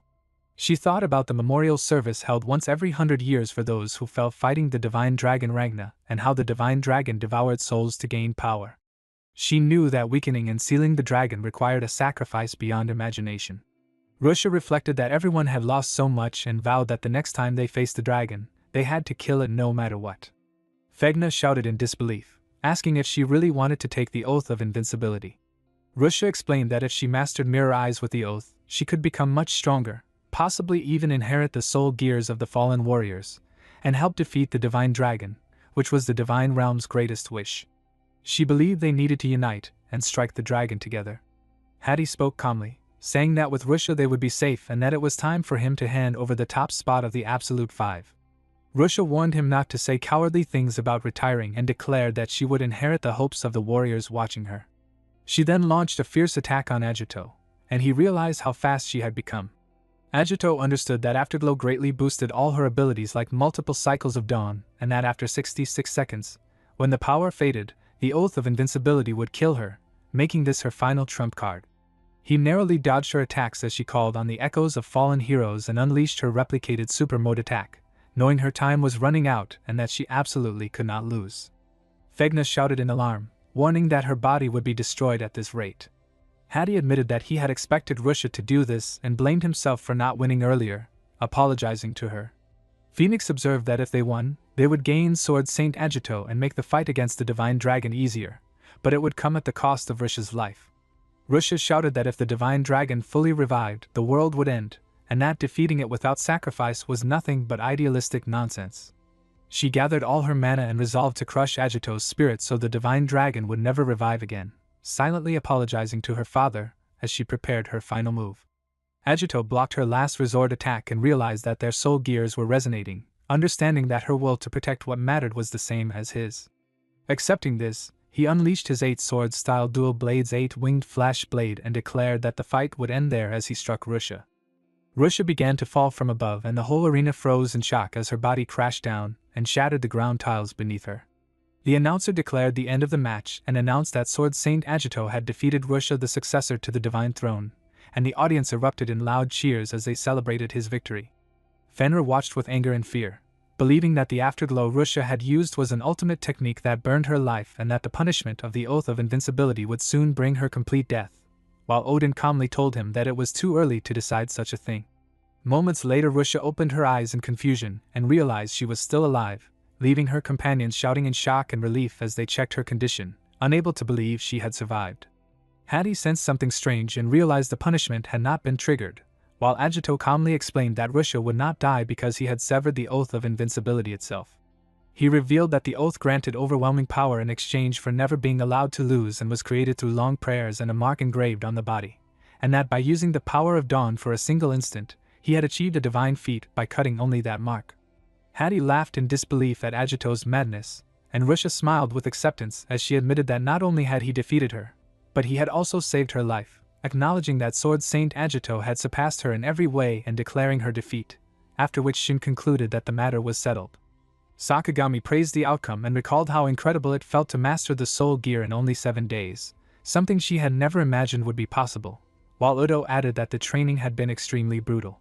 Rusha then spoke with a light smile and admitted that she had always believed strong men made good husbands, and since they had defied the Divine Dragon together, she declared that they were now bound by fate and boldly asked Sword Saint Agito to marry her. Fenrir shouted in shock and anger at Agito, while Odin laughed warmly and admitted that Agito had gone far beyond all expectations by severing the Oath of Invincibility, an act that broke the absolute laws of the Divine Realm and forced them to abandon their plan to erase humans who were meant to be nothing more than nourishment for the Divine Dragon.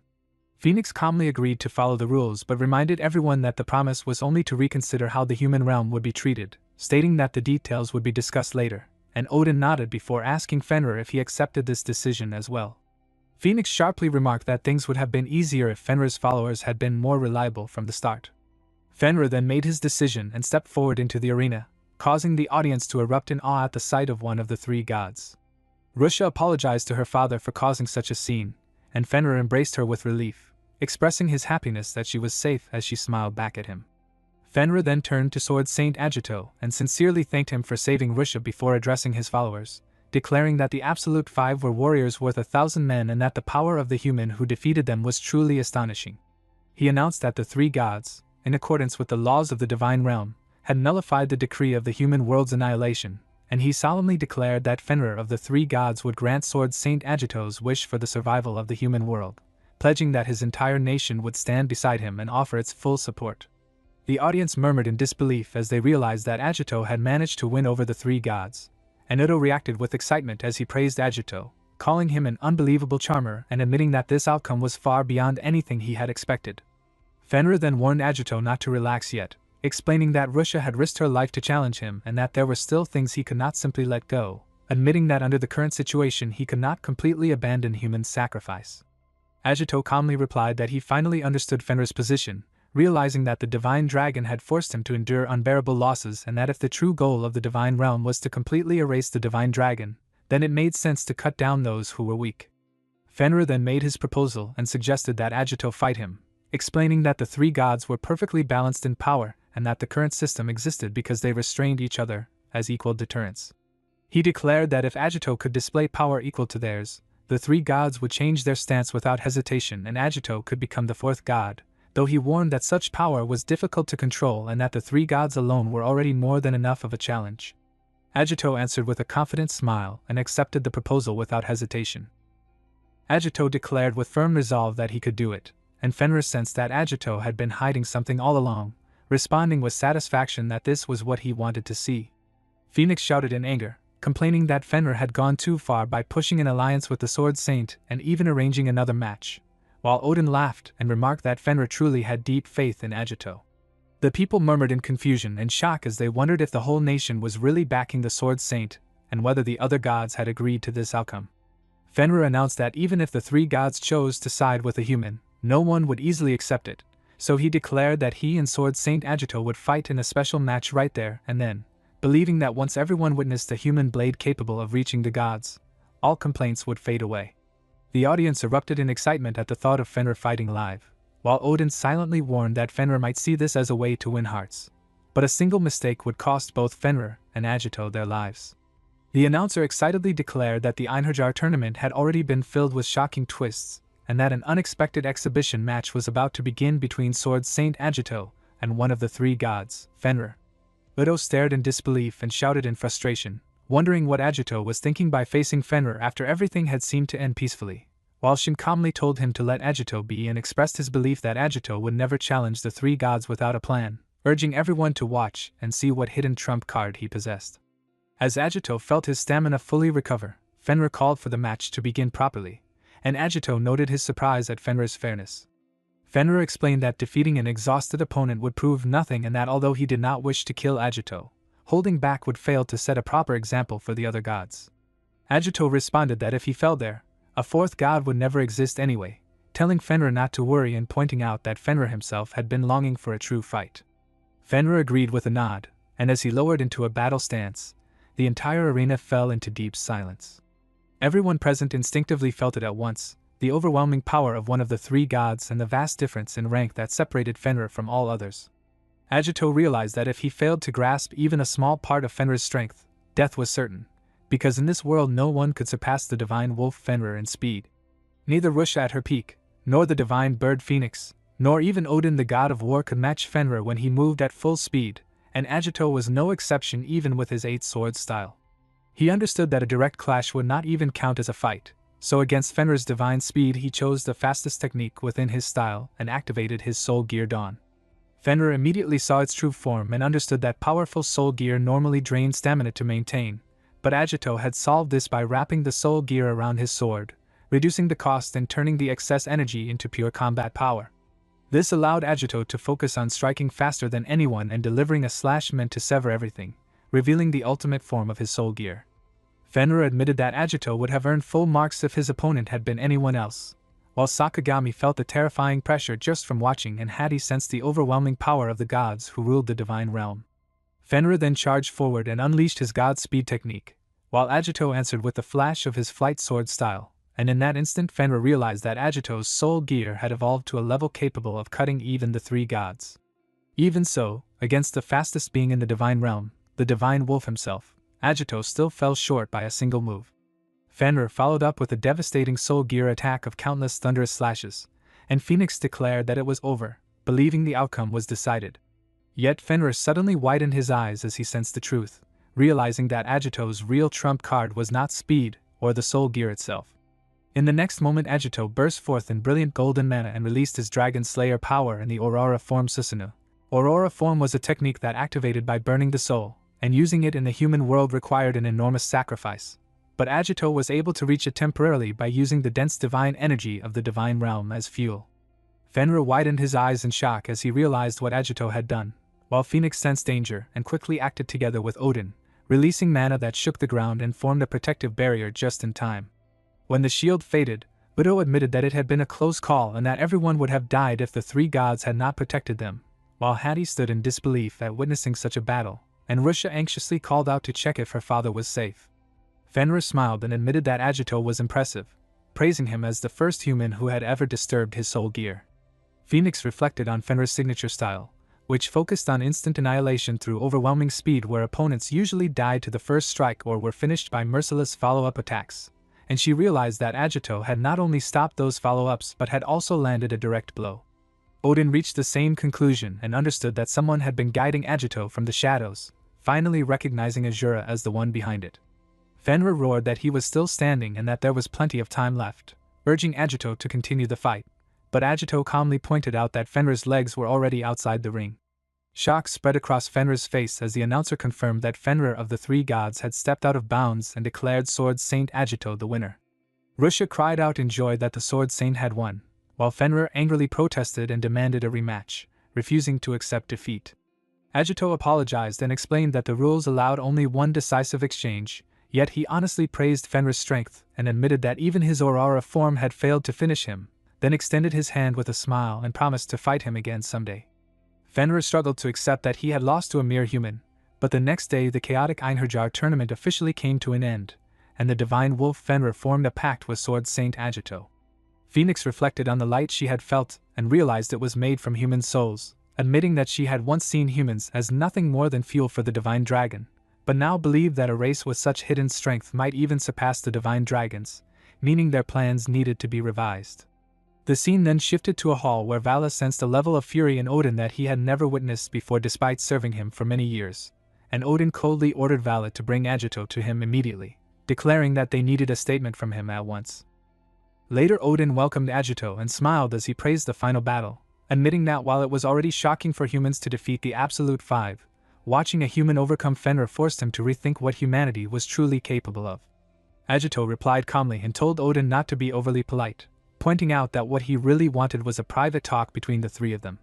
Odin agreed and suggested that Azura should speak, and Agito supported the idea, reflecting from his own experience that chances to talk with old friends should never be wasted because waiting too long only leads to regret.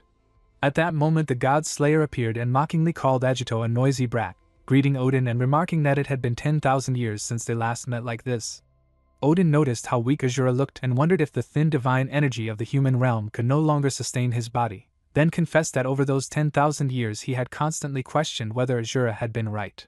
He admitted that seeing Agito of Einherjar had convinced him that the divine realm alone was not enough to defeat the divine dragon and that joining forces with humans might be necessary, openly acknowledging that he was the one who had refused to believe and tried to abandon humanity, before asking Azura to fight alongside him once again. Azura responded that Odin was far too late and that he had believed Odin had given up on him long ago, but he accepted the decision and agreed to fight together again. Agito smiled quietly and felt satisfied as the dragon slayer finally returned, and Odin openly thanked Agito for reuniting him with his old companion. Odin then declared that although there was no time to relax yet, once the divine dragon was defeated they would all drink together for 3 days and nights, causing the dragon slayer to cross his arms and refuse at once. Odin reacted in surprise and tried to tempt him with the promise of the best sake, only for the dragon slayer to shout back and remind him how many times he had been banned for saying such things, firmly rejecting the idea. Agito reflected on the past and explained that he had once killed the revived dragon, but afterward only knew that he had sealed it somewhere within the divine realm, believing that a dragon revived only halfway would need a place to rest. He then asked Odin about the current state of the divine dragon. Far to the north beyond the divine realm lay a land where all that was lost drifted ashore, an isolated island at the very edge of existence that after 10,000 years had become the resting place of a god returning to the divine realm. That island was surrounded by a cult known as the Apostles of the Divine Dragon, an illegal organization that worshipped the divine dragon and openly defied the three gods. Vala recalled that Phoenix had once scouted the north, but he realized that reinvestigating the area under Odin's orders had been the right decision, as he finally discovered the hiding place of the divine dragon Ragna. He found it strange that such a large organization could remain hidden for so long, knowing it should have been caught in the three gods' net somewhere, which made the situation feel deeply unnatural. The island was protected by a barrier that completely blocked the divine dragon's energy, meaning such secrecy would have been impossible without an extremely powerful leader guiding them. A cloaked woman addressed the gathered followers and declared that the time had come, announcing that their great god had returned to the realm and thirsted for sacrifices to complete his resurrection. She explained that preparing those sacrifices was the mission of the apostles and praised Vritra and the others for displaying their power during the war with the human realm. She claimed that human negative emotions were the finest nourishment for the divine dragon and revealed that 6 had slipped past Odin and Fenrir's watch, abandoned even their original forms, and caused enough calamity to awaken Lord Ragna. She urged her followers to destroy the human world before the Sword Saint and the 3 gods could unite, and before human defenses grew stronger, declaring that fear and death would allow the divine dragon to fully revive. As she removed her cloak, her true identity was revealed to be Phoenix. Vala was struck with horror as he realized that one of the 3 gods had betrayed them, and when Phoenix noticed him, he tried to escape but was immediately attacked by monsters. He fought back desperately and, surrounded on all sides, resolved to warn the others no matter the cost, knowing this truth had to reach Odin without delay. Phoenix then spoke coldly, declaring that Sword Saint Agito's dream of sacrificing no one was an ideal that could never be achieved, claiming it might sound noble now but would eventually collapse, and before that dream could break him, she vowed to grant him salvation through death and destruction as countless portals opened around her. Agito once again asked Odin about the condition of the divine dragon, and Odin replied that they were still investigating, though he admitted that something about the situation deeply troubled him.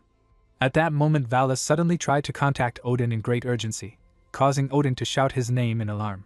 Soon after, an emergency report arrived stating that all communication with Vali, who had been investigating the far end, had been completely severed, and at the same time multiple gates had opened across the human realm. Massive enemy forces were pouring out, calling themselves the Apostles of the Divine Dragon, and the report revealed that their leader was Phoenix, one of the 3 gods, sending shock through the divine realm. The scene shifted to downtown Tokyo, where Special A-rank Sakagami Unit Lieutenant Ichikawa Hauda desperately urged everyone to keep moving toward the guild headquarters, reassuring them that S-rank members were defending the perimeter, and that they would be safe. Inside, however, he panicked as he realized the monsters were each as strong as Rubel and that there were far too many of them. Before he could react, monsters attacked, but Shin suddenly appeared, activated his soul gear, and cut them down, sharply telling Ichikawa to calm himself and stop panicking. Shin then noticed a massive captain-class monster entering the battlefield and ordered Ichikawa to evacuate civilians while he handled the threat alone, and Ichikawa quickly obeyed and rushed away. As Shin fought, he struggled to understand what was happening, wondering how the situation could have changed so drastically when the human realm and divine realm were supposed to have reconciled after Odin summoned the Sword Saint. The monster blasted Shin with a mana beam that forced him backward and declared that both realms would perish as salvation granted by Lord Ragna. Shin answered with fury, slashing off the monster's arm and swearing never to forgive anyone who harmed the human world, then unleashed his Kajura-style spear technique and pierced a beam straight through the monster's body. Catching his breath, Shin realized that while weaker enemies were manageable, the captain-class foes were dangerous, especially with how thin divine energy was in the human world, yet he boldly declared that as long as he stood there, none of them would advance any further. Suddenly countless mana beams struck the monster at once, and Shin stared in shock as reinforcements arrived.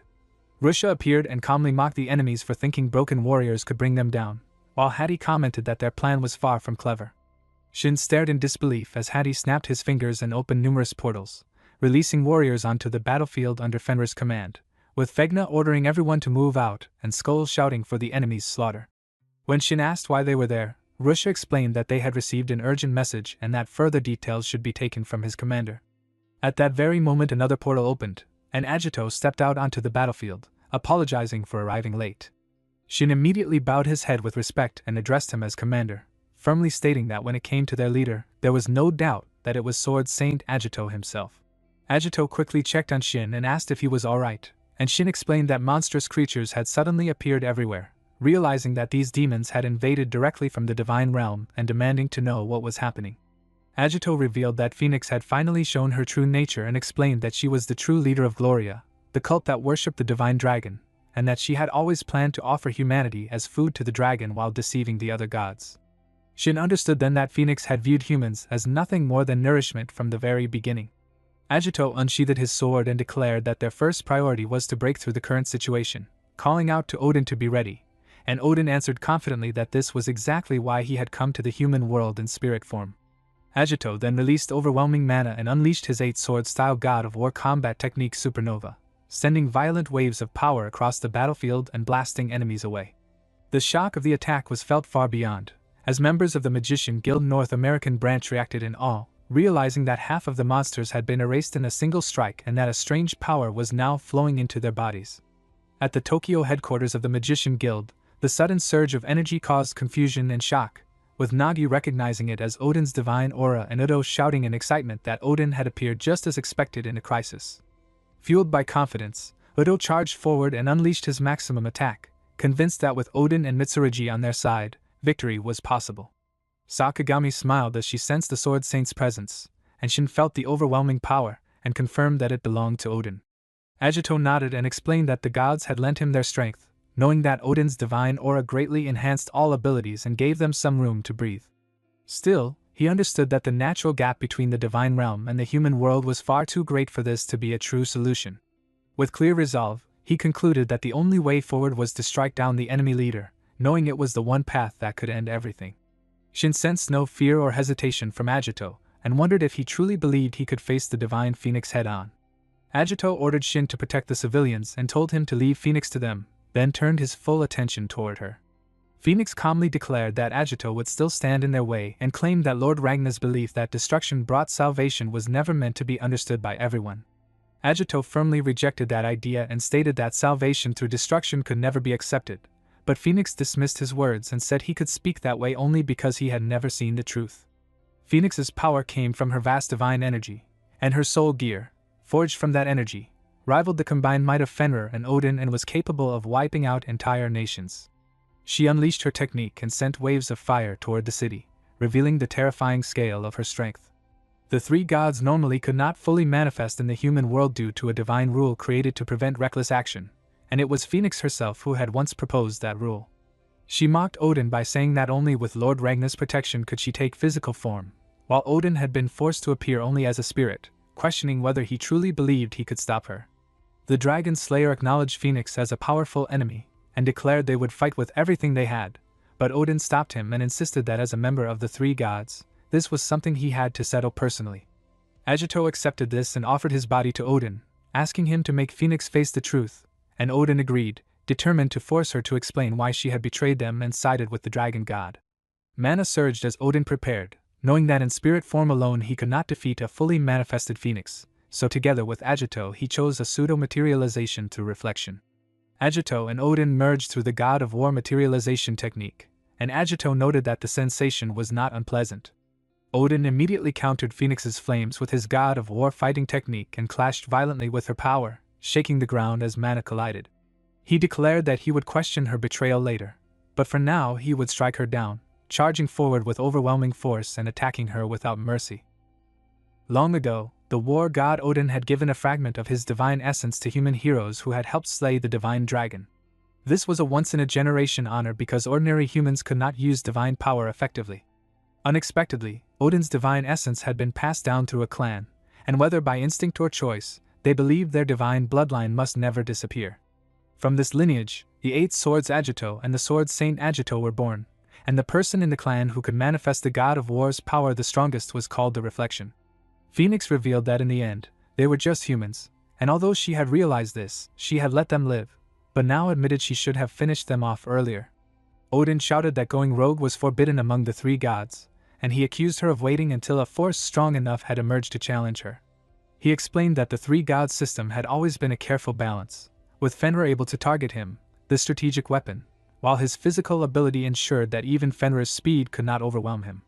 Phoenix, however, said that Odin, who could only rely on brute strength, had always struggled against her divine energy manipulation, and she prepared to attack him, using her technique elegant to bind him.